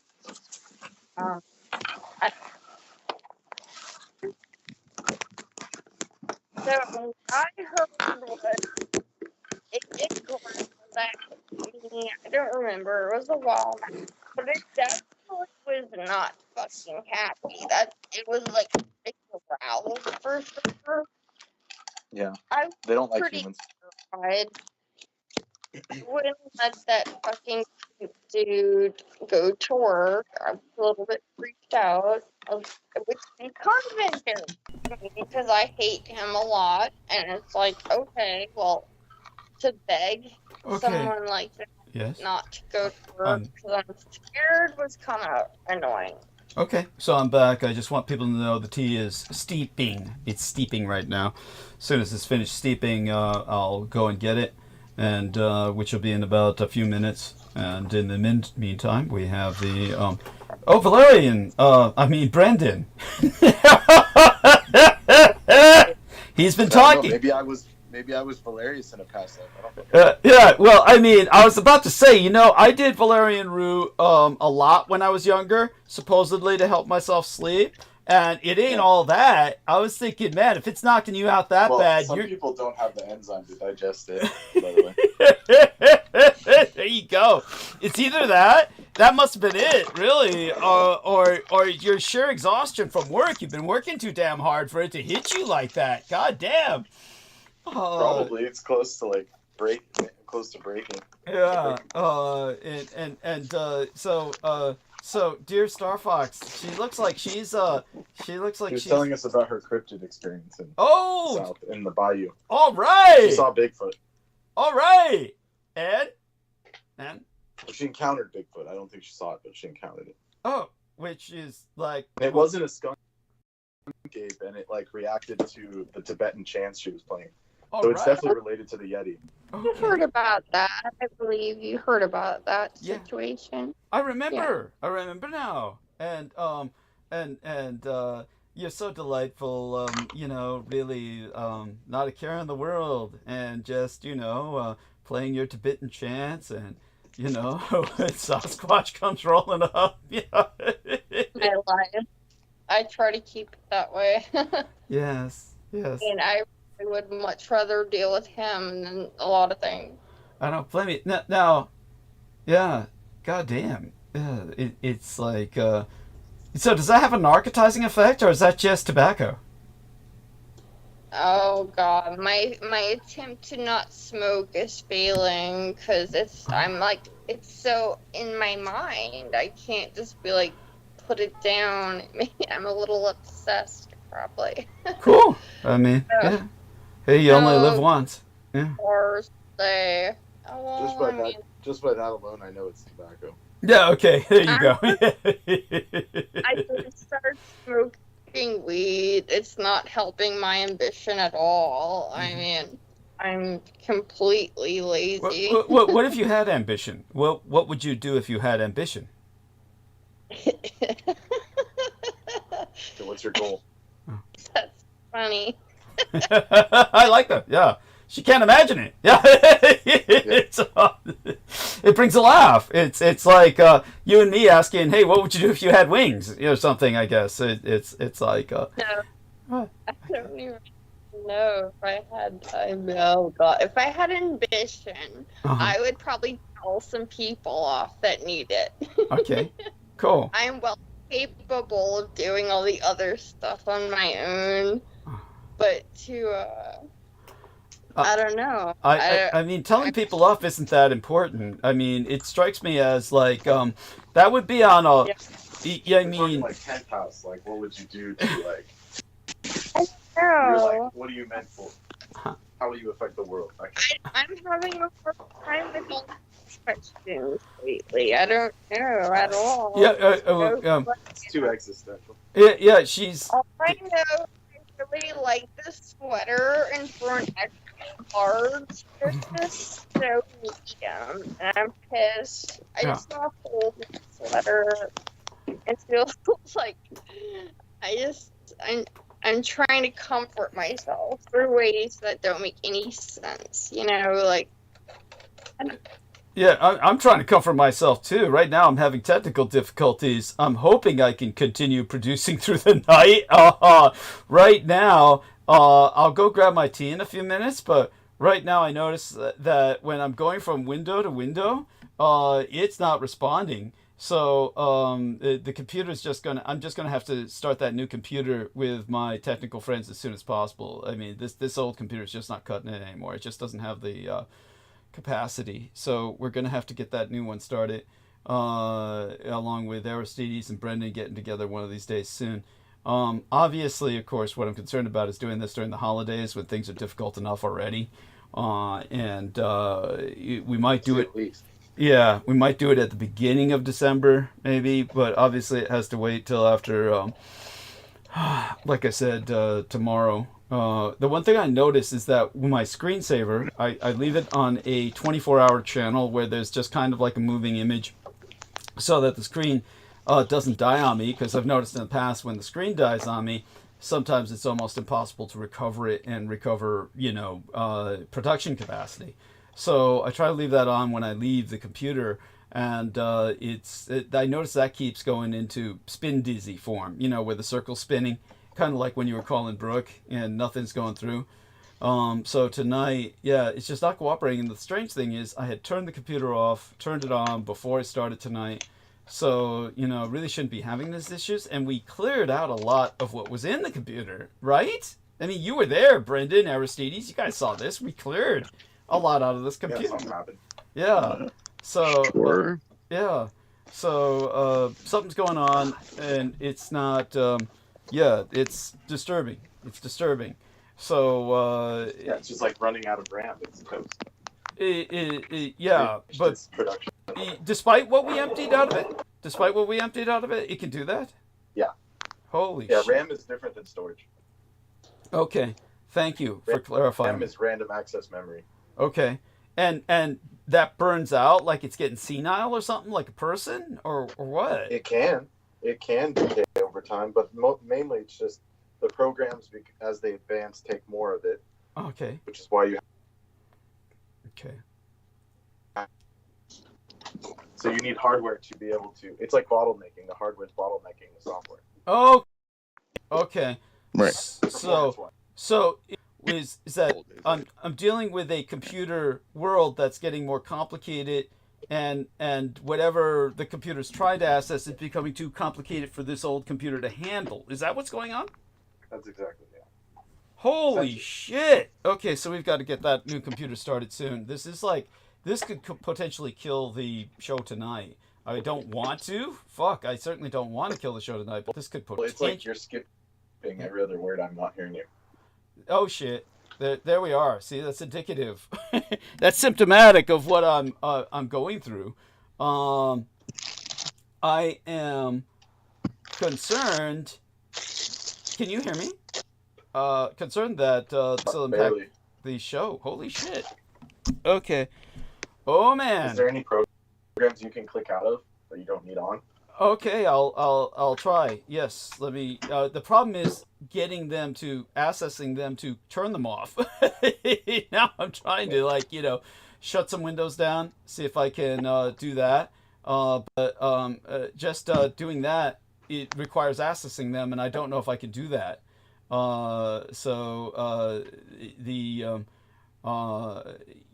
have to open the screen so I can shut it down, and because I have always when I'm producing, I always have multiple screens on. The thing is, can anybody hear me right now? I can hear you, but not very well. Okay, so I'm gonna try and shut down. Super fine. You sound amazing. You're so wonderful, honey. Gonna try and shut down these other windows that I have open, but I have to access them to shut them down. And so I'm in a kind of. I'm going to be working on these speakers real quick. I have some speakers I'm working on. Understood, and that's fine. And the thing that it says, the application's not responding, the program may respond again if you want. Do you want to end the process? Should I press end process or cancel? It's Microsoft Windows here saying that. And I could share screen if I could, but I can't really share screen. I got a Microsoft Windows little window coming up. The application is not responding. The program may respond again if you wait. Do you want to end this process? So should I just press end process or cancel? Oh shit. Okay. Hey, Bren. Just cancel. Oh, cancel. Okay, well, it disappeared anyway. So you're fine. Okay. So let's see where we're going. Let me try and get out of this. So I thank everybody for their patience. And now we'll try and go back to my Firefox and start closing some windows. Oh, I'll press cancel. Okay, cancel. All right, because it came back up. And now the biggest problem is This fucking sucks. But hey, the good news is Wednesday will be here before we fucking know it if this doesn't pan out tonight. God damn. So everyone, if anyone can hear me, what I'm trying to do is access Windows to shut them down so that I can have just a few remaining production windows open. But we're waiting on that. It keeps going back to the call. Okay. And What the fuck happened? Can you hear me? Yeah. Okay. What happened? Are you like you haven't heard me all this time? What I'm describing? No, I've been hearing you. What the hell's going on? What's going on with the computer? Well, it's pretty much what you said. It's an old computer that doesn't have enough RAM to handle multiple windows at once, which I usually have open. So I'm going to close as many windows as possible. Yeah. Shut the porn down for now. Thank you. I knew I could count on you. That's. Yeah. The live stream's still going. So yeah. So I appreciate everyone's patience with this. Right now we're trying to shut down different windows here and then give my computer some breathing space. Okay. And okay, so one of them seems to have worked. And then as soon as we can get everything working, I'm going to bring my tea here and start monologuing while we're still capable. Yeah, okay. I'm just shutting down as much as possible. Give me a second here. And, okay, how about now? Can you hear me? I can kind of hear you. Okay. Yeah. I'm just doing my best to shut things down. Here we are. Okay, I'm shutting down some different things, giving my computer some breathing space, and hopefully this is time well spent and it will work. We're going to find out. Okay. And, okay. So everybody, bear with us. In the meantime, everybody talk. Everybody talk. You talk up a storm for me. You'll need to talk anyway when I take my second little break to get my tea. Wait, second break? I got, the tea is steeping. It's steeping. The tea is steeping. We were just talking about cryptids. Yeah. And so, continue with that. I don't know. Start off. What didn't you said you saw Bigfoot? Mission, and I'm trying to figure out how to pause you from my own ambitions. So it's sorry, I'm a little bit thinking about something else. So just bear with me. That's okay. How about Aristides? Can you talk? Brendan, you can talk. Come on, Brendan, you're our talker. Yeah. Just bear with me. Yeah, but I'm in no shape to speak. I just need to go back. So thank you for asking, darling. I love you. I love you too, Pixie. You have no idea. I adore you, Pixie. We all love you. All right. Now I'm just trying to get back into computer shape here so I can, try and do my show tonight before I go grab my tea. What I need everyone to do is be able to talk in the few minutes that I'm gone, because I'll be gone for about 5 to 7 minutes, and okay. Yeah, but I'm not ready to leave yet. We're going to see that things have stabilized before I do that. Yep. Hail fucking Mary. Oh my God. Hail Mary, Mother of God, as I am wont to say when I'm alone usually. This is the first time I've ever said that publicly, but I say it quite often when I'm alone. Got that from my late and sainted sire, my legal father, George Dietrich, a Roman Catholic. There we go. So while I'm gone, Aristides, Brendan says he's in no shape to talk. Yeah. What are you going to talk about? Oh shit, Star Fox Live. What? It's just me? I feel like I'm losing my voice, which is weird.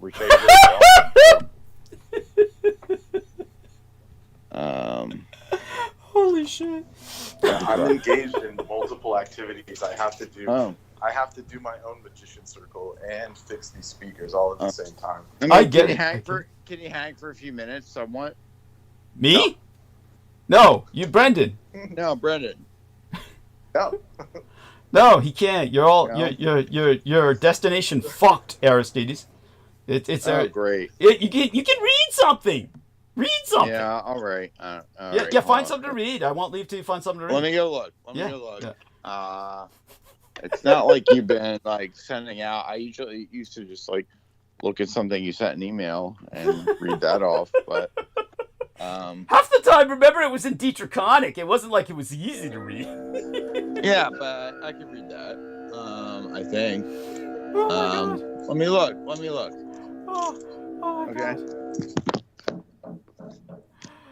Oh Jesus. Are you guys able to hear me? Yeah. I sent a bunch of stuff. Yeah, he sent a bunch of stuff, Aristides. Yeah, for you to read. You did where? Yeah. In the chat. In the chat. In the text. Yeah, the text box. Like valerian sedative properties are associated with yeah. supernatural Yeah, man. power and medieval Yeah, I don't know. It was believed that placing valerian under one's pillow could protect being from evil you guys spirits and nightmares. By the way, it's also telling me The that plants YouTube's not receiving enough video to maintain smooth streaming, so we're going to need our audience to participate. El Nemo says, can still hear you on stream. Nemo, please, come on bandwidth and you can talk with these guys. These guys are, they need help. They need help, Nemo. I never said that. I don't Oh, okay. Then you'll be fine. All right, then. Yeah. It's going to take me 5 to 7 minutes. I just said I couldn't talk. Okay, but you can talk now. You're talking now, right? I'll be back. Yeah, okay. Yeah. Okay, good. Because I'll be back in 5 to 7 minutes. You guys have got this. I'm not even gonna bother to go mute. Okay, okay. Well, I'll go mute. Right. Okay, I'm gonna go mute. Okay. Yeah. Well, I'm looking for something in email. He hasn't sent out any. What's that? I'm gonna continue with this valerian thing. Okay. I'm looking for. He hasn't sent a lot of new stuff. He was just like really firing off in emails before. So looking for something to read off. Yeah, valerian sedative properties were associated with the supernatural in the medieval times. It was believed that placing valerian under one's pillow could protect them from evil spirits and nightmares. The plant's potent scent was also thought to ward off witches and other malevolent entities. In addition to its sedative properties, it was also used in love charms and was also believed to have other medicinal properties in the Greek times. It was used to treat a variety of ailments, including nervousness, headaches, digestive issues. The Roman physician Dioscorides recommended it as the treatment for anxiety and nervousness. Its actions were sedative, hypnotic, anxiolytic, antispasmodic, a nervine, and a carminative. So that's valerian. It's a very important herb in the herbal pantheon. Mm-hmm. So there you go. Awesome. Yeah. I'm looking for through my tomes real quick. I got some ancient tomes I could read from. Let's see. Gotta dust it off.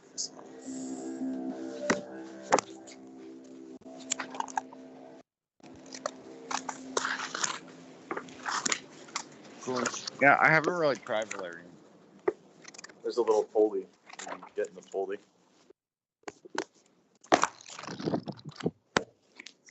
But some people think it helps them sleep, I guess. Where are you at on melatonin? I can give you a full lowdown on melatonin. Yeah. I mean, mixed opinions on that. Some people are like, oh, you shouldn't take anything that's a natural hormone.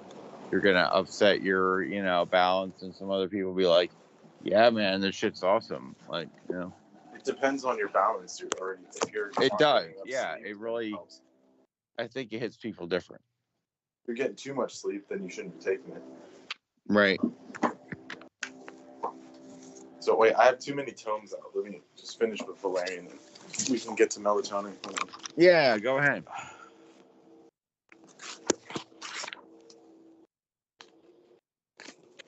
Yeah, so valerian. Do not use it while driving, of course, when taken internally. But it has many folk names, such as All Heal, Amantia, Blood Butcher, Capon's Trailer, Cat's Valerian, English Valerian, Fragrant Valerian. the garden heliotrope, pew, red valerian, St. George's herb, setewale, setewell, and setwell in English, vandal root, ruled by the planet Venus, and its element is more water. Its powers have to do with love, sleep, purification, and protection. This rather ill-smelling root powder is used in protective sachets that are hung in the home to protect against lightning, placed in pillows to aid falling asleep.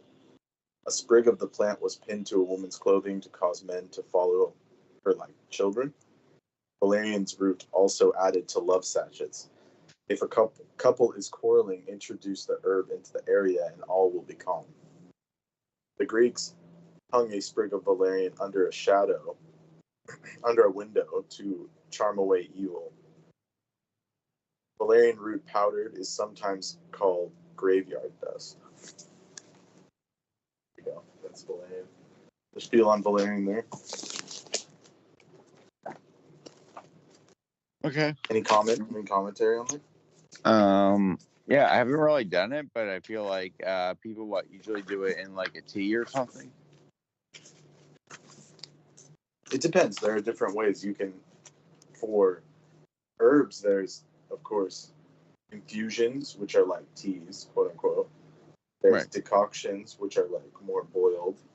Then you have tinctures and glycerites, which are extract-based methods. So it depends. But with valerian, you usually don't do a decoction. You have to make it pretty much just as a tea. And because the taste is really strong, I prefer a tincture because you just use a little bit one time and it can activate quickly. Whereas the tea, I mean, it kind of makes the tea taste weird and all that. If you like the way it tastes, then it's fine. But it's something. Yeah, I mean, I would try it. It's Gotta see if definitely healing. It's definitely yeah. Might have some tea that has that in it, but if not, something to think about. Yeah, this person's saying a water-soluble extract is the best form. Should not be combined with alcohol. It's a sedative, improves circulation, reduces mucus from colds, good for anxiety, fatigue, high blood pressure, insomnia, irritable bowel syndrome, menstrual and muscle cramps, nervousness, pain, spasms, stress, and ulcers. Right. Yeah, does seem to help some people. It's very beneficial. Yeah. Mm. Everybody's got their little, method to get to sleep. It's like valerian or melatonin, or one guy's like, oh, my wife, melatonin, doesn't agree with her for some reason. She takes ZQuil. I'm like, oh God, that's horrible. Yeah, debatably worse. But I have side effects with melatonin. I actually was prescribed it years ago when I was a child by a physician. He was a neurologist, actually. He wasn't a physician. He was a neurologist. And when I was 5 or 6, I would get recurrent headaches. And he prescribed, essentially said, I'm not going to do any medication, but to use melatonin. So he was more, Did you do that? Did you try it? Yeah, I took it through my childhood, and I'm sure that affected something. It definitely opens you up to other worlds. It's like the sister molecule to DMT. It's why it's called the dream. It's the dream hormone. Right. Sleeping. I just don't recommend really doing the synthetic version because it's usually either extracted glandularly, basically from animal brains, or it was made with genetically modified bacteriums. So it should only be taken as an extreme. They do have vegetable-derived sources now because it's actually abundant in everything. So those are probably more subtle. So the hormone melatonin is an efficient free radical scavenger. Yeah. It's a singlet oxygen quencher. It removes excited oxygen molecules when excessive discharge of energy causes damage to other body systems. Yes. While most antioxidants only work in certain parts of cells, melatonin can permeate any part of the body. More importantly, melatonin is one of the few antioxidants that can penetrate the mitochondria of the cell or the power plant, which produces energy. Yep. Melatonin does not seem to protect mitochondria from free radical damage. It does protect it. In laboratory experiments, melatonin supplementation has been found to extend the lifespan of mice. Only non-human laboratory studies have shown the supplemental melatonin can inhibit cancer growth, modulate immune system, and protect against degenerative disease. It also stimulates the enzyme glutathione peroxidase, another antioxidant. Yeah. So it's very cleansing to the body. That's why it releases when you're sleeping. That corroborates with information I have about a guy who's done a lot of research into it. And it has other benefits besides, everybody only thinks of it as get to sleep thing, but it's more complicated than that. It's deeper than that. Yeah, people use it for cancer and stuff like that to treat their cancer. Yeah. And the mitochondria stuff, I've heard of that. It helps, mitochondria, whatever, repair or activity. Right. Mm-hmm. Yeah, for sure. Yeah, I'm looking at it. They do sell melatonin, vegetarian derived, stuff like that. So I wonder, they can essentially synthesize it. Yeah, I'm not 3 milligrams. Sure. Yeah, I'm not sure quite all how they get it. I might get some right now. Let's see. And you could take people think I used to think you go to the regular store, it's 1 milligram, 5 milligram, but if you really want to fuck around, take 50 milligrams. I mean, we should be cautious about telling people to do that, but yeah. I know, right? Exactly. That's at your discretion, which of course you should try. You should try I'm not disagreeing with you. Right? Yeah. You should try a small amount first to see how you sit with it. But okay, great. What are we sitting with? What's the small amount we're taking? Melatonin, man. Melatonin, yeah. Snort a bunch of melatonin. Yeah, serious drugs, man. Melatonin. It's dude, is it telling that people slow to a fucking night? The dose. Yeah. I mean, dude, it must be a sad fucking world. It's no. It's real. If the drug talk we're on to now is melatonin, it's this is it's gonna be muscle relaxants next, people. I mean, this is just fucking sad. No, it's different than that. It's different than that. Actually, I talked about the herbs, and then Aristides brought up melatonin. Anyhow, for everybody listening, we just came back from the fucking precipice. Honestly, not in terms of this guy's conversations between Aristides and Brendan here, though they can apply to that in a sense. But I warned you. Yeah, technologically, we were on the precipice. Everything was spinning there. I had to close down. Usually, I keep multiple windows open while producing. I closed them all just so that I could make certain to maintain the show on at all.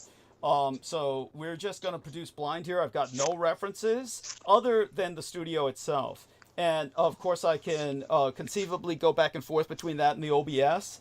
But we're going to just, do it for as long as possible. But, honestly, these guys are doing okay considering. So let me just risk trying to get back into the call. I mean, hey, you guys are wonderful. I love you guys. You know that. And,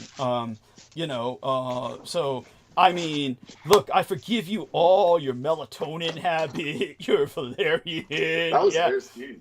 Yeah. I mean, wild shit. Saying, I would take 60, take half the bottle and see what would happen. Really? Really? I mean, was this like a homeopathic suicide attempt? What the fuck? I mean, I don't get it. It's it won't do that. It won't do that. People think you're taking a whole fucking bag of horse tranquilizers or something. It's not like that. It's dude, your body naturally produces melatonin. Why? I know, but if you really want to fuck around, take a lot more than that. And well, what was your experience? You Oh well, it's good. know what might happen. You might just like rest really well and wake up refreshed and be like ready to take on your day. Like imagine how fucking crazy that is. Oh, thank God. I honestly, I was so worried that I thought Aristides was trying to date rape himself. I was like, holy shit, don't tell him. He woke up. Yeah, come on. I've done that. I've done that in the past. It doesn't help. Yeah, thank you. I mean, oh my God. It would be, I'd be really scared if he woke up and his butt really did hurt because he was able to reach that far back with his dick. Then I'd say, Jesus Christ, I don't want to be locked in a cell with this man. But, you know, if it wasn't that. No, it's not like that. No, negative. It is not like that.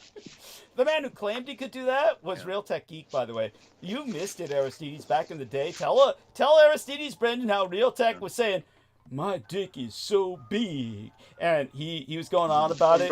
Brooke was like, show me, you bastard. Yeah. So we can only speculate, right? Yeah, she wanted him to come on camera like Pixie Princess Star Fox and, you know, strut his stuff. Yeah, she was challenging him. And, so after that, we started calling him Nothing ever happened, Real Dick Geek. We started, something happened. We started calling him Real Dick Geek instead of Real Tech Geek. I'm saying nothing interesting happened. It's like, yeah, that's right. She has a way of, like, challenging people. Yes, she does. She does. It's like Aaron Tice said. She could do what, you know, all of my mind games, all of my Machiavellian machinations could never do to Peter Moon what she did with just a single sentence. You know, when he was trying to audit her and he had to do the audit back bit where she had to audit him back and she just folded him. She folded and proved he wasn't fucking clear when she made him say, Dr. Oz kills puppies. She made him say that and he couldn't say it. He couldn't say it. Dr. Oz. He wasn't clear. He wasn't as clear. He wasn't tuned up. I mean, he's so political. He didn't have like 10,000 whatever their units are. Engrams or thetans. Engrams and thetans. Units. His thetan units were off the chart. I think they're called.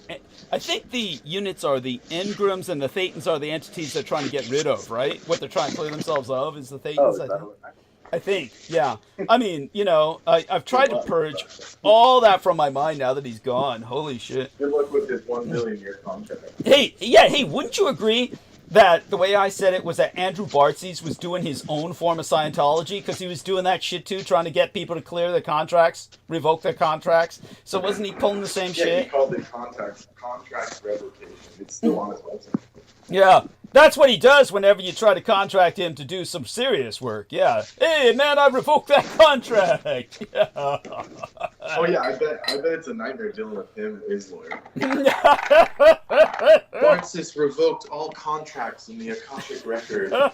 Sorry, we will not reply to your request. So Heather asked, why did Art Bell have all of those big-time towers all over his, welded together camper home? What do they call that? A duplex when you got two trailers welded together? What's it called? I forget. Double wide. Yeah. A what? Double wide. Yeah.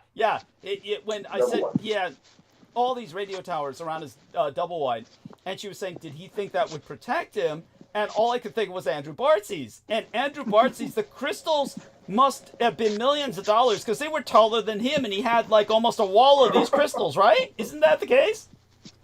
Yeah, and like bonfires of Palo Santo wood. Like forests of Palo Santo wood. Yeah, get closer to the mic. Yeah, if you would. It was like entire forests worth of Palo Santo firewood. Holy shit. You know that fragrant wood? Holy shit. Okay, it's so like this fragrant wood that New Agers used to cleanse their houses, but it caused like the people in the Amazon to start poaching it because they could sell it to stupid New Agers. Yeah. So he was destroying the Amazon rainforest, that fucking ecocidal maniac. He had bonfire-sized versions of those sticks, and usually they're only like 2 or 3 inches, like little cubes, little squares. But he had straight up bonfire worthy shit, and he was telling people, I do this every day to protect my field. Fuck him. He called it living the sacred life daily, or the mystical life. He ain't living no sacred life. He's an ecocidal maniac responsible for the death of... But it was protecting his psychic aura, bro. Oh, fuck him and his psychic aura. Fuck him. He came down with AIDS anyway. You could see it. He had spiritual AIDS and shit. Yeah, didn't he look like it? I mean, he doesn't even come on camera anymore, right? Because his face is melted off, right? Not that I know. No, I know. We can check, but I don't really Didn't you say he doesn't come on camera anymore? I mean, the last time you saw him on camera, he had fucking cigar-sized bunts. You know, fucking, it was all like... The last time I saw him on camera, this was probably like 2018 or something. Yeah. He had this weird leopard skin vest on. Yeah. And his face had those, you know, those like flowers of death kind of like bags under your eyes. Yeah. Like right before someone dies, you could like see the flower of death or something. Yeah, yeah. So he looked like that, like warm. He looked like clammy. Yeah. There you go. Freddie Mercury after the AIDS. Freddie Mercury after the AIDS. That's what he looked like. Yeah, but like not skinny. But not skinny. And yeah. Then, yeah. And then, but yeah, it's like, yeah, he looked like that with this like weird shaman vest on, and you could tell he got like attacked by a psychic parasite hella bad. Or some kind of creature. There you go. He was, but he still... Something in the lower astral got on him or something. But he still managed to gain weight. How did he manage to gain weight? What? He has so much money from... His rates were like $500 an hour to talk to him. Like thousands of dollars for like a 10-minute call. I'm not joking. Literally, if you go now, it's like $1,000. No, yeah, I've got to admit. To even talk to this guy. Yeah, he was free with me. He always gave his time. Well, I mean, not always. You get what I'm saying. I mean, I personally didn't have much to talk to with the guy, but when the guy tried to, quote unquote, treat me, he did it all for free. And, you know, and sometimes he would talk to me privately, so... He was probably trying to, absorb some of the Melancholis. Yeah, something was going on with that. He, felt that you had a strong aura, and he was... You know, it's like... You know those old freaking those evil mages in the movies? It's like true. They're only helping you to fuck you up. Or... Something was going on there. Because he even paid me. He paid me for that interview. He was one of the few that ever paid me. And, you know, so he did it more than once, about twice. When I asked him the third time, when he invited me on a show, and I said, "Oh, okay, can you pay me?" And he's, you know, after that he never called again. But that was of course not. Yeah, but but during the time that he was the only one who ever did. So yeah, credit to him for that. But other than that, I always said he was dying because he was just overexpending himself, poor bastard. And it's not worth the money he was making. All that money, and he looked like shit, and he was spending all of his time, you know, dealing with other people's problems. It's like, it's not worth it. And then when you've got that level of attack that he felt he was under, how can anything be worth that? It's because he's the galactic historian, man. Oh, that's right. That's what he called himself. Oh, that was so awful. That was so... He knows the whole Akashic record. Wow. That was so bad. That was it, man. So bad. Maybe you need to revoke your contracts, Douglas. No, he did that for me. He was supposedly, theoretically... He did it for you? All right. Yeah, that's what he had me do it with him. What? You know, we got together and, like, you know... he maybe said I was revoked the contract for that fat hoe you were talking to. Yeah, Lori Ann Fenton or Laura Lee Solomon. Which one? Well, Lori Ann Fenton was worse. She was fatter. Probably both of them. Probably broke the chains for both of them or something. Yeah, something like that. Yes. So Brendan's got it up here at home, Andrew. But that photograph is like 20 years old at least. It's like no, seriously. That's like they always use the headshots, the professional headshot when they were like 20. Yeah, 20 or 30. Yeah, I mean, it's like 20 or 30 years ago. Seriously. So yeah, nowadays. And his website won't load. Like it's just slow loading. Like he's probably not even alive. Oh Jesus, poor son of a bitch. Just for years they used to have like in 2012 they used to do live streams. These were like some of the first people doing live streams. That's true. Some Australian psychic. Yeah. And then all of a sudden they started just playing like reruns or like they would put on old tapes of them. Yeah. And then they were just tricking old ladies into thinking it was a live show. You know, the early YouTube tricks. Yeah, like Sean Bond. Sean Bond did that with Brooke Gibson. Brooke Gibson was writing they were using some outdated YouTube trick from like the early 2010s when he would say it was live, but just because people don't listen very often, they wouldn't know that it wasn't actually live, you know? Yeah. So sad. Just like what Sean Bond did, Yeah. Yeah. And then I would listen to it and be like, wait, I heard this like 2 years ago. What the fuck? Jesus, I'm surprised that I'm surprised that you knew enough about that son of a bitch to catch him in that. And Yeah, here's what he's got now. Manifest early bird package 4-day U.S. event. Transform your life. No drug mystical experience retreat. Personal presentations, in-group live healing, guided meditations, and ambisonic therapy experience. Reserve your spot today. without drugs, you can go home, man. Go Right. go fuck yourself. Drug free. A bunch of like old stuffy hippies drinking juice. Like, Yeah. yes, revoke. Yeah. It's like, fuck that. You know, I've tried. I've like, you know, maybe I can meet some new people, and then you like see the people that are there, like these old freaking childless hippie chicks, 50, no offense, 60, 70, and I'm just like, wah. Oh man, most yoga retreats are like that these days, aren't they? Yeah, when we visited you, well, we didn't visit you, but when we visited your region, when we went to SF. Oh. So we went out and we went to Sausalito and then some beach like way out there. And then on our way back, we found this Buddhist temple. Yeah. And it had like the full bell, and I tried to ring the bell and like disrupt the whole place, but it wasn't possible. Yeah. And then we found a monk, and the monk led us into the temple, like the sacred part of the temple. Yeah. And we saw like the Buddha statue and all that. Uh-huh. And did our bows and whatnot, and then after that, she like gave us water. We got water from this Russian lady or something. She was Slavic, Okay. but she was running the temple at the time, and she said, "You guys can stay here for 2 weeks at a time for free if you ever Wow. want to come out here and retreat." Yeah. Yeah. So. All right. Wow. So if I ever disappear for 2 weeks, I'll just be out there. Like it's like an Airbnb style where you just like make your own little room. Wow. You work for the temple, and you just get a free 2 weeks. Cool. And like the best hotel in Marin. Holy shit. It would be Dude. like thousands of dollars if it was an Airbnb, but they're all like renunciants. So Oh man. You Yeah, you it's have cool. you know the ins and outs, dude. You and she gave us water from like the sepulcher, like the holy Buddhist water. all right. Yeah. And she said they were some sect of Buddhism from Japan. So they were Interesting. legit. They had like Yeah. a lineage, you know? Yeah, incredible. I'm so impressed, and that's wonderful. I mean, yeah, you really know how to get around. I might just put all my stuff in storage and then take a sabbatical and just go live there. Fuck, I wouldn't blame you.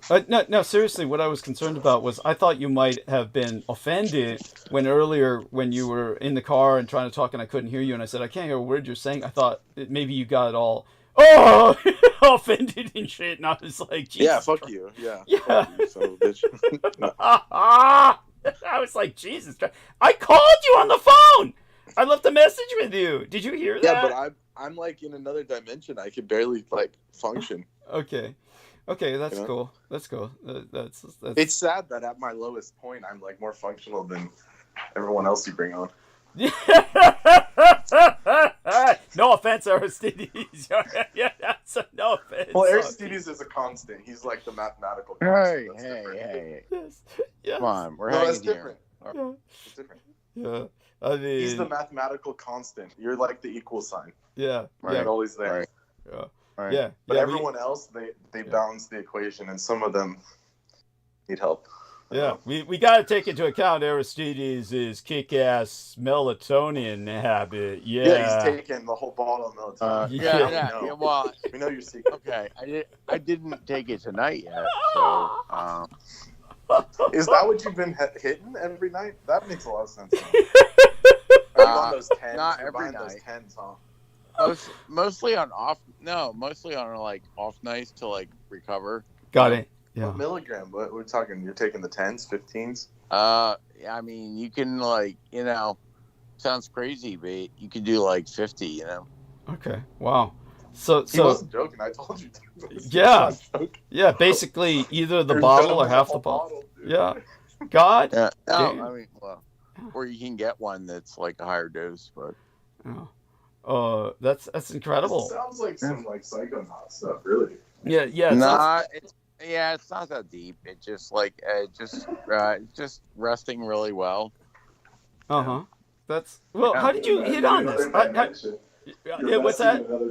Yeah, it's like resting in another dimension. It's the sister molecule to DMT. It's like the inverse. Oh my god. Okay. So it can take you to the dream world. The dream world is also a travel of sorts. Okay. Wow, fuck. So Aristides is fucking astral traveling and shit while he's in there. Not really. God, yeah, damn. you would think, but like, So- yeah, no. So is It's like not, it's not like blasting off. Honestly, like, I just sleep even harder. Like at first it's like better sleep, and then it's like just really hard fucking sleep where it's like. dude, I have I this don't know. image of you riding Yeah, in a another coffin dimension. with your arms crossed and shit. No, it's As the Upanishads would say, it's the deep sleep of the highest divine. You know, it's like that's right. you're completely. It's the mode of complete sleep.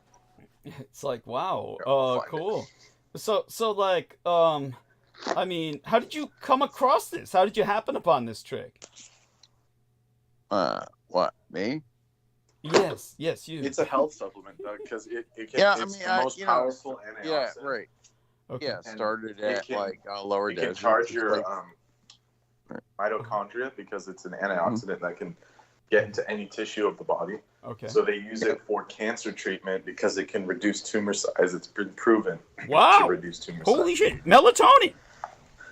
Yeah. All right. You must have not heard my spiel. Should I? Hold on. Let me. Oh no, that's it's okay. I mean, you can go on the spiel. It's but yeah, but I mean, I was wondering for Aristides, what age did you come upon this? Where you just started? Oh no, just recently, really. Oh, okay.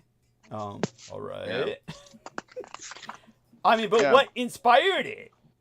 I mean, it's kind of like I just told you there was a guy that talked about it as a supplement Yeah. to him, to Aristides. to Aristides. Well, I mean, yeah, no, just being in tune with like what supplement he said. stuff and taking in information there. Okay. All right. I'll just ride with that for now. I mean, it's that's Okay, cool. so yeah, if you feel it's right for you, if you've taken like a small, like normal, like dose, okay, and it just depends how it. So is Marina Saren online? I don't mean like right now. I mean in general. Is she like doing her thing like she used to? Yeah, I mean, it seems still around, but yeah, right. Is she updating her OnlyFans?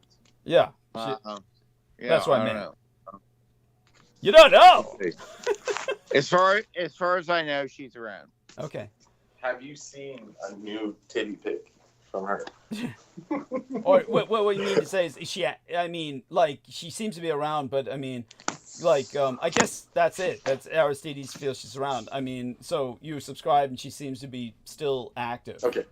Here's the melatonin spiel. Okay. It's even bigger than the other melatonin spiel I gave Aristides. Okay. All right. The hormone melatonin is naturally produced by the pineal gland, a cone-shaped structure in the brain. The body's pattern of melatonin production is similar to that of other anti-aging hormones, HGH,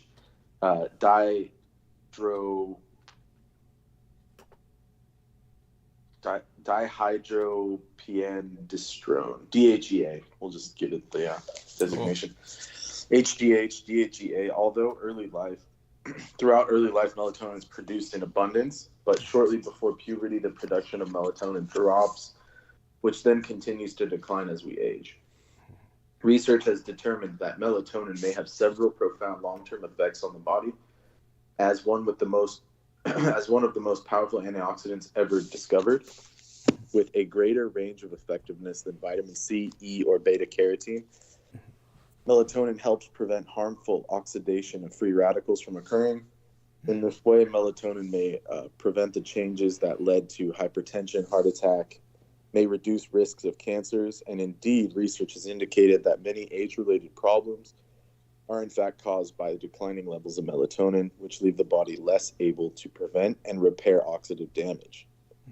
It has also been found to stimulate the immune system, have a major role in production of estrogen, testosterone, and other hormones, helping to prevent cancers involving the reproductive system and slow the growth of existing malignancies.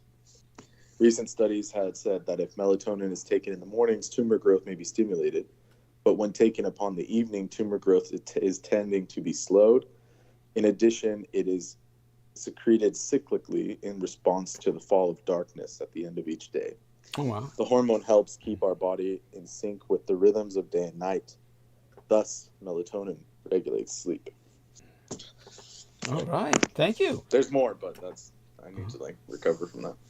Yeah. No, I understand completely. Well, I'll start into monologue. I think you guys have done wonderful, and both of you, I love you both. I couldn't do it without you. And okay, so I just sent Brooke some emails. Hopefully she's able to recover them whenever we're able to contact her.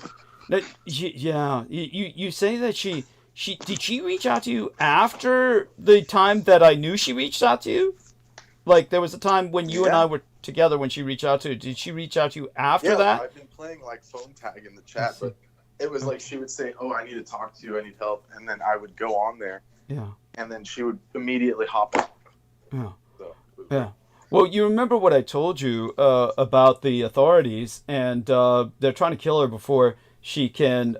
There's more and more of her reports to the authorities about Daniel Larry Martinez that are becoming more and more connected to the Edomites. And because of that, they don't want her to report to the authorities, as more links to themselves are exposed through the constant authority interception of Daniel Larry Martinez. And that's why they're trying to kill her before. So this is what she said. She said, "Yes, can you talk later? Is there a good time? ? And I said, "Any time, Fraulein. Mm-hmm. Your phone number is still off," and then wards. And then I saw her, called her 4 times, at different times, but 4 times in a row. No response. "Brooke, now is a good time if you are online." And then I sent more sigils and the magic jammer. I sprung the magic jammer into their cogs of evil machinations. And then she still hasn't responded. So, well, we're doing our best, and like you said, she's toast, and we all pray for her. And in the meantime, I'll dive into that's negative. I mean, being toast is you're fucked. Yeah, I know. Okay, but it's hard to imagine that she's not. Sure you know. It's hard to imagine that she's not. Yeah, or as the kids nowadays say, you're cooked. Yeah, fucking cooked means you're it's too far gone. Yeah. I mean, I'm sure you've heard the boys say it. Someone that's young. Oh yeah, definitely. Am I cooked? Yeah. Oh yeah. TBH. Yeah, TBH. You're fucked. There's a lot of slang terms that I have still not caught up with, but yeah, those I've heard. Yes. There's matter of fact, because I'm preparing to dive and suck all the oxygen out of the room. I'm going to take one more. Well, I'm going to take one more short break first. Just make certain. No, I insist. Yeah, no. I'll take one more short break first, just to void my bladder. I mean, I've been drinking a lot of tea. So, here's some wonderful. Just do it like military style, grind through it. 10 hours. Yeah, I'm through with that shit. That's enough of that shit. That's so Aristides, come on and talk again for a few minutes. Give us some of that, that wonderful, melatonin tinged voice of yours. I have not taken. Melatonin explains a lot. Yes. I have not taken melatonin. Yeah, got it. I'm kidding. Yeah, I mean, thank you. Yes, we love you. I'm kidding. Yeah. I'm kidding. I mean, honestly, it's. It's all right. That's all right. That's fine. All right, go take your break. Come on, hurry up. Okay, go on mute for a few seconds. You guys have got this. With wonderful awards being provided by Brendan Zogit. They're incredible, real high quality. These are some of the most powerful cards in the game. I mean, they we're are. Talking Yeah, they're lovely. Yes. And these were used in the past. Yeah. It was certain Egyptian jutsus. Oh yeah. Used to protect the field. Egyptian magic was pretty high level. It was. Oh, it was some of the highest. I mean, It was so potent that it was active 3,000 years later when Lord Carnarvon opened the tomb. Oh yeah. Oh yeah, they feel a lot of world events were impacted. A lot of world events were believed to have been set in motion because that tomb was opened. So, because various tombs were opened, so that's important to acknowledge. And they're still desecrating the bodies over there. Those fucking assholes, Oh, the God. Brits and everyone. Yeah, But that's my next trip. Is going to be to Egypt. So great. I'm No, going to collect. You know. well, you would know what to look for. You would know what to look for. And okay, then everybody, I'll be right back, and then we're gonna dive deep into the night. Okay. Wait, where's he going? Yeah. Anyways, does anyone else have any commentary? I Or is this said, just kind yeah. Aristides will jump in, I guess. I presume. I said I'm going. Well, yeah, I said I'll be right back, and then we'll dive deep into the night. Meaning I'll start talking and not stop. Yeah. Yeah. Okay. So I'll be right back. All right. Well, yeah, I could try to hang for a few minutes. So. Well, I'm gonna make some tea called Egyptian licorice mint tea. Egyptian licorice mint. Wow, that sounds really good. Yes, it's very beneficial for like the digestion. It's actually its main herb is marshmallow. Yeah. That was a very famous Egyptian herb. Yeah. And it was a sweet. They used it to make marshmallows. Yeah. Nowadays, I've thought you of have that. gelatin. I've thought of that. I haven't like come back to it, but I wanted to try that. Yeah. So the tea consists of various herbs and spices and things that can help not only the digestion but the mentation. Yeah. So it's called Egyptian licorice mint, and it goes as follows: cinnamon, orange peel, ginger root, cardamom, black pepper, clove, orange and cinnamon bark, oil. So there you go. And the main ingredient is licorice root. Sounds really good. Yeah, it's quite good. And it's very famous. Like this blend is also used in Chinese medicine as well. And like, where do you get something? Where do you get something like that? You can just make it. Like if you like, I gave the recipe. You can just conjure those together. Or you have to like what? Like get all the herbs. Yeah, you can go to like a herb store, like a health food store, and then that does bulk herbs, and then just mix them, and then they'll charge you by the pound or whatever. Yeah, sure you could. Yeah. So, I mean, if you're at that point, yeah. But there are tea companies, and you just type in Egyptian mint or Egyptian licorice mint or Egyptian mint or Egyptian licorice. So there's multiple types. Yeah. But in Arabic, it's called sus. It's like a special type of tea made from this kind of herb. So that's licorice. And that's also a very important herb in history. It's very common in Chinese medicine to help stabilize the other herbs, kind of ground it for balance. So, yeah, for sure. So yeah. Let me see if I can get this going here. I wish I did more like herbs and tea like that. I'd like to try. Oh, it's definitely beneficial. It's the most beneficial, actually. Yeah. Okay, I am returned, and we'll dive into the night. Well, I want to have these two gentlemen. Licorice is this. Oh, tell us about licorice. Yeah. Yeah, so it's an important herb in the ancient times. Yeah. Chewing licorice sticks will make you passionate. It's a good practice to use while quitting smoking. Licorice is added to love sachets and lust, created to attract love and used in spells to ensure fidelity. And licorice sticks make useful wands. All right. By the way, we're not talking these stupid chemical-produced red vines that you buy in ghetto stores. No, the herb. No, it's the herb, the main herb that's in this Egyptian tea.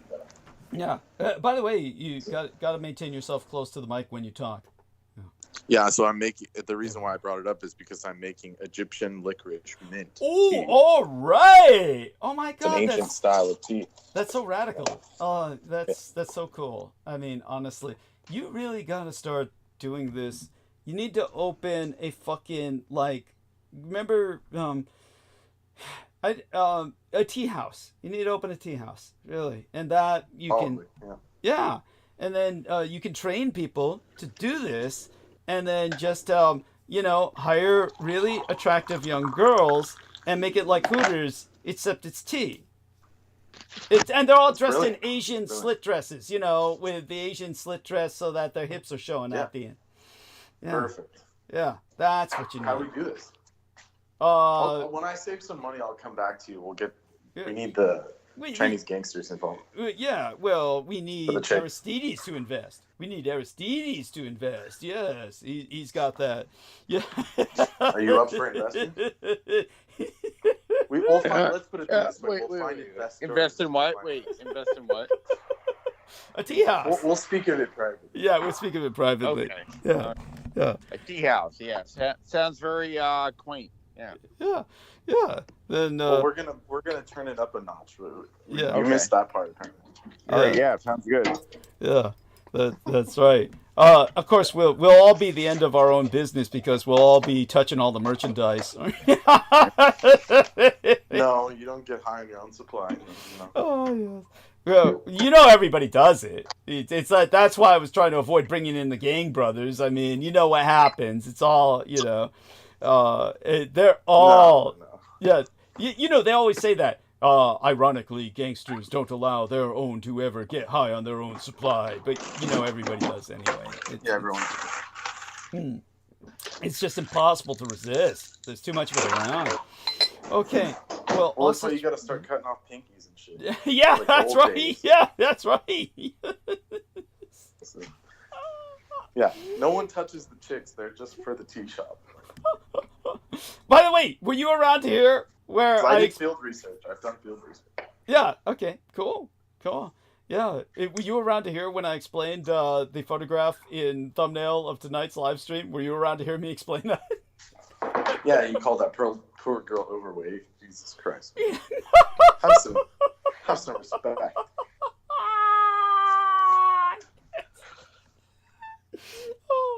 Oh my God.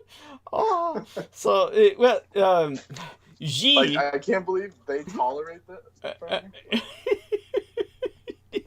Xi, I guess we can use the gender neutral because Xi is gender neutral. However, probably like gender declared, or are we talking? Declared on graduation.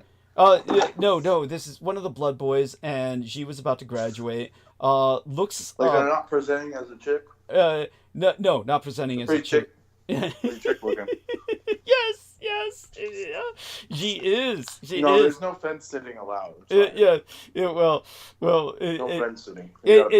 What happened was I wanted one last feed before she left the Estates and went out into the world, and of course they have a stipend that follows them and helps them through college. So they're I wouldn't say set for life, but they're given a very good start in life. So their education is paid for. But you're saying like a scholarship? It's like that. It's I'm not really familiar with the details because that's not my responsibility. I've never been much interested in it, but I do know. The last 4 years, I should have just said I was trans and got a scholarship. What am I doing?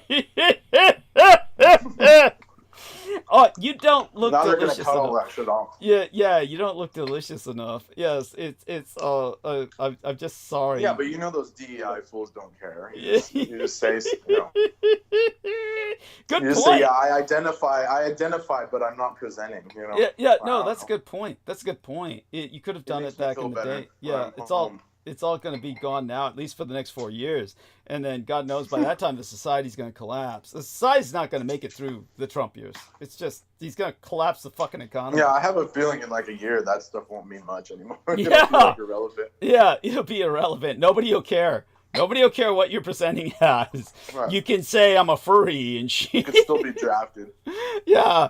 Oh my fucking God. Yes. No. I mean, before the draft, there's going to be a civil war. So yeah, it's not going to be a civil war in the sense of the last civil war. So there won't be any draft. It's just people shooting.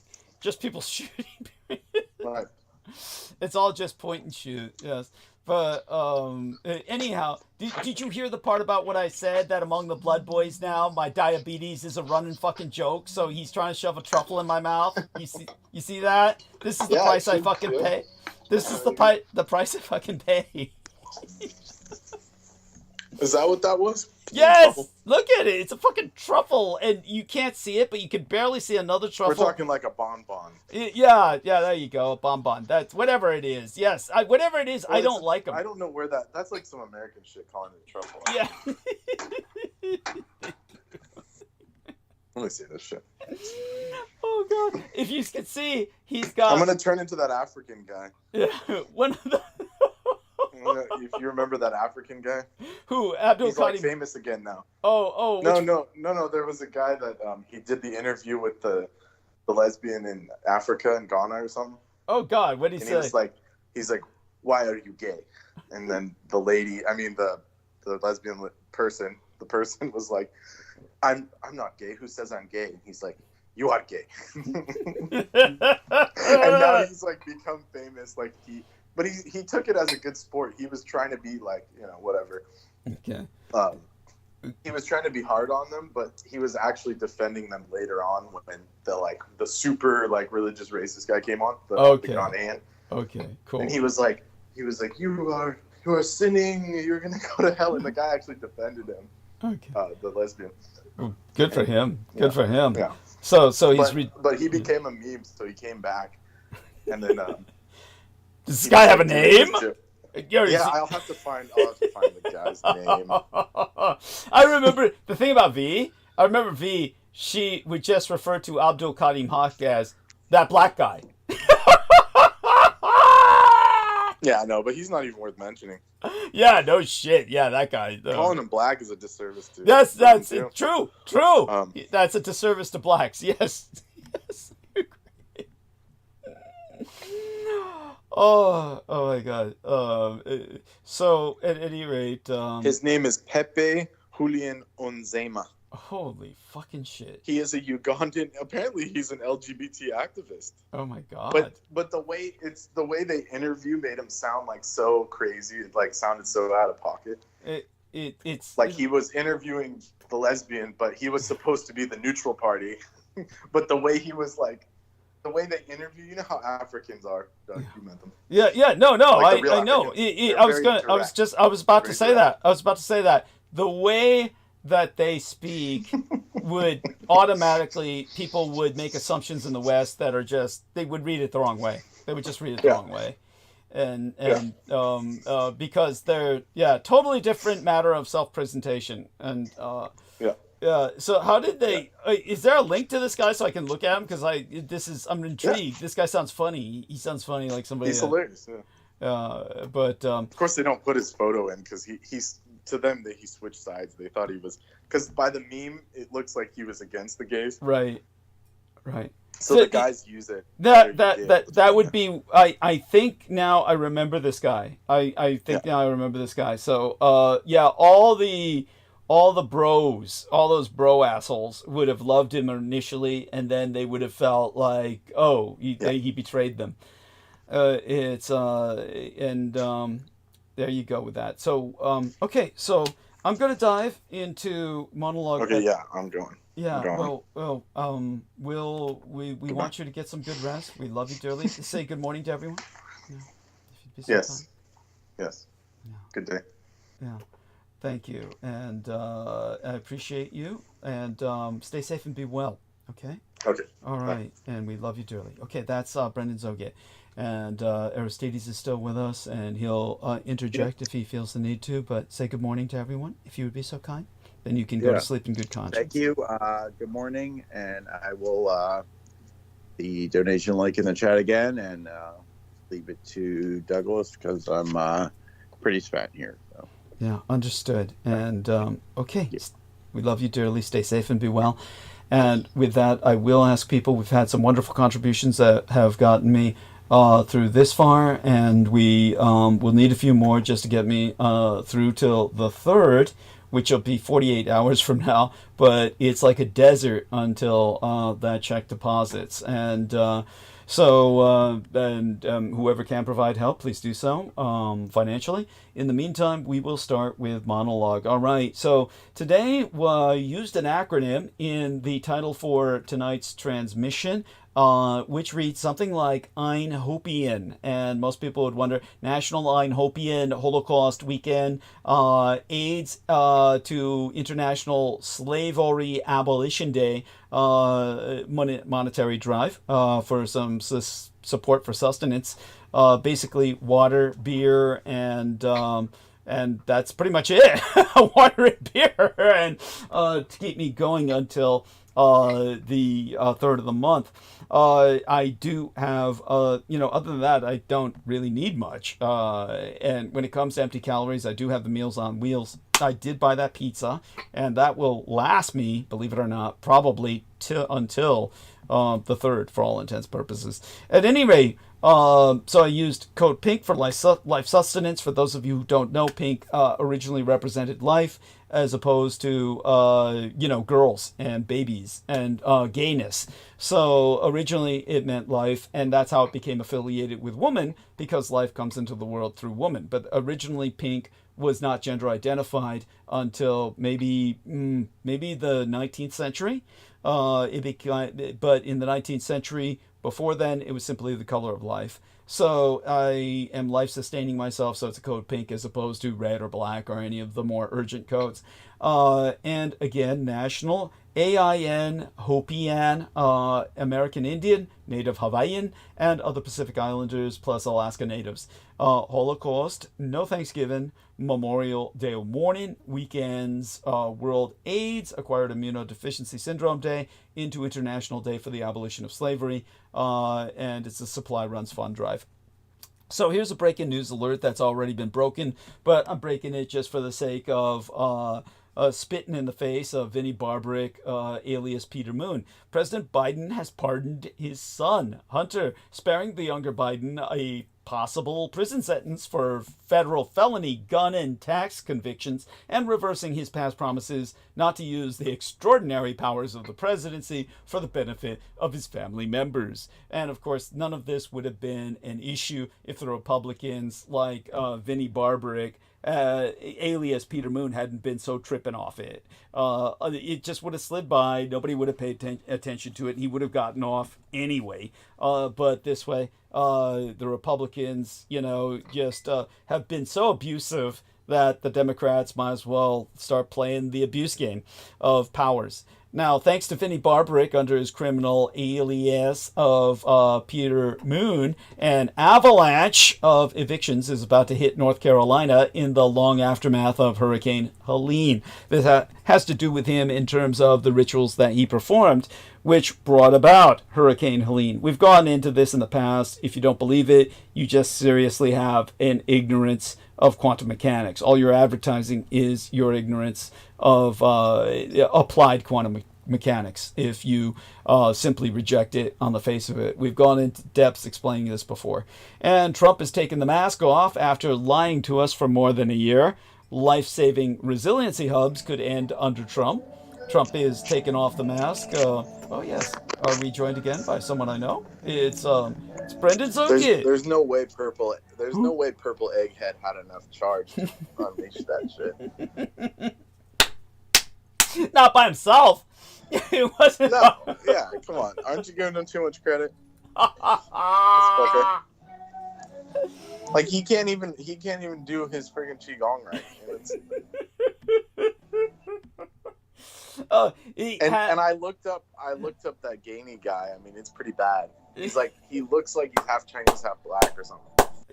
Not that that's bad. It's just no. Here's what happened was that he was a what do they call that? He was Down syndrome, so everyone thought he was half Chinese. What he was? Yeah, he was Down syndrome. Everybody thought he was half Chinese because he was fucking Down syndrome, and it was just a mild case. No way. No, it's true. Way. Yeah, so yeah. He was like a diabetic, in a wheelchair, but also had Down syndrome. That's like some kung fu master. Oh man, it's like it goes to show you. That's like almost like you couldn't make a funnier joke. Remember, Vinnie Barbaric said that this was the guy who took down Bruce Lee just by breathing on him. Yeah, Vinnie, way to go. You know how to pick him, Vinnie. I mean, that's Yeah, that's why Vinny's Tai Chi didn't do him, you know. Yeah, he definitely, whatever, cause by the looks of him, he definitely needs to build up chi, because that's the only way he's winning. Yeah.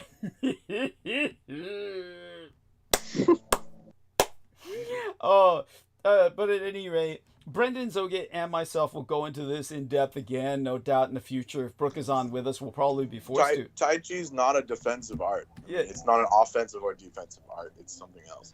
Well, yeah, So- well, remember, as I said before, In its current incarnation. yeah, What they in its were current teaching. incarnation, yeah, what it's kind of turned into is now something totally different from initially what it was, and of course, and that was part of the problem was Peter Moon never acknowledged what it was supposed to be for, which was that, and instead, and again, he never really used Tai Chi very much in terms of a term. He would always say Qi Gong. So he was always like inflating, or rather conflating. He was conflating the twain. Yeah, trying to tie himself to the Taoism. But Thank that's you. not- Thank you. We all know what that's about. We all know what that's about, and you can tell them It's a that. pretense. Yeah, thank you. It is. Oh God, you can let them know. Yeah, it's the most self-deceiving of pretenses. It's awful. Yeah. And they use it to deceive others. That's what makes it so sick. Yeah, And- but that dude's definitely gonzo, because his last post was in 2017. So Yeah, there we are. Thank you. Well, he's dead. Roosevelt Gandy, he died a long time ago. You know that, right? You knew that, right? yeah, but I'm sure his students are saying my master is still eternal. Or something. Yeah. Oh, yeah. That's what Peter Moon was trying to claim. Yeah. Yeah. He was like showing him up in his dreams. Oh, fuck yeah. Yeah, trying to beckon him with his dick, because that's the only limb he had left to the other side. Come on down to Candyland, Pete. Come on down to Candyland. The Candyman can. Yeah, you saw what it did to him. Got all his limbs removed and shit. Yeah. So that's why. So you're trying to get a piece of that real qigong power through diabetes. That's why you're eating that truffle. I thought you said it was a bonbon. Bonbon, like you Yeah. said. It's a bonbon, yeah. Yeah, I hate those things. I hate that those things to me are. I But can't you're even. trying to get to his level. You're just jealous, you know. You can't be that powerful to where Pete is doing qigong in the park for you. And did you hear what they said about the figure eight backwards? Aaron said that. That's where Peter was coming from with that figure eight shit. Yeah, the figure eight. The Mobius. The Mobius. Yeah, backwards would have made more sense than whatever he was teaching. And I had to I took his technique, but I upgraded it and I used like actual trees and stuff. So it's like he wasn't even teaching the full thing. Yes, thank you. Yes, and I appreciate that, and it's true. You have always been resonant with nature, and if you're still awake or still around by the time I get to talking about Elon Musk's child, did you hear what I said to Aaron about that? Tonight? Yeah. No. Yeah. Basically, what I'll do is I'm gonna go into this. Oh, you're talking about the trans one. Yeah. That his okay. son is trans, and he keeps calling it his son, but she presents as a she now, and she and basically she gave up all the money in the world essentially to just be herself, and Musk was claiming she's dead. He was claiming she's dead, and so she came out and said, "I'm not dead," and that son of a bitch, he's the one. Yeah. Yeah. Of So course. yeah, and so there you go. And when I told Aaron about that, he had no idea. How did you even know about this? How did you know that he had a son at one point? How did you know of this? Did you? Because I'm plugged into that thing. The net. There we are. Thank you. But almost nobody knows that. It's they all like so when No, it's pretty well known. when she told him to go touch grass, go touch some fucking grass is what she told her own father. I know it means fuck off, but where does that source from? Which is Gen Z slang. Yeah. It's like go touch grass. It just means go chill. Get your head straight. Like you're fucking out of control. Okay. That's what I thought. So in other words, it's kind of like the old which is what I've been saying. Yeah, yeah. It's kind of like then somebody going barefoot and getting one with Mother Earth. It's kind of like telling somebody, just get back in touch, ground yourself. It really, if you were to interpret it positively. Go ground yourself because your your head's so far on the computer. Yeah. You're all fucked up. Yes. That's what it means if you're on video games or something more. You're too heady. Yeah. Like that's what you would tell some kid on the internet. Like, go touch grass. You know, you're like out of touch. Got it. But it basically reflects what I've been saying about Vedic, trying to bring Vedic back. It's like a recall to that. Subconsciously, people are actually, they understand it to be true. Yeah. And by the way, do you you know how this came out? Of course, you can guess. I know you can guess. Basically, Elon Musk was being interviewed by guess who? Jordan Peterson. And so he's being interviewed by Jordan Peterson. That's when he said, I had a son, but he died because he bought into that trans shit. And that's what killed him. And now he's dead. Yeah. And that's when Vivian Jenna Wilson came out and said, I was his son, but I'm a girl now. And she told him, go touch some fucking grass. So I'll get back into that later and tonight. But it's like, you know, what a loser Elon Musk is. I mean, you know, you know, talk about his own trans daughter like that, and she disowned him and gave up all that money. You know, she's cut out of his will. And it's like, that takes a lot. That takes a lot of balls. She's got more balls than most men to have done that. To have, you know, severed herself from Elon Musk's power of, oh, yeah, I'm cutting you out of my will. Well, that dude's so autistic. None of that shit was in cash. It's all still in stock, Tesla stock options. This fucker, like, he lives in like a tiny house in Texas. Literally, that's like one bedroom or something. And then he just lets his family live in the bigger houses. Like, he's like really weird. Apparently.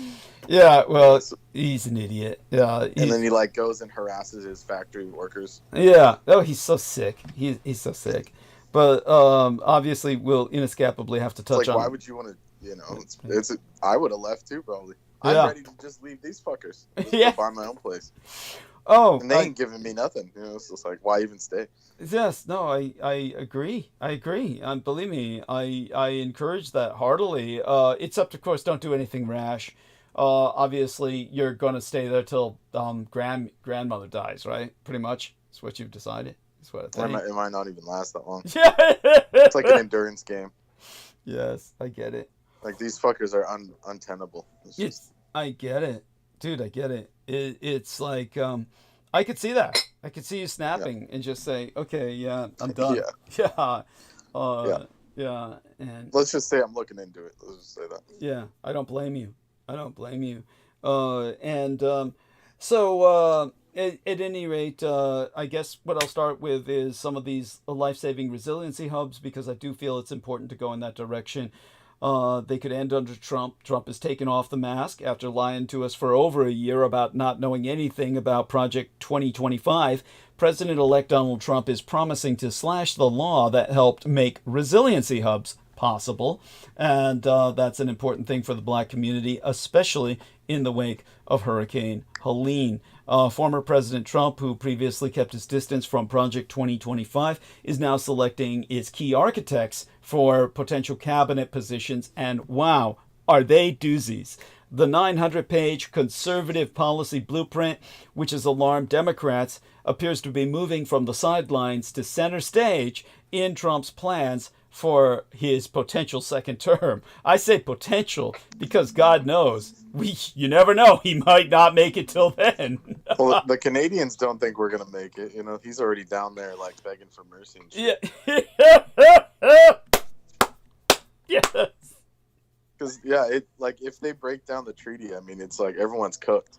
Prices are going to double. Do you guys know that the post office workers, the postal workers in Canada are completely striking, and the Canadians can't order anything off of Amazon or anywhere because it costs literally hundreds of dollars per item now.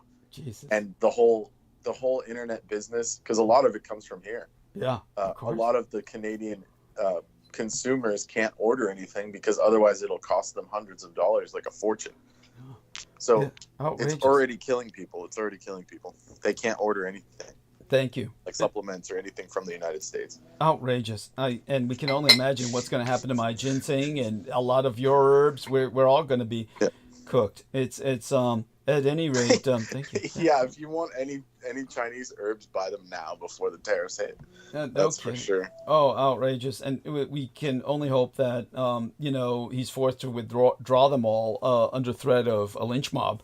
If nothing else. Hopefully he never is stupid enough to start them, but we know he's stupid. So we know he'll do what he says he's going to do. And we're going to pay the price at first. Yeah, we're in for it, that's for sure. Yeah, but he'll pay the price ultimately. Yeah, and that overreach will come. When all the business owners will like revolt because they can't do business anymore. Yeah. Thank you. I was alluding to. Not even the J-Man will tolerate him after that. Oh yeah. Thank you. And we can only hope. These people they're going to get everything that they voted for and more. A lot more than they bargained for, and believe me, they'll deserve it. People get the governments they deserve, and Americans deserve this, but half of us don't. Only the idiots who voted for it do. But yeah, that's why I'm gonna get like a cheap ass fucking like a garden shed or something, basically like a single wide. Just fucking live in that shit. I don't blame you. It's like, it's... At least I'll have it paid off by the end of when everyone's, like, scraping pennies. Yeah, that's right. After 3 or 4 years, it'll just be like everyone's cooked. Yeah. Oh, yeah. Well, that'll be in the first few months. Dude, we won't need to wait long. Oh, yeah, at this rate. Yeah. Trump's choice of Russell... It's here. Yeah. No, it's true. Trump's choice of Russell Voigt. I believe the guy's name is pronounced Voigt. But it's spelled V-O-U-G-H-T. It might be Vought. He's the co-author of Project 2025 to lead the Office of Management and Budget, along with several other picks tied to the project. Tells us Trump was lying. Surprise! When he repeatedly... It's like saying the sky is blue and shit. Yes, thank you. When he repeatedly disavowed the Heritage Foundation's project to take America's government apart.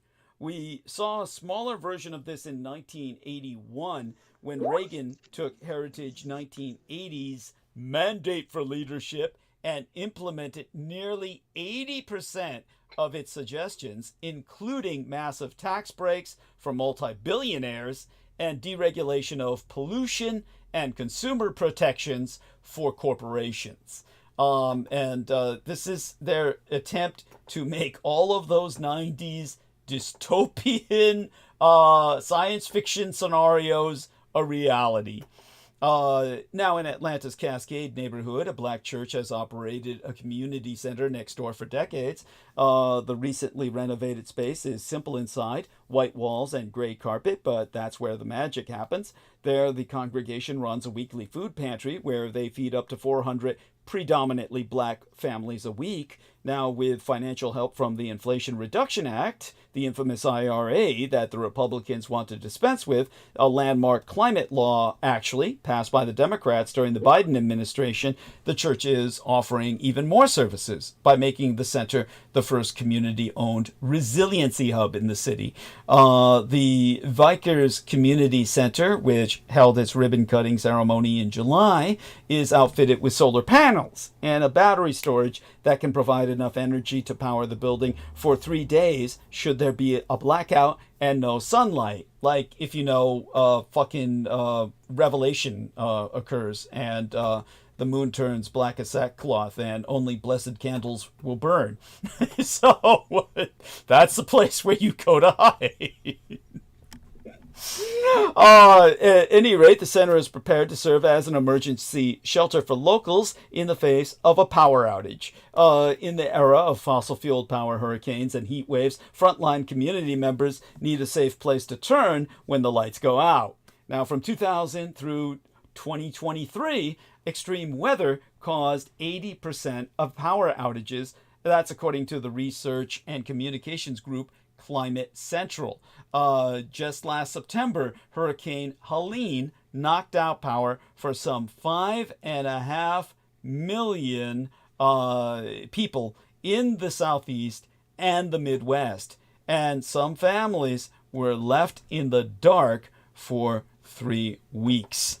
I mean, these are scary times, and they're only going to get scarier. Thanks to federal tax credits from the IRA, the Inflation Reduction Act, people in the Cascade neighborhood will now have a place to charge their phones, refrigerate their medicines, and plug in life-saving medical devices if an extreme weather event cuts electricity off to their homes. What's more, the center's solar panels reduce planet warming emissions and save the center $6,000 a year in energy costs. Now, despite President-elect Donald Trump's promise to slash the law that helped make the Resiliency Hub possible, developers don't expect the new administration's plans to affect them, even if Trump kills the extremely popular direct pay tax credits program, where the federal government issues payouts to entities that have built qualified clean energy projects. The team in Atlanta will be filing for the IRA credits by May 2025 for the 2024 tax year. The Friends of the Earth, Climate and Energy Justice Deputy Director Lucas Shankar-Ross has explained that it would be an unlikely logistical nightmare for the president-elect's administration to attempt a tax restructuring that would repeal credits retroactively. However, other communities of color hoping to tap into IRA dollars to fund similar safety nets in their hometowns may have limited time to take advantage of the law's full benefits before Trump and his allies in Congress cut them. That is, of course, part of the danger of allowing a maniacal individual with morbid intent to try and realize his dystopian vision. Of course, when I looked into the Vickers Community Center, I learned a few other things as well, and I feel these are important to share. I think that when we consider, shall we say, the communities of color, and what they're trying to do, I think of Matthew Wesley Williams. And since his organization partnered with the church to raise money for the solar panels and find the capital needed to own the setup without any additional debt, Matthew Wesley Williams, the senior vice president of community development at Groundswell, has gone on record to assert that it is now our responsibility to shout from the rooftops how good and impactful these tax credits are for local community and economic development. Organizations that support community resilience, like churches, small municipalities, and rural utilities, need these resources to stand firm and sustain their local impact. Now, the effort to create the Resiliency Hub came together in 2023 when Groundswell reached out to the pastor Kevin Early of Community Church Atlanta, which worked with the clean energy nonprofit Groundswell to develop the Resiliency Hub in its community center after activists identified Community Church Atlanta as a key resource during local info gathering meetings. At the height of the pandemic, Vickers Community Center offered COVID-19 tests and vaccines. It hosts meetings for local groups as well as blood drives and low-cost health checks. Now, Groundswell connected the organization to $225,000 in donated philanthropic funding to upgrade the center with solar panels and batteries. The nonprofit will also soon help church leaders tap into the use IRA tax credits. The nonprofit sees Vickers as a demonstration that can build support for other community-owned small-scale solar projects. Groundswell has been seeding similar resilience hubs elsewhere in Atlanta and Baltimore. A majority of the residents who live within a half-mile radius of Vickers are black, according to the data from an Environmental Protection Agency mapping tool that I accessed. Over half are low income. They also suffer higher rates of asthma, heart disease and lower life expectancy than the national and state averages. Nearly a quarter lack access to healthcare or even the internet. Very important to emphasize that, and it's one of the reasons I was looking into this. Now, emphasizing that churches are a perfect way to introduce black residents to clean energy initiatives. I mean, if you were in those circumstances, you'd be on your knees and fucking praying too. Markea Thomas, the Black Engagement Senior Advisor at Climate Power, a communications group focused on clean energy, has been quoted as saying, "All throughout history, black people have had to rely on the church to be able to survive the world that we are existing in." Now, their foresighted pastor Early is planning ahead to ensure the center's fridges are stocked with food and water for the day an emergency arises, which is going to be the day Trump steps into office. He's exploring options to protect the building during high winds to make it structurally stronger. I mean, this guy is thinking ahead. The solar panels can provide energy, but that's only if the building itself remains out of harm's way. Questions remain over how to make the space a safe overnight facility with cots and security, but the church is starting to map all that out. To quote us the pastor, it really fit into what we're already trying to do. We want to be the place that people turn to in the good times and the bad. Folks in our neighborhood who can't drive away or get away now have a place just to even charge their cell phones or get information to be picked up or to receive help. Community Church Atlanta has a mission to serve the community, including those who are not of the faith. Now, their food pantry can expand to feed more families with the money saved from the reduced energy bills. They fed some 32,000 people last year. In the coming years, the plan is to feed even more. But if instead y'all want more death with your health policy, the prognosis is grim. Trump picked a herd immunity advocate to lead the NIH, the National Institute of Health, with the former Trump FDA chief warning that the new administration will cost lives. When RFK Jr. abuses the levers of the HHS to shape vaccine and drug outcomes. Now, the appointment of the yellow nigger Dr. Jay Bhattacharya, a vocal critic of COVID-19 lockdowns and co-author of The Great Barrington Declaration, as the head of the NIH, the National Institutes of Health, by President-elect Donald Trump, represents a radical departure from established public health strategies. The Great Barrington Declaration called for achieving herd immunity through natural infection, an anti-strategy universally deconstructed by health experts, including the former NIH director, Dr. Francis Collins, who labeled it as dangerous and not aligned with mainstream science.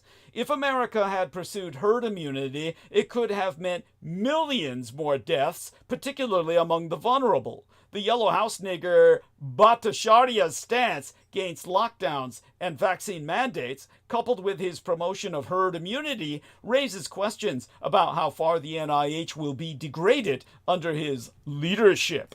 This appointment, alongside other controversial nominations, such as Bob Kennedy, a known vaccine skeptic, to lead the Department of Health and Human Services, suggests a shift away from science-based public health policies in our agencies that were specifically created to promote science-based public health. This could not only undermine efforts to control infectious diseases, but also erode public trust in health institutions, posing a direct threat to the integrity of American public health and scientific research itself. More disease and mass death? Apparently, that's what many Americans just voted for, whether they knew it or not. On Friday into this weekend, Dr. Scott Gottlieb, the commissioner of the Food and Drug Administration during Donald Trump's first administration, who left the Trump administration before the COVID-19 pandemic, issued a stark warning via the CNBC. The president-elect's current trajectory could lead to a grim and avoidable resurgence of once vanquished childhood infectious diseases, and it will cost American lives. He doesn't believe Trump understands. He's trying to rationalize a defense for Trump because he's scared shitless of the Donald and thinks he'll be thumbed or eliminated if he implicates him. So he simply contends that he doesn't believe Trump understands what Robert F. Kennedy Jr., the president-elect's nominee to head the U.S. Department of HHS, Health and Human Services, will actually do if confirmed, and there will be no guardrails to protect the American public from his actions. Now, referring to both the incoming Trump administration and Congress regarding the double MR vaccination, and the Centers for Disease Control and Prevention recommend such, one of more than a dozen on the CDC schedule via the ACIP or ACIP Advisory Committee on Immunization Practices, a CDC entity that comprises medical and public health experts who develop recommendations on the use of vaccines in the public population, or rather the civilian population of these United States, while expending time attempting to distance Trump from RFK Jr.'s anticipated actions. Gottlieb predicted that this could easily start, in his own words, to quote his T at length and verbatim, on day one. I think RFK follows through on his intentions, and I believe he will, and I believe he can. It will cost lives in this country. You're going to see, remember, you're going to see measles, mumps, and rubella vaccination rates go down. And he means like way down. And like I said, I'm still reading his quote here. I'll be reading it for a little bit yet because I took down a lot from the transcript.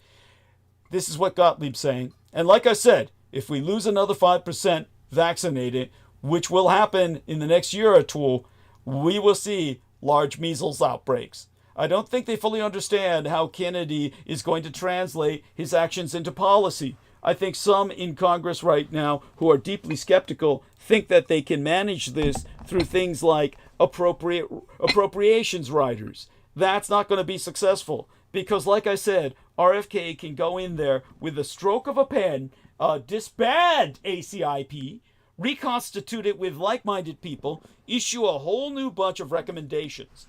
He can frustrate the ability to take the money from the VFC, the Vaccine for Children's Fund, which would impede a state's abilities to vaccinate children, as a lot of things that they could do day one very easily administratively. And I don't think there's a thing Congress can do. And that is dependent upon Congress getting bills through on appropriations bills that would actually tie the hands of CDC and Kennedy. For every 1,000 cases of measles that occur in children, there will be one death. And we are not good in this country at diagnosing and treating measles.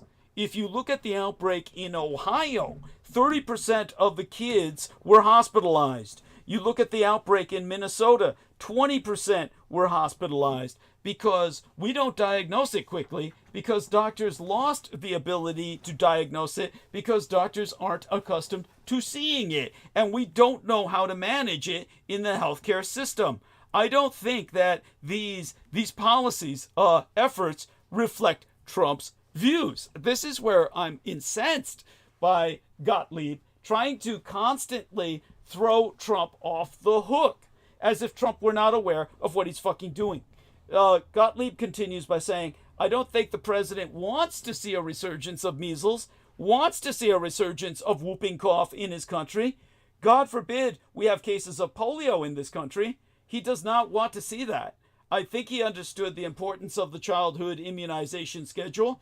I'm not so sure that people really understand how Kennedy's intentions are going to translate into policy and how serious he is.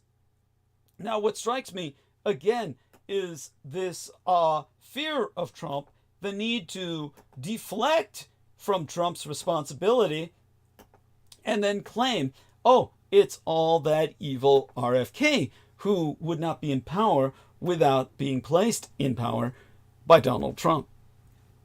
In addition, Gottlieb also warned about Trump's nominee to head the CDC, Dr. Dave Weldon, whom NBC News reported has pushed a false claim that thimerosal, or thimerosal, Thimerosal, a preservative used in vaccines, is linked to autism and advocated for limits on abortion, with Gottlieb himself explaining to CNBC that Weldon, to quote his T, is very committed to this too.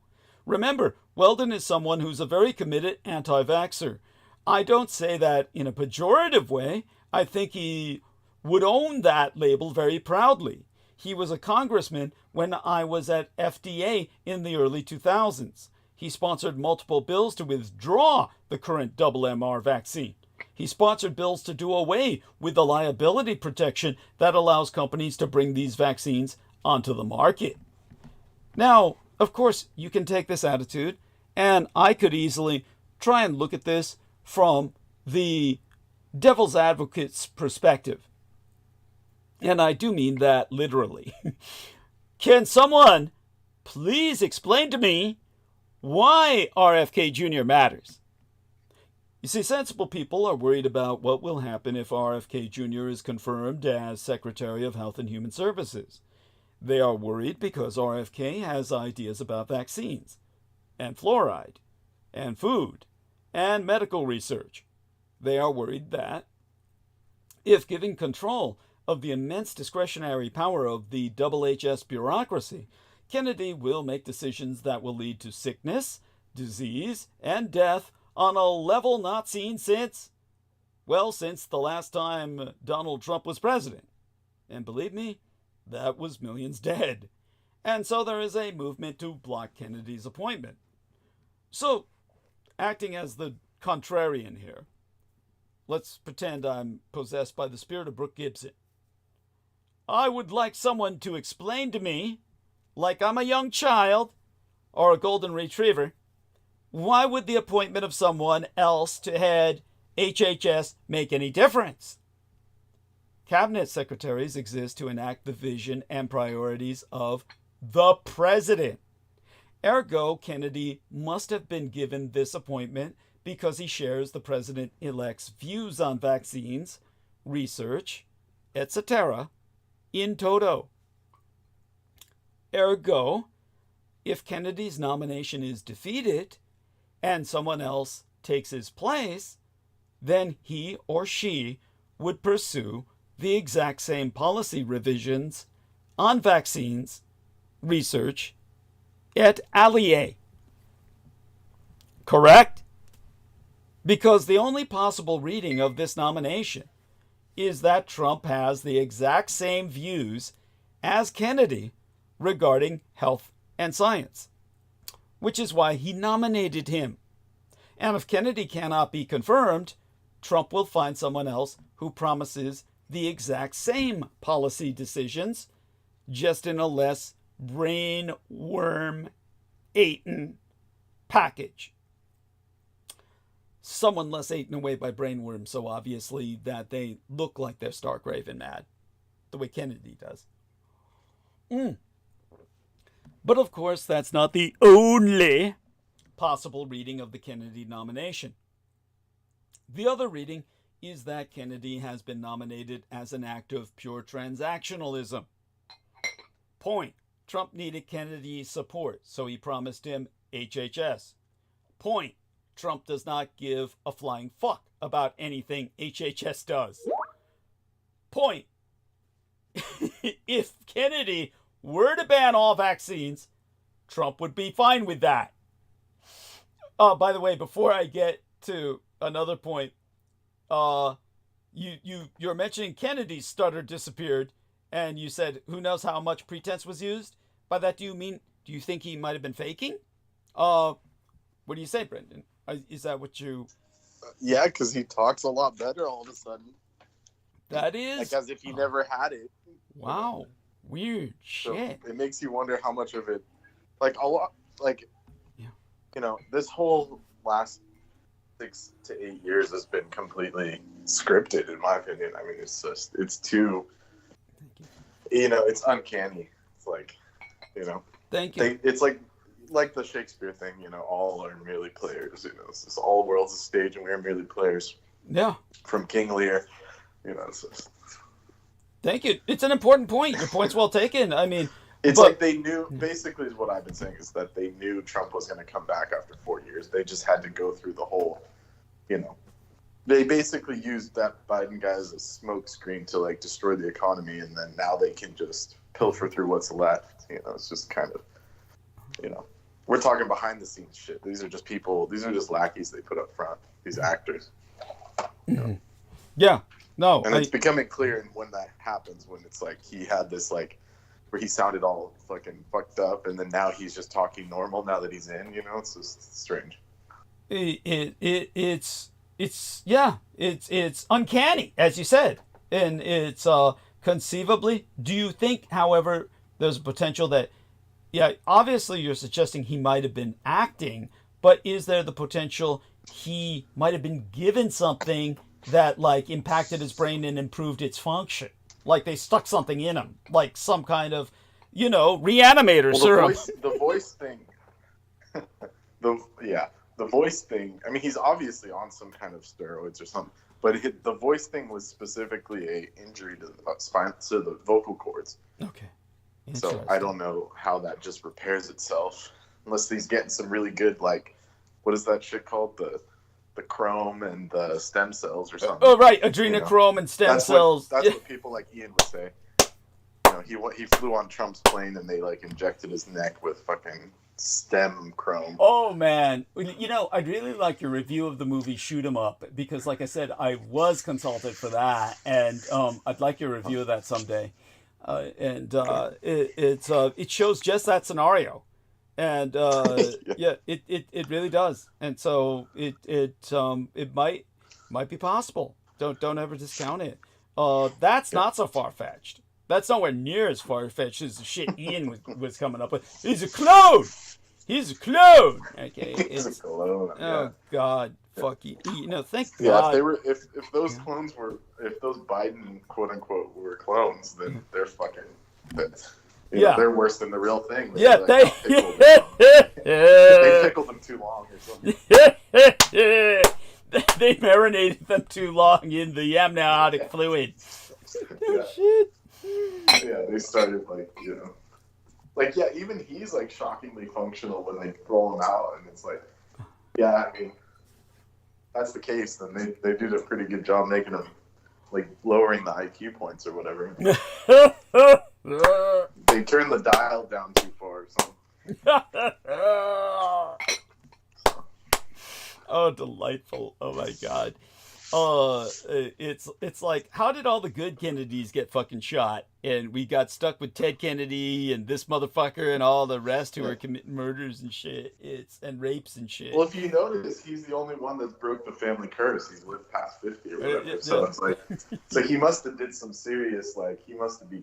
Oh, Ted Kennedy did too. Remember Ted Kennedy lived forever too. Remember that? Oh, the old guy, yeah. Yeah. I mean, no, Ted Kennedy was the one who he had the pregnant girlfriend. He drove off the pier at Chippewa. And he was an Olympic grade athlete swimmer, and he swam out of the car and left her to drown. You remember that? No, holy shit. Oh, look up Ted Kennedy at Chippewa. He died in 2009, yeah? Yeah. Interesting. He lived for fucking... I thought he was still alive for some reason. Oh, God, no. But they've all died except for this guy. Yeah. Well, he's like... Because the younger one, he was in a plane crash, and then this guy. Yeah, but the Ted Kennedy was the old fuck who was he was like Henry Kissinger, just pure evil.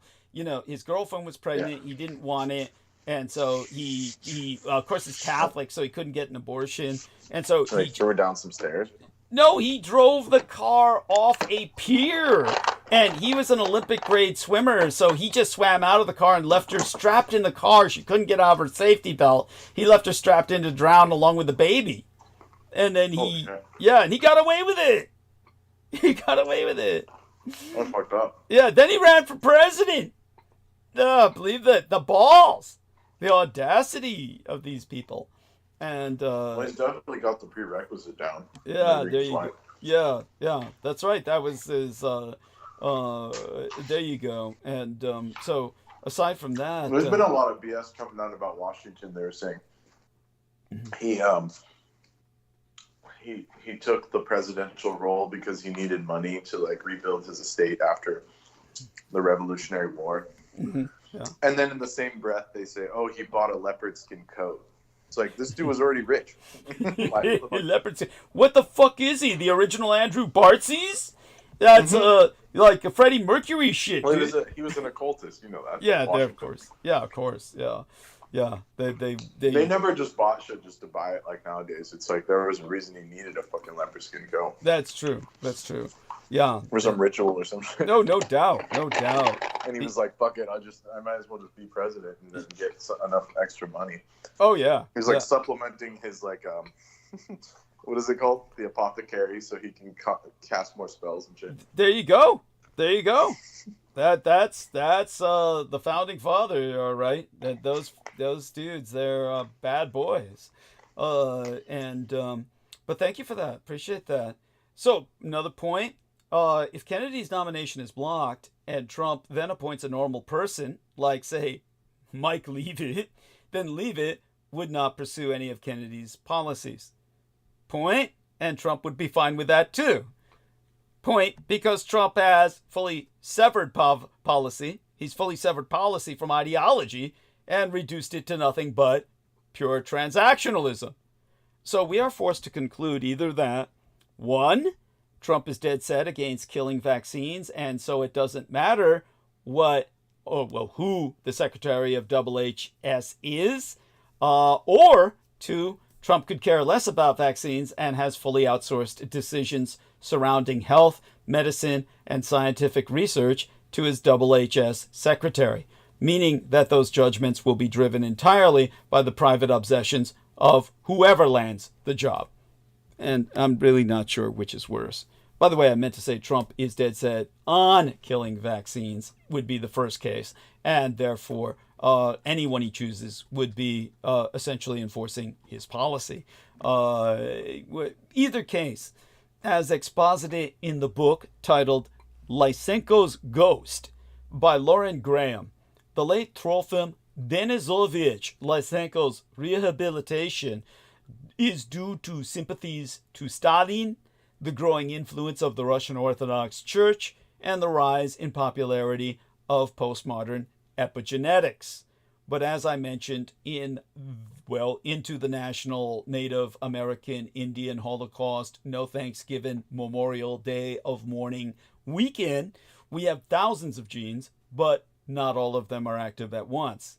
Some get turned off or on inside cells, and the study of these changes is called epigenetics. Now, one thing that turns a gene off or on is environmental cues, and these environmentally driven changes can even pass from a parent to its offspring. In other words, the way you live your life, the choices you make, can actually affect what genes you pass on to your kids. That sounds exactly like what Trofim Denisovich Lysenko was saying, and to some people, this is validation of his Jaejun ideas. But if you look at his work, it proves he didn't predict epigenetics in any way, or any important way. In fact, he claimed that genes did not exist. But the whole basis for epigenetics is the fact that they do. By the way, please report the breaking news. I will get a bit into what's going on in Syria. Do mention, of course, you have your bloodline goes back there. So tell us a bit about Syria. What's going on? We'll see if Brendan responds. Otherwise, I'll dive back into epigenetics. There we are. Well, yeah. The Syrian civil war has been going on for 13 years, but a rebel force invaded the northern area near Turkey, near Aleppo, where the Aleppo pepper comes from, if anyone is into cooking. And so now the United States, Germany, France, and the United Kingdom have called for de-escalation in that region because rebels have marched on the government-controlled areas in the last few days. An alliance of the Syrian rebel factions led by Islamist Hayat Tahrir al-Shams, HTS, reportedly seized control of Aleppo over the weekend. Syrian President Bashar al-Assad announced a counteroffensive launching airstrikes with the help of allies which just means Russia. So, yes, thank you. Yeah. Yeah, so the Russians struck after that. Of course. And then, and then this Bitcoin company closed after getting a major theft. The company lost 4.8 billion yen, or about $320 million of Bitcoin due to theft. This is a Japanese cryptocurrency company, and it's closing and handing over its accounts by March of next year. The firm says they judge the continuation of the situation would greatly damage customer convenience, and the financial service agency has asked a group of cryptocurrency exchanges to review trading risk. So the Japanese are divesting from Bitcoin, basically. Thank fucking God. And we can only party over that. I appreciate you bringing that up. These are important points. I'll dive a little bit into Syria later in monologue. And of course, it's inescapable. And yes, do tell people, how long did that ceasefire last before the Israelis started bombing again? How long? Oh, yeah, that was hilarious. Oh, God. Yeah. So sad. I was going to send you the original one, and then I was like, I'm just going to wait and see what happens, because, like, obviously it's not real. And then it shows literally less than 24 hours. Yeah. And the Germans even put it in, like underneath the one where they attacked people. They said, how long will the ceasefire last? Question mark. Yeah. And then the next day it was like, ceasefire breached by the Israelis. They're just shooting people. You know. Holy shit. And the sad part is they were telling people, oh, it's safe to go back to your house now, like these Lebanese people that were displaced. Right. And then that's right. And then like within like a couple hours they were like, oh, one of them made they looked weird, so we shot at them, you know. Like, oh God. Yeah. They said it was like they breached something. It's like, how can you breach something when you're going home? Like, suspicious. Yeah, to the Israelis, that's the breach, right? I mean, that you retreat is like you turn around and they shoot you in the back. That's what it sounded like. Pretty much. Well, you know what it is. It's a act of genocide. Is get people to go back. What happened was everybody scattered, so they couldn't kill them all. Yeah. So to get to exterminate them, they need to get them back. They consider it a roach motel strategy. To them, these people are roaches. And so they say, you can go back home, and that way when they resettle back in their home, then they start killing them again. Because you can't kill all the ants. You know, you can't, like, use contact kill for ants because they have to take it back to the nest. You know, it's like that. Yeah. Fucking, that's sick, man. Yeah, it is. That's how they think. They think of these people as some kind of vermin. They treat them as vermin, and that's how they conceptualize them. Yeah. Everything you've heard propagandized about the Nazis, just transfer that to the Israelis, and you'll finally get it right. Yeah, that's right. Yeah. Holy shit. Yeah, do you remember that graphic novel Mouse? Of course. How could I forget? Yeah. MAUS. Yeah, they made us Mouse. read that shit. Oh, did they really? Jesus Christ. They were saying it's the struggle. Where the Germans were the cats. Yes, that's of course. So fucked up. Yes. They and they were like these mice. Yeah. Yeah. They speciated them. But at that point, the novel is acknowledging that Aryans and Semites are different species. Yeah. Of course. So it's like, so the novel is simply, you could say it's backdoor Nazi propaganda, right? I mean, yeah, I remember it actually got removed from the bookshelves recently because people were like, "Oh my God, it was too much truth in it," you know. Yeah, thank you. I mean, like, the cats are killing the mice. It's like, well, that's what cats do, right? It's like, okay. And they're trying to present this as some great moral violation. Like, the cats are killing mice. The cats are killing mice. And I kind of like the art. It's like it's got Hitler on it. Yeah, of course. Hitler, I kind of want to just use that. That was before any of the anime cliches of Weibo or any of this shit where that would appear to be something that is meant as a troll. That was before that would have been now it would just be considered trollery to see that. Because people. Yeah, because every cat online that has like a little comb over looking thing with like a dot on its mouth, like the mustache, they just call it Kittler, and it's all cute and shit. They're like, I love Kittler. Right. And in those and days, like it makes Nazi jokes into cuteness. Yeah. And of course it's just trollery where they're but with Art Spiegelman, this is dated. Yeah. So what you're saying is they're finally pulling this shit off the shelves at schools because people are beginning to look at that and say, well, isn't that the natural order of things? Like, and there you go. There goes the Kittlers. Yeah, we got all the Kittler examples. There you are. Yeah, it is.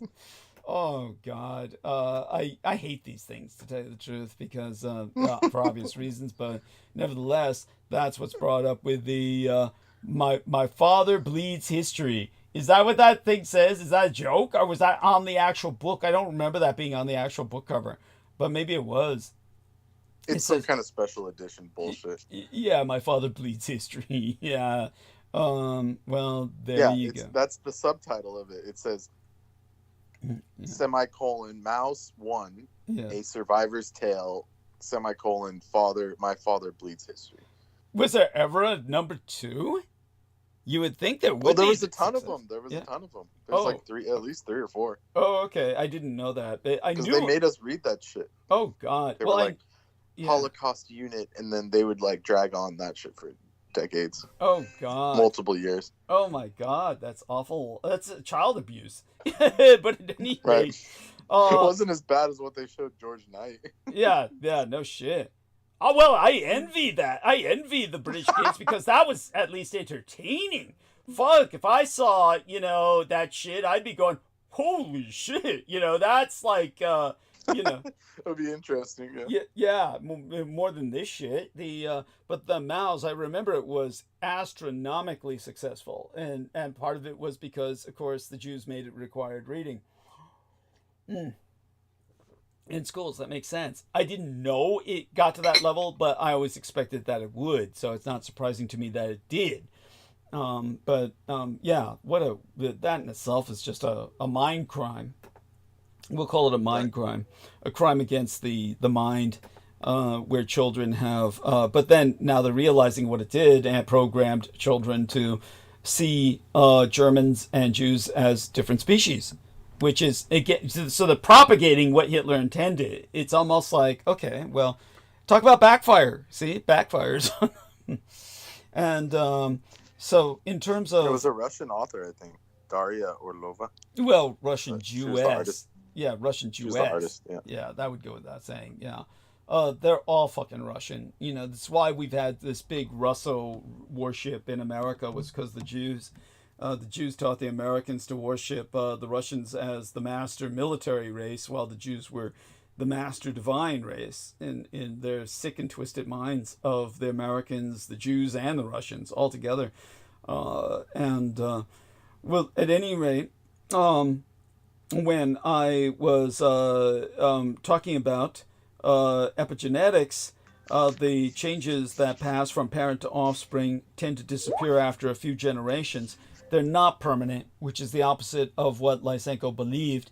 But the main reason Lysenko's ideas are becoming popular again is because Lysenko was extremely anti-Western, and because he was Westernphobic is probably the correct term to use. Russia is in a very anti-Western phase right now.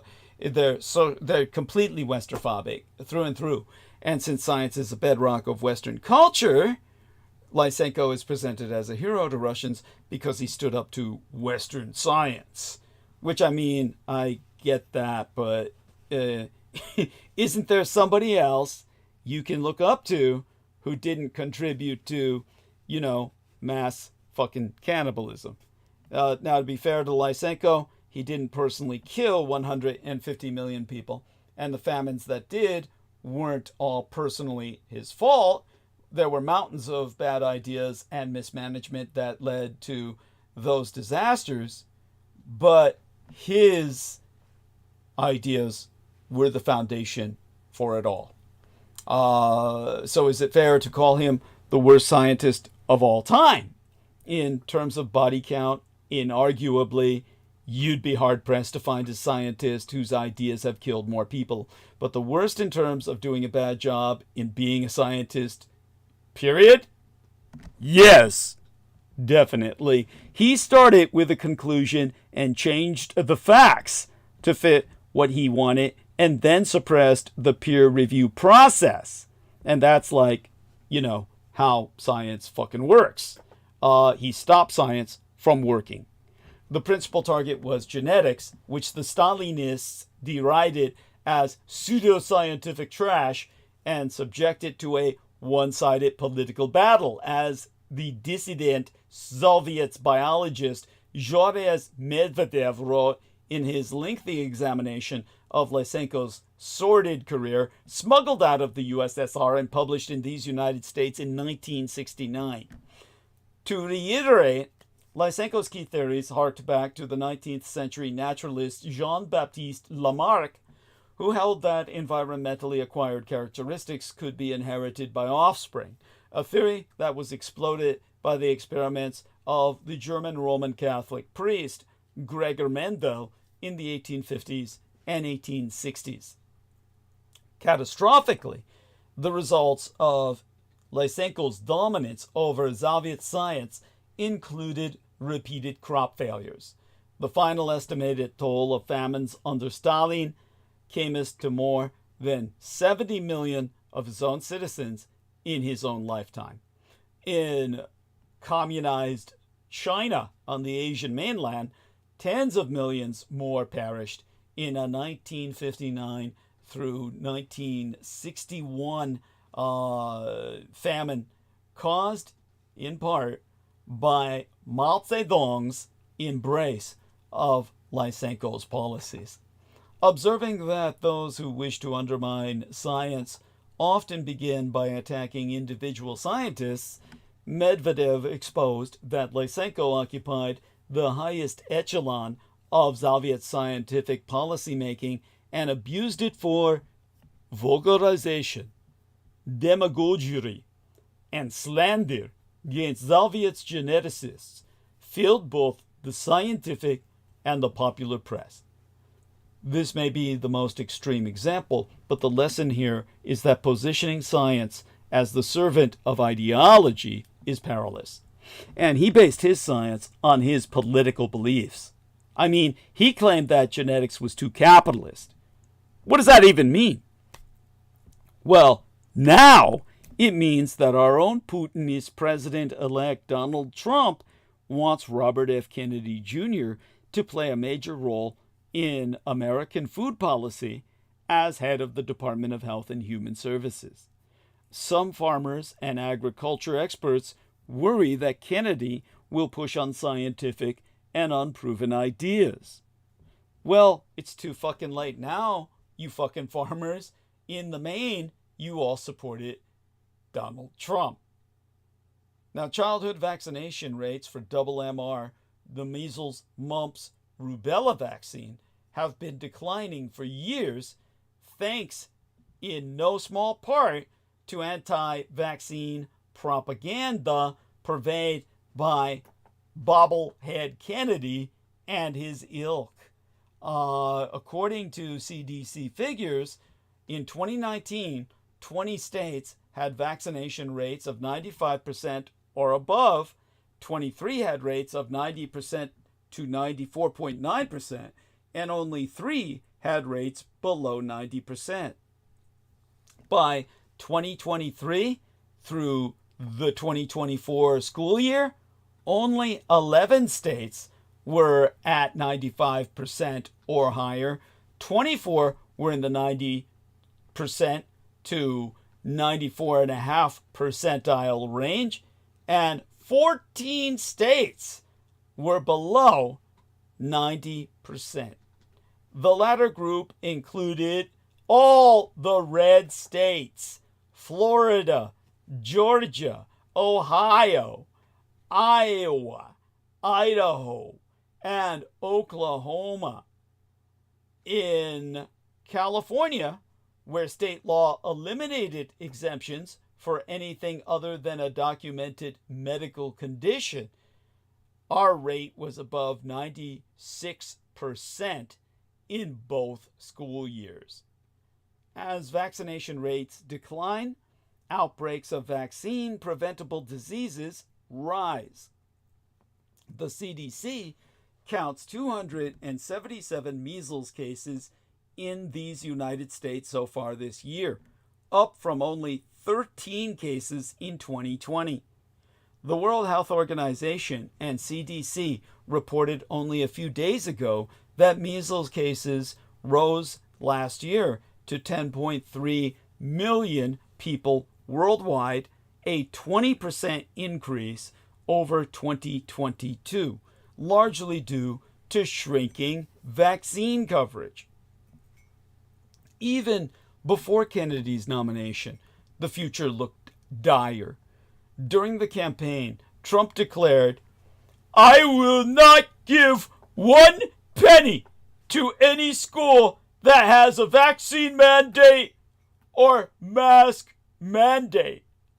So understand, he is an anti-vaxxer. Donald Trump himself, as was typically the case. Trump offered no further specifics, but all 50 states in union mandate not only double MR vaccinations, but shots against polio, diphtheria, whooping cough, tetanus, and chickenpox for all school children. His pledge undermines what must be considered the lone anti-pandemic victory of his tenure, the development of the very COVID vaccines that he later disparaged himself. Now, despite the mandates, many states have, Brendan brings up, he's still allowed Pfizer to rake everyone over the coals to make money. Hyperspeed, Warp Speed. It was Project Warp Speed, right? So come on and talk a little bit about the details of this. So Brendan is going to explain some of the details about what happened. Yeah, he's the one who proctored all of the vaccine to be finished first and all that by Project Warp Speed, whatever the hell they called it. What was it called? Warp Speed. I believe it was Warp Speed. Yeah. Yeah. It's some stupid Star Trek shit that he took. And yeah, so it's crazy that he can basically allow those drug companies to make those billions, which is presumably why he did it, because he had stocks in all of them. And then after the fact, he's saying, "Oh, you guys, look at what they did to us." It's all that stupid shit. Like, don't get the thing, So he's playing both sides. He's playing both sides just to make a buck. I mean, it's obvious. It's like, yeah. Because why else would he do it? Yeah. He wanted him. He's so egotistical. He can't pick a side. It's like whatever makes him look good. Yeah. And make money at the same time. It's just so disingenuous. That's the only way to describe it. It's either you're for it or against it. You can't do it like that. And people just fall for it, like hook, line, and sinker. It's madness. Madness. I don't know how people don't see it. Why doesn't anybody see this? I mean, it's not like it's all. And if you bring it up to these Trump cultists, if you say like, well, if you're so against vax, like, he was the one that brought it first. Like he didn't give it. He pushed it through without testing and all this shit, which is why there's so many side effects. Yeah. It's partially the government under his. He was pushing them, and they basically opened the floodgates for those companies to get all that money. That was the point of it. They gave them money to, quote unquote, make it viable quicker, whatever, as the first, viable, whatever that thing solution. But that actually made it more dangerous. So it's just ironic, It's beyond ironic. It's criminal. Yeah, it's criminal, of course. So that's my observation with that. Just thank you. What a dingus, fucking dingus, man. Thank you. Appreciate it. Dunce. Yes, and his voters even more so. Now, despite the mandates, many states have taken a lax approach to exemptions, with the result that the nationwide rate for all vaccinations declined to less than 93% in 2023 through 2024 from 95% in 2019. Now, that's alarming because 95% is generally considered the minimum to produce herd immunity, in which vaccination is so widespread that even the unvaccinated are protected from the spread of these diseases. If the hostility displayed by Kennedy and Trump toward vaccination mandates becomes federal policy, we will most certainly see more and larger outbreaks. As the aforecited Medvedev has documented, the precondition for destroying public confidence in science is to demean and demonize scientists as enemies of the people, as saboteurs and grifters. Kennedy and Trump have gone down that road. In a town hall last year, sponsored by News Nation, Kennedy complained that experts often end up on opposite sides of a debate, which he took as an indication that they should never be believed. He said, "Trusting the experts is a function of religion and totalitarianism. It is not a function of democracy. In democracy, we question everything." Yet our understanding of the science of disease and vaccination is not a product of experts simply winging it. It's the product of years of empirical data, all available publicly. The outlines of a response by the scientific community, including organized opposition to Kennedy's appointment, are only just now be developing.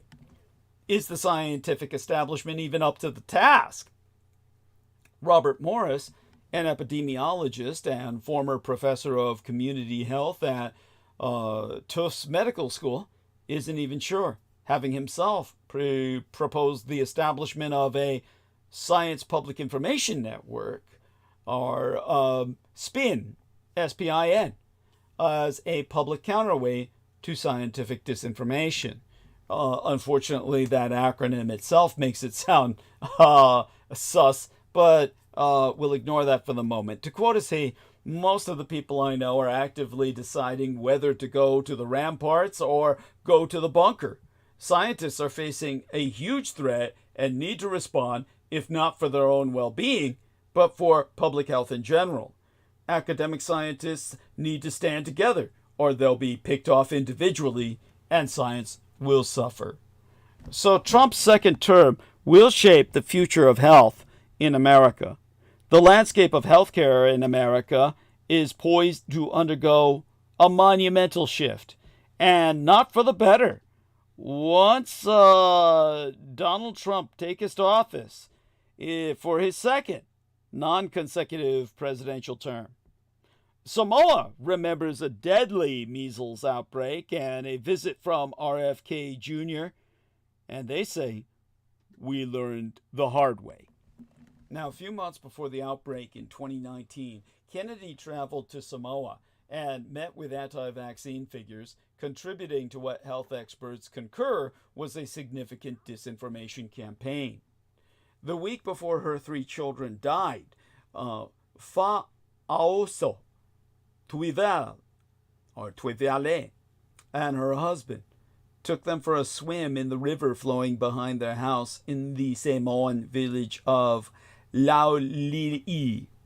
Itia, 3 years old, I believe, at the time, and his twin siblings, Tamara and Sale, 13 months each, had a fever, and their parents hoped to cool them down. The children were ill with measles and were not vaccinated. When they worsened on a Sunday, Fa'aoso took them to the hospital in Apia, 9 kilometers away. They were seen and sent home. The next day, they took Attila back to the hospital. He died the same day. Tamara was admitted and died in intensive care the following Friday. Fa'aso was frightened by the sight of her tiny daughter connected to so many tubes. She felt helpless. Saleh was in better condition, so she took him home. The family crushed fruit from the nonu tree for him to drink. They prayed upon him. They went to see a traditional healer who held him under a tap. Now, sitting on the grave of her children in the front yard of their banana and taro plantation, Fa'aoso said, "He was crying, and I grabbed him, wrapped a towel around him, held him to my heart, and I knew he was gone. I did everything I could."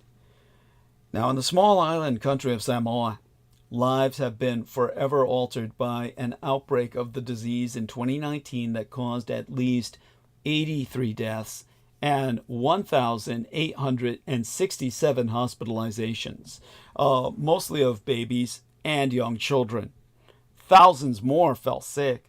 The preventable illness, well, this entirely preventable illness was able to spread through this small, closely knit population of about 200,000 due to record low vaccination rates, stemming from a single medical vaccination error, the Samoan government's public health mismanagement, and fueled by anti-vaccination sentiment that was entirely propagandized by Donald John Trump's pick to lead our United States Health Department, Robert Fitzgerald Kennedy Jr. And in Samoa these days, mothers are fearful. Shivurin Samueli, or Samuelu, she who clutched her 1-year-old son, Leeto Samuelu, in the emergency room of a hospital in Apia last week, had brought him in to get a fever checked out. 5 years ago, the hospital was overflowing when her son, Loloka Samuelu, then 14 months out of the womb, and her nephew, Iseko Jr., 6 months from his mother's loins, both died in complications from measles. Of course, they were never vaccinated. She has since gone on record to say that, "I'm always worried. I knew they were sick, but I never thought they would die. We learned the hard way." And now, 5 years on from an epidemic that has traumatized a generation, Samoan health officials are among those sounding alarm over the nomination of Kennedy as United States Health Secretary. Aiono Professor Alec Ekeroma, Samoa's Director of General Health, told the international press, "We cannot and should not stay silent. We know what this appointment means. It means more platforms for anti-vaxxers and less funding for vaccines and health programs. It must be treated as a threat to our health security." And this brings us to Kennedy's visit to Samoa. The roots of this tragedy stretch back to July of 2018 and the deaths of 12 babies due to a medical error in the administration of an MMR vaccine after the vaccine powder was mixed with expired muscle relaxant anesthetic instead of water.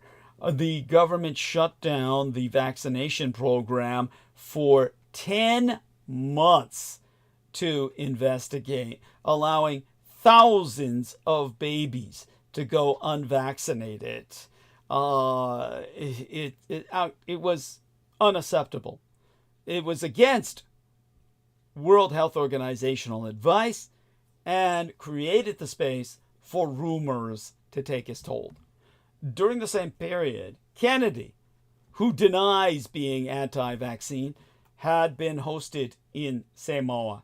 He visited 4 months before the measles outbreak was declared in October of 2019, meeting with government officials and anti-vaccine influencers in what health advocates and Ekoroma concur was a significant disinformation campaign stoking distrust in vaccines.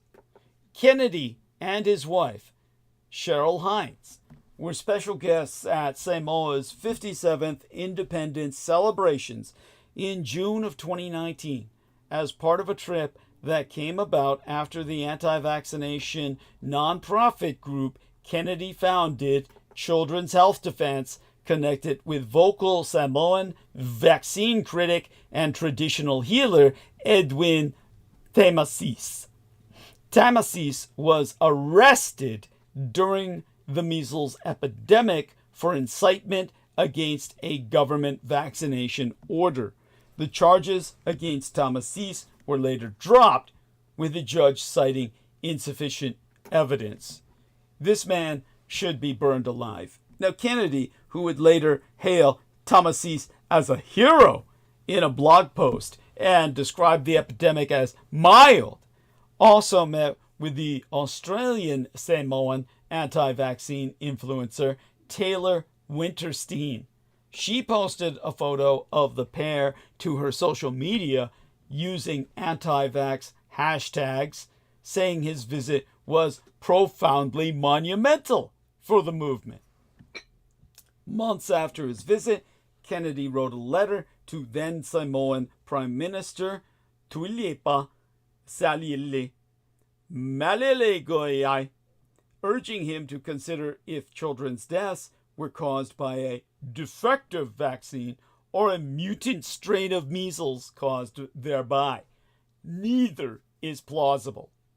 My emails sent to Kennedy's team, or Team Kennedy, we can call it, the antithesis of Team Dietrich, I assure you, and the Children's Health Defense have all gone unanswered. A man who answered the phone at a press number for Kennedy said he would not be giving media interviews until after confirmation. Now, this is all how vaccine misinformation spreads. Samoa is a deeply Christian nation where traditional cultural practices, such as natural healing, find their home alongside palagi, or white, Western medicine, which is still distrusted by many. A central government runs alongside a fa'amatai, a chief system that sees society organized into villages where life is lived communally. The average hourly wage is $1.30, which would be roughly £1 A fractured health system and a lack of confidence in vaccines faced Dr. Take Nasseri as the Director General of Health during the outbreak in 2019. On, I believe it was Malelegoiai's advice, he met with Kennedy during his visit for a discussion, he said, centered around Kennedy's vaccine safety fears. Asked why it took so long to reestablish the MMR vaccine program, Nasseri answered me from his GP practice, or his general practitioner practice, in Apia, capital of American Samoa. To quote us here, "We had to stop it. We needed to rebuild confidence." He told me he thinks the data is not solid, but I told him with our small country, we are very vulnerable to this disease. We are not rich. We don't have the resources to manage it, but we only have the resources to prevent it, which is what the vaccine does. We were caught, and it exposed all the gaps in our health system. There was a delay in announcing the outbreak, he said, because it took more than a fortnight to get confirmation of the first measles case. Now, Kennedy and his Children's Health Defense Group walked into this vacuum of mistrust of Western medicine, of the government. When the government did restart its vaccination program, people were reluctant. When the epidemic was declared on the 16th day of October, the rate had dropped to 31%, down from 84% 4 years previously, according to the World Health Organization, the WHO, the WHO data that I've been able to source. Qualifying that the resurgence of disease when vaccine rates go down is predictable, Helen Pitusis Harris, a New Zealand-based vaccinologist and co-directress of the Global Vaccine Data Network, has gone on record to say the Samoan establishment handled the whole situation really badly and did not take the support and advice that was provided to them at the time, which is what allowed this to unravel and let RFK get in there. When you get people who are wealthy and influential going into a fragile setting, it's like the top of the food chain visiting and meeting up with those who act as the megaphone. The impact was devastating. Kennedy has spread false claims that the MMR vaccines cause autism. According to the Center for Countering Digital Hate, he is one of the world's top disinformation super spreaders. He's like a virus of the mind, a carrier thereof.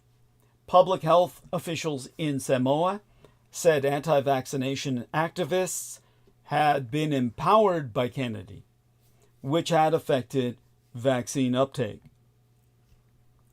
Per American pediatrician Dr. Paul Offit, who has followed Kennedy's anti-vaccine activism since 2005, the Samoan incident showed us how disinformation can kill. He sowed further distrust. He jumped all over it. He met with anti-vaxxers in Samoa to promote the notion that it's not measles, it's the vaccine, and immunization rates dropped like a rock. In an interview for the movie titled Shot in the Arm, Kennedy denies any responsibility for failing vaccine rates, insisting, in his own words, "I had nothing to do with people not vaccinating in Samoa. I never told anybody not to vaccinate. I didn't, go there for any reason to do with that." What a in your face liar. Just, he's disgusting. In November of 2019, when New Zealand nurse and vaccine educatress Lisbeth Alley joined mobile teams sent out to vaccinate Samoan villagers during a mass campaign, she said local nurses were still too scared to give vaccines. As the measles took hold, distraught families were rushing to get vaccinated.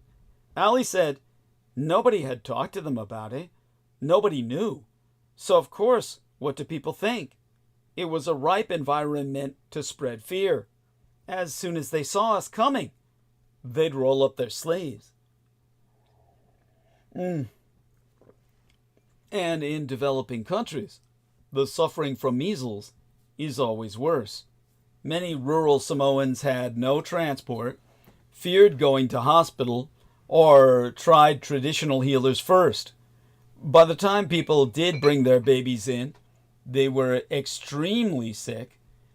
The Australian anesthetist, Dr. Dan Holmes, who led the Australian emergency medical team and was among more than 100 medical personnel deployed to Samoa in the thick of the epidemic, spent 2 relentless weeks trying to save babies with complications from measles, including pneumonia, collapsed lungs, dehydration, and brain inflammation.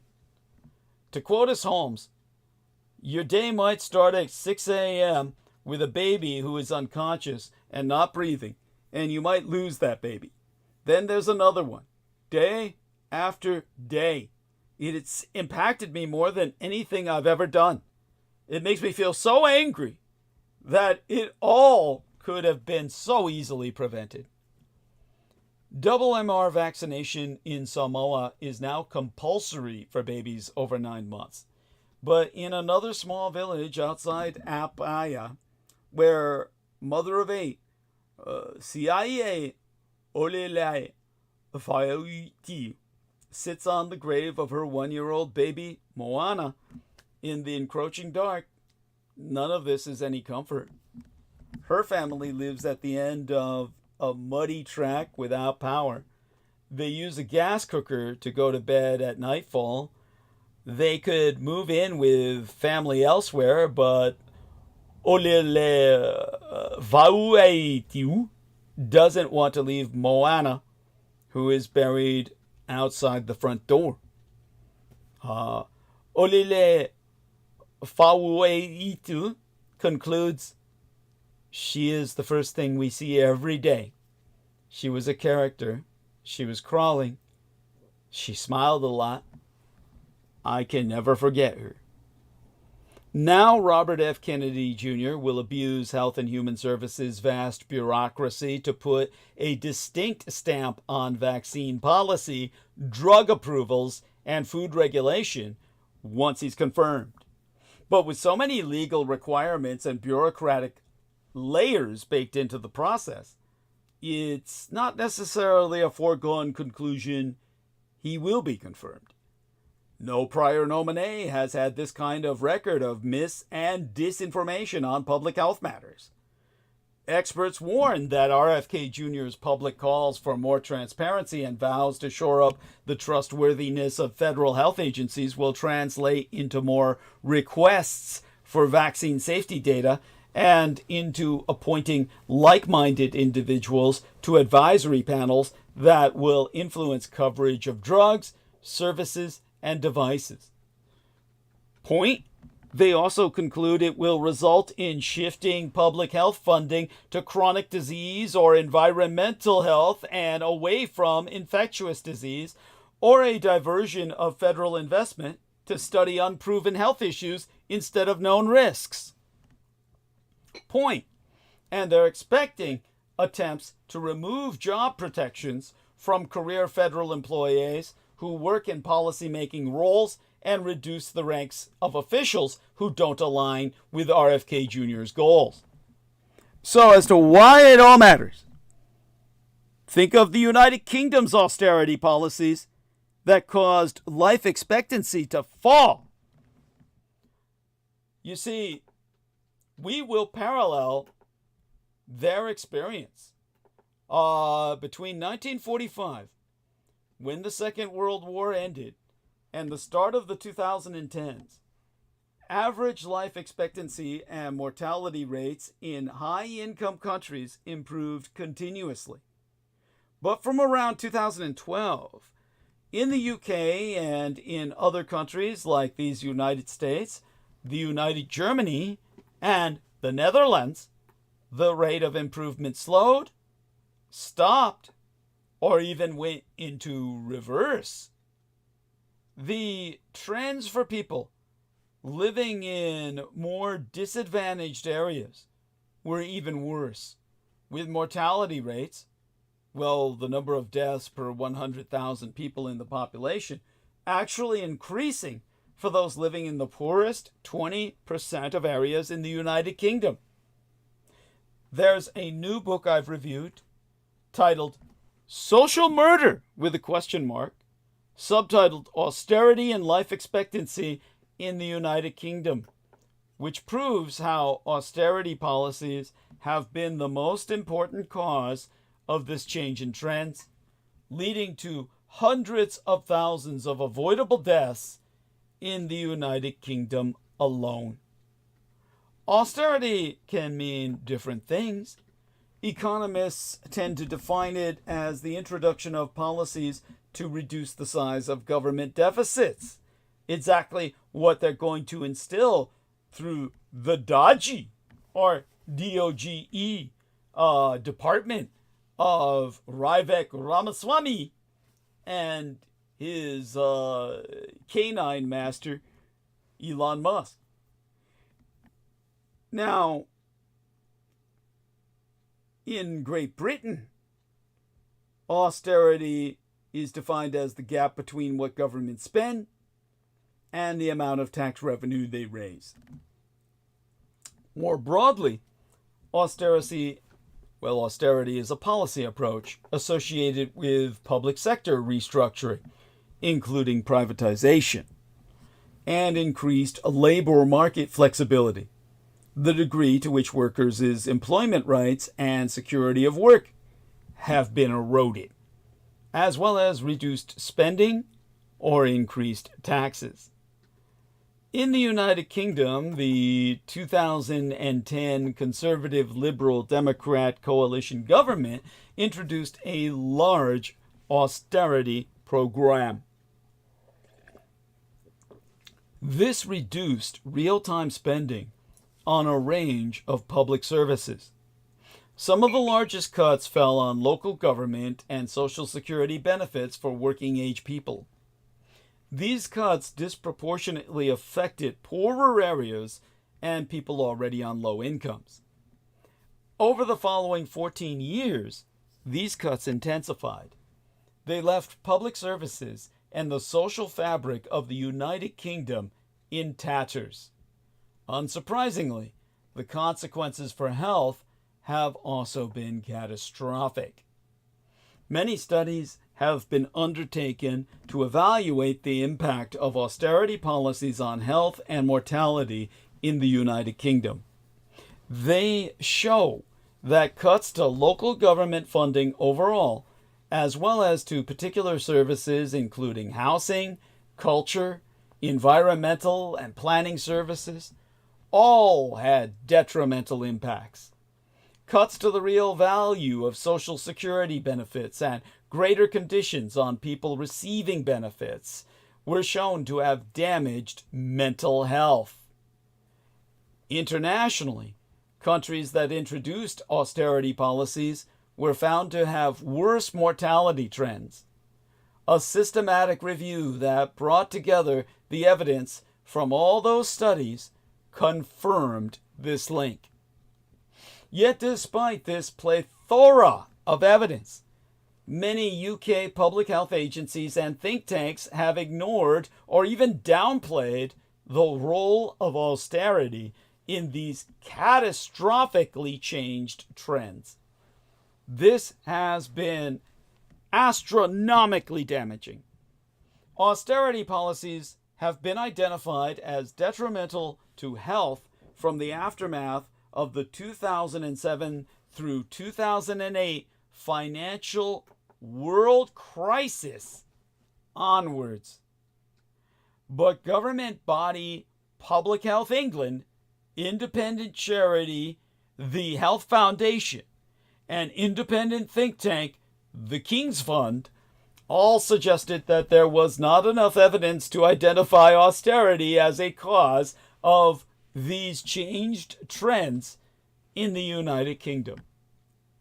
And this sowed confusion about the role of austerity for a prolonged period of time and allowed government ministers to repeatedly hide behind these organizations' misreports. Now, as to other causes of excess deaths, although the austerity is the most important cause, other factors have also impacted on the mortality trends. In the United Kingdom, the rise in obesity up to 2010 is likely to have had a harmful effect.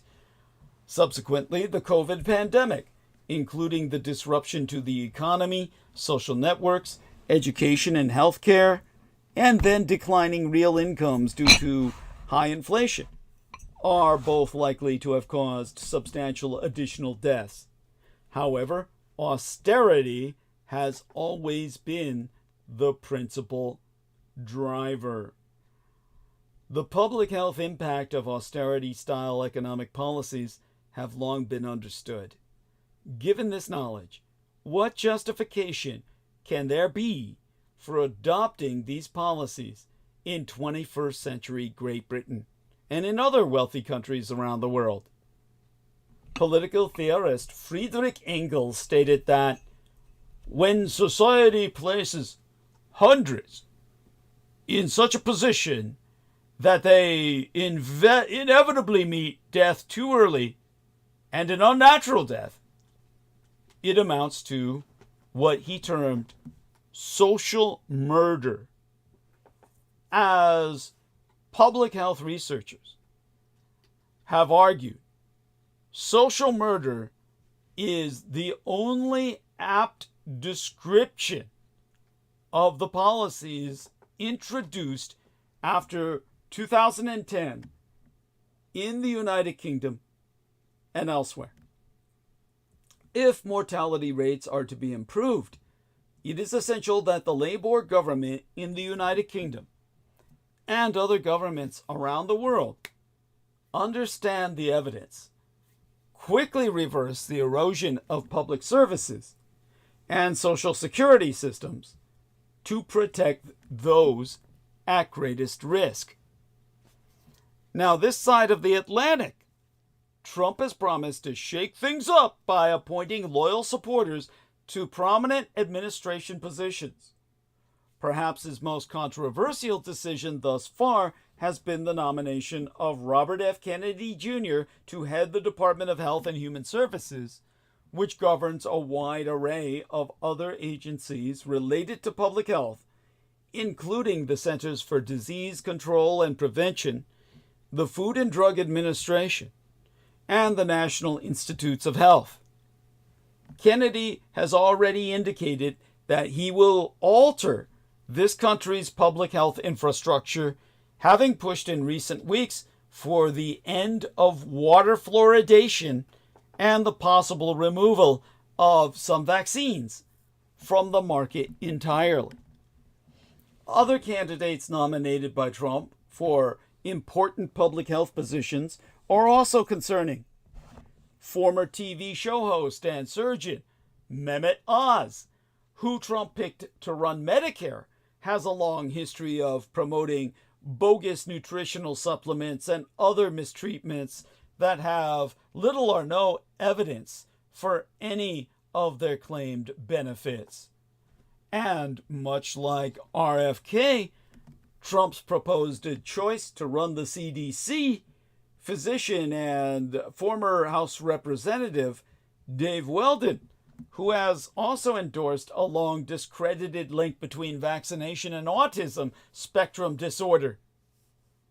Perhaps scarier than any single administrative pick is the Republican Party's stated agenda, which has included limiting women's access to reproductive health care and preventing reforms aimed at lowering ever-expanding drug prices. And, oh, my lovely Pixie Princess Starfox has rejoined us. Oh, hi, honey. You're like kidding. I don't know how to say it, but in any way that normal people would think it, but I'm just gonna throw it out. You're saying that like it's so normal, but it's not normal. It's nothing like that. Like anyone even hearing it that way is so misconstrued or whatever, because the pain is real, bitches. The pain is real. And it's not funny, but I mean, I'm listening to you tonight, and you don't owe any of us a goddamn thing. You don't know. You don't have to see nothing, and you know it. And the way it's feeding into the way. Oh, wow. I mean, can you even hear me? It doesn't matter. It's like just being on the West Coast too. It's just, I feel so far away. Like, I feel like everyone's holding their fucking shit together so fucking good that the first person that cries, you know, it's like, it's a consolidated, well, yeah. I Thank just you. want to cry, you know, so. Thank you, What are you gonna do? You know, like, are you gonna make us some hot dogs, bitch? Like, shut up. We got shit to do. Well, you're darling. Thank you, Star Fox. You're always adorable, and I appreciate your interjection. No, And, it's maybe it's not. I'm suffering here, and I know y'all are going through the same, and I yeah. Yes. don't know what to say because I know there's no words. There's no words. I was Yeah. just trying to be supportive, and I'm sorry I'm not like everyone's little cookie cutter, whatever. But I'm your little cookie cutter. Yeah. I'm some people's cookie cutter. That's right, baby. You're my cookie cutter. It doesn't need to be everyone's cookie cutter, right? Like, fuck. That's right. Well. I get emotional, right? I'm a girl. Whatever. So they told me, whatever, somewhere along the process, I'm a girl. Well, Yeah. Well. I'm so happy. Sorry. No, that's. Thank you, honey. You're always so delightful. I appreciate your interjection. Always wonderful. Well, Projecting with you, babe. thank Every you. time you talk, I'm like, you're speaking loudly. You're speaking for other worlds. You're speaking for everyone shutting up and listening. We're listening. Like, of course we listen. We love you. Thank you. I can't deal with. I mean, I'm being dramatic, right? Jeez. Well, that's okay. I think I had a girlfriend or a boyfriend and being dramatic. I'm not trying to be dramatic. Well, it's fine. You're not being melodramatic. You're just being fine, and you're just being yourself, and that's wonderful. Thank you. And I'll take that. Okay, I'm proud. yes, adorable. So, darling. Technically correct, yes, but Yes. Okay, honey. Yeah. So, such being said, I want, thank you, darling. I want our listeners to understand that given the high stakes involved, some researchers and healthcare professionals have spoken publicly about how Trump and the Russo collaborationist Red Republican insurgency could imperil this country's health. In September, Nicole Huberfield, a professoress of health law at Boston University School of Public Health and co-directress of the BU program on reproductive justice, and others, published a paper in the journal JAMA, J-A-M-A, or the Journal of American Medical the Journal of the American Medical Association, detailing how a second Trump administration will affect the future of medicine in these United States. Now, when we read between the lines, in the near term, RFK is likely to focus on how much influence he might exert on negotiations between the Food and Drug Administration and the health industries it regulates over user fees for companies which fund a significant portion of the FDA's operations. So Point talks to reauthorize programs for prescription drugs, medical devices, and generics are due to start next year and could provide a crucible for Trump appointees to take aim at what they describe as regulators' coziness with industries they police. Point, the spotlight could fall especially hard on vaccines based on Kennedy's criticisms of the federal pandemic response, his calls to revoke emergency use authorizations for COVID shots, and his advocacy of hydroxychloroquine and ivermectin, both of which were found ineffective for treating the virus at all. The universal conclusion is that RFK Jr. will have more openings to exert his influence through the Centers for Disease Control and Prevention than the FDA, which is tightly bound by the Food, Drug, and Cosmetic Act. Point, He will also stack outside advisory panels like the CDC's Advisory Committee on Immunization Practices, or ACIP, with fellow vaccine skeptics. Now, point: ACIP recommendations influence whether Medicare covers a vaccine at no cost to patients. State Medicaid programs have to cover recommended adult vaccines. You point per Joshua McLeod, Associate Director of Global Health and HIV Policy at KFF, the Kaiser Family Foundation.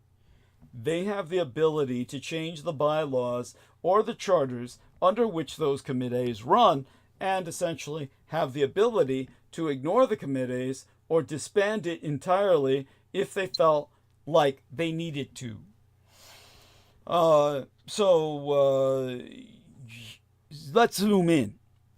RFK Jr., with the help of the single-seat Republican-advantaged Congress, will also seek to make changes in the National Vaccine Injury Compensation Program, which dates to the 1980s and gives vaccine makers legal immunity for any injuries caused by their products, in exchange for a 75-cent tax on each dose sold.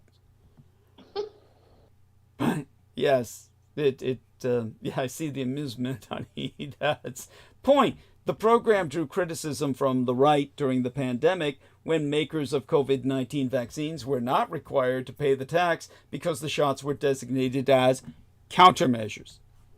Point per Sarah Rosenbaum, who served on ACIP between 2009 and 2013. We've never had an HHS secretary who wants to blow up the nation's immunization system. So there are questions here that haven't come up before. Zoom out. The HHS secretary still has a great deal of authority at the FDA.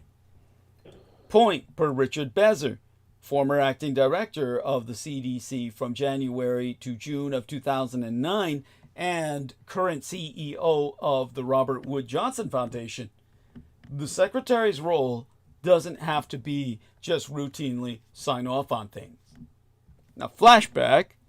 In the Obama administration, HHS Secretary Kathleen Sebelius made an unprecedented decision to override an FDA decision that would have made emergency contraceptives available over the counter.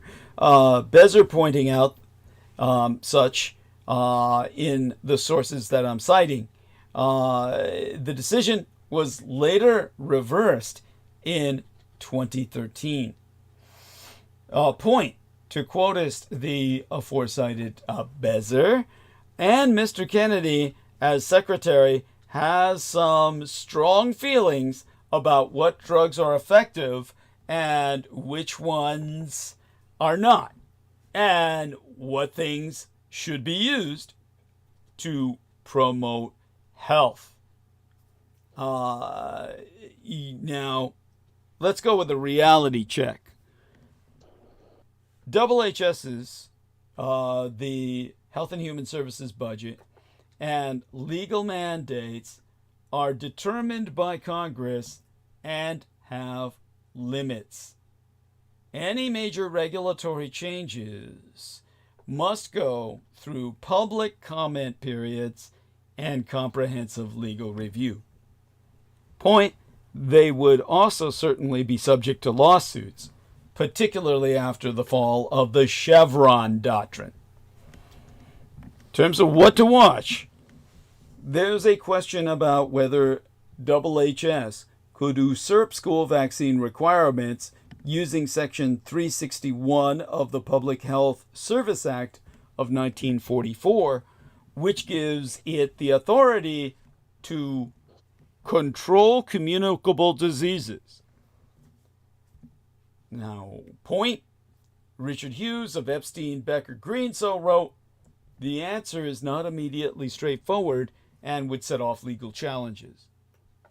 Regardless, experts concur that some of the most significant effects of an RFK-led HHS may be how health guidance and evidence-based information, including about vaccines, are communicated.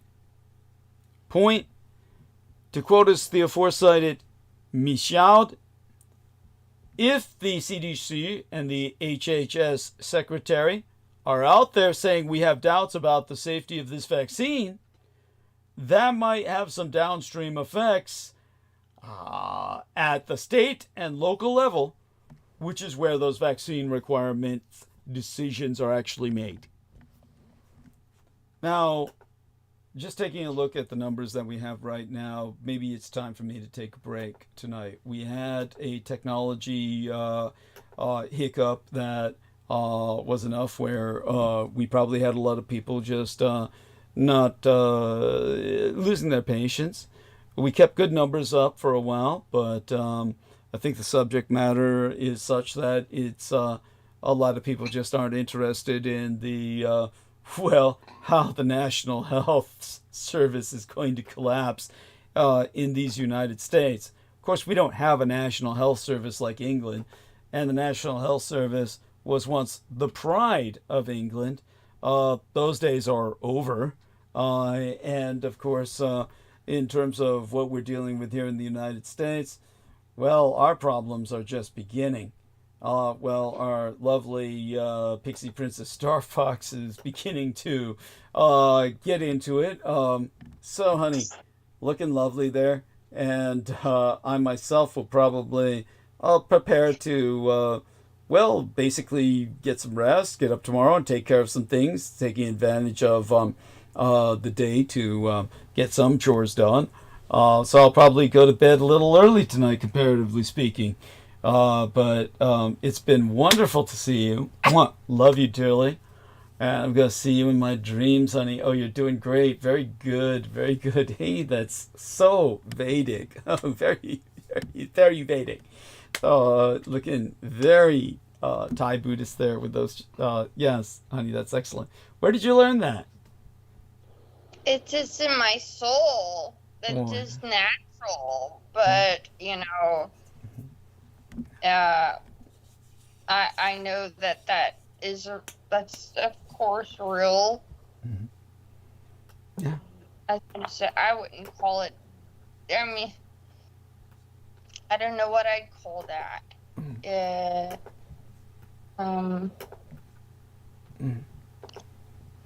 It's fleetingly true for me.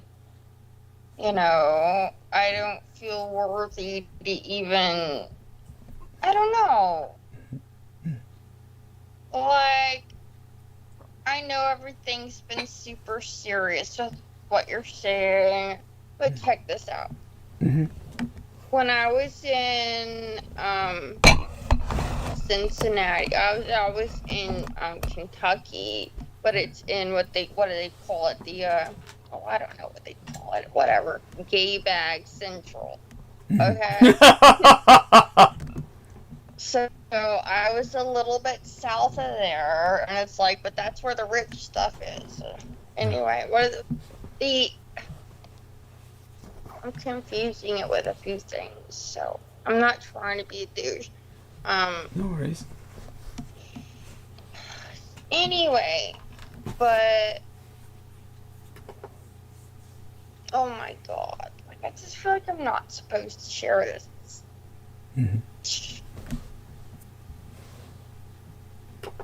That's gay. What the hell? God, I can't do a goddamn thing in this stupid world. No worries. Yeah. No, there is worries. I don't appreciate me putting effort out there to just try to let you guys know what's going on and then it being hard. I'm not trying to be difficult. I'm really not. I mean, dear fucking God. Okay, forget about saving the whole world's grace and me saying one goddamn thing that makes fucking sense. I spent my evening hanging out with goddamn, what do you call it?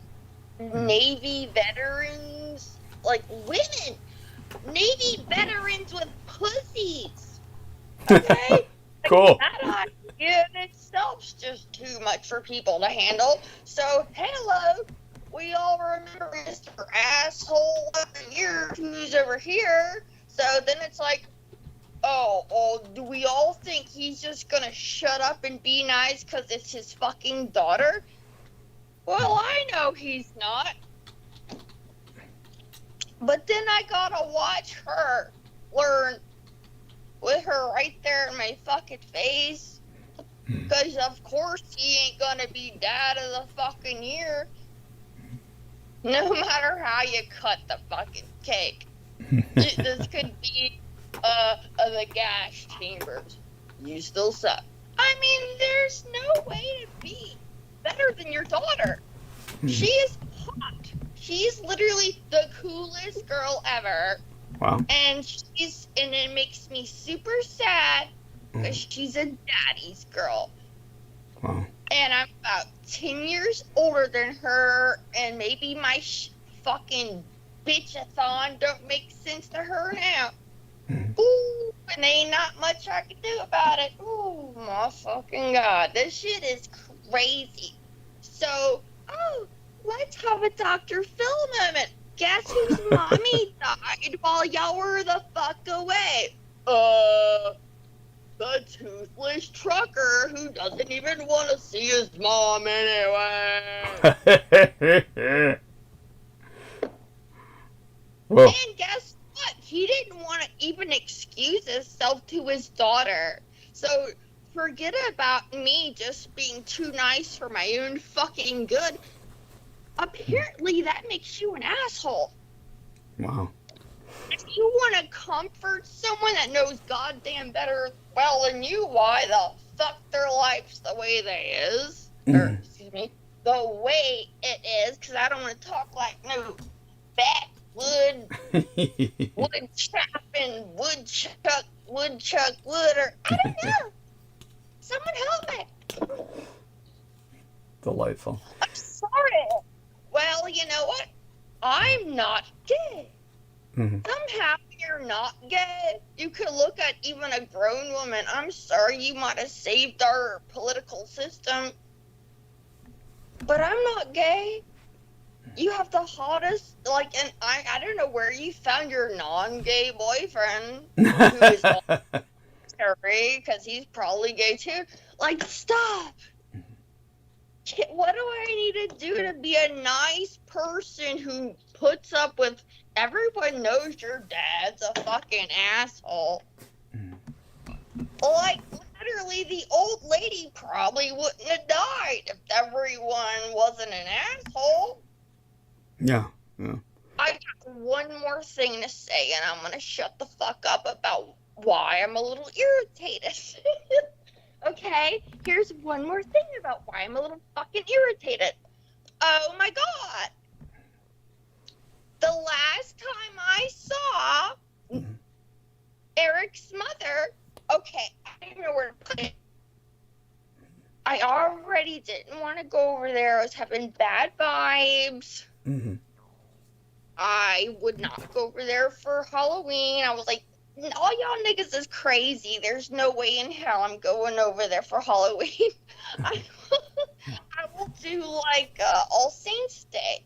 And to me, that was being nice, and I didn't want to do that. So that's when I saw her. And I opened the door. I didn't open the door. I knock on the door, and she's like there, because I guess old people never do anything but sit there and wait to judge people. But anyway, she's sitting there, and she's like, oh, Halloween was yesterday, is what she told me. Oh my God. I'm so stupid. Like, I just, like, that wrapped my head up right there. I was like, what? Halloween was yesterday? Like, it took me a minute to realize she put me down all on the fly. She was calling me clown, right? Right. Nigga called me clown. She called me clown. He goes, Halloween was yesterday, and I just was so dumb, and I was like, well, I brought chicken candy. I Oh was my the God. dumbass that literally brought candy. Oh my God. I just didn't get it, and I can't help but feel like the universe was like, nigga, bitch, you better get your giggle in now, cause look at what a bitch you are. Yeah. Like, bitch, get your bitch in now, cause like,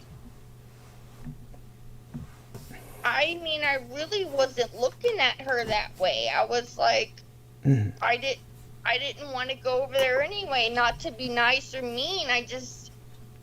I'm not a goddamn 80-year-old who fucking hates everything. Right. I'm a 40-year-old who hates everything, and there's a difference. Damn it. Just stop. No, like, I don't know. And then, like, her daughter, this is getting weird. Like, this, I have to say this. How are you going to be a vagina who, you fucking did, you saved the world, you did all these awards, you're a fucking award-winning vagina, all the golden medals. Why in the fuck are you going to let your daddy have a pussy? Oh my goodness. I do not agree with, oh, the comfortable, oh, well, it's just a little easier to just let him have the pussy. Right. Yeah. My goodness. Yes. I can't. I'm so tired. Nigga, listen to what he told me. He goes, oh, I can't even, like, say this and believe it. Hold on, but I'm going to say it. Let me throw my mouth. He goes, I need to touch your butt for good luck. Oh. I was like, what do you mean? Did you're, like I'm being, hey, admit it now, right? Like, when did you lose the butt luck? Can you just admit it? You said it. When did you lose the butt luck? It's like, you walk in that door and you sexually harass me and you're going, and you pulling all that weird shit. You just said, I don't like that.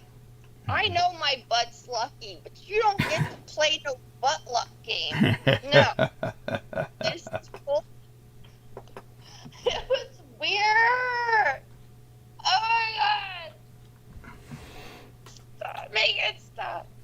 Thank you, honey. Well, that was, thank you for sharing all of that. You needed to get that out, and we're yeah. Oh, my pleasure, my honor. All right then. Love you. I'm going to see you in your dreams. I'm going to check out for the moment and you get some rest as well. And I'll take care of some stuff tomorrow that I need to take care of and catch up on. And well, right now, hey, you helped me get through the night, and I adore you. Okay. All right. Bye for now. Thank you. Yes. Okay. Yes. Love you dearly. Beautiful. And in return. Okay. Oh, God. Thank you. How do some people just are smart, and then there's these other people? Yes. Yes, that's right, darling. All right, baby. Stay safe and be well. Okay. Okay, so we ended the call. I'm going to now end the live stream. We'll be back. We did almost 8 hours. I'm going to maybe we'll see how things work out on Wednesday. I'll be back before you know it, and we'll be back into full monologue mode, where we'll start with outside of the health system. But I had to get the health system at least somewhat out of the way with everything that is going on. Well, it's going to impact all of us, and such having been emphasized until Wednesday. Well, come back here, same time, same place, all of you, and thank you for your support. Whatever you can give, please do so that I can last until until midweek. And okay then. It's a Monday. Enjoy your work week. Bye for now.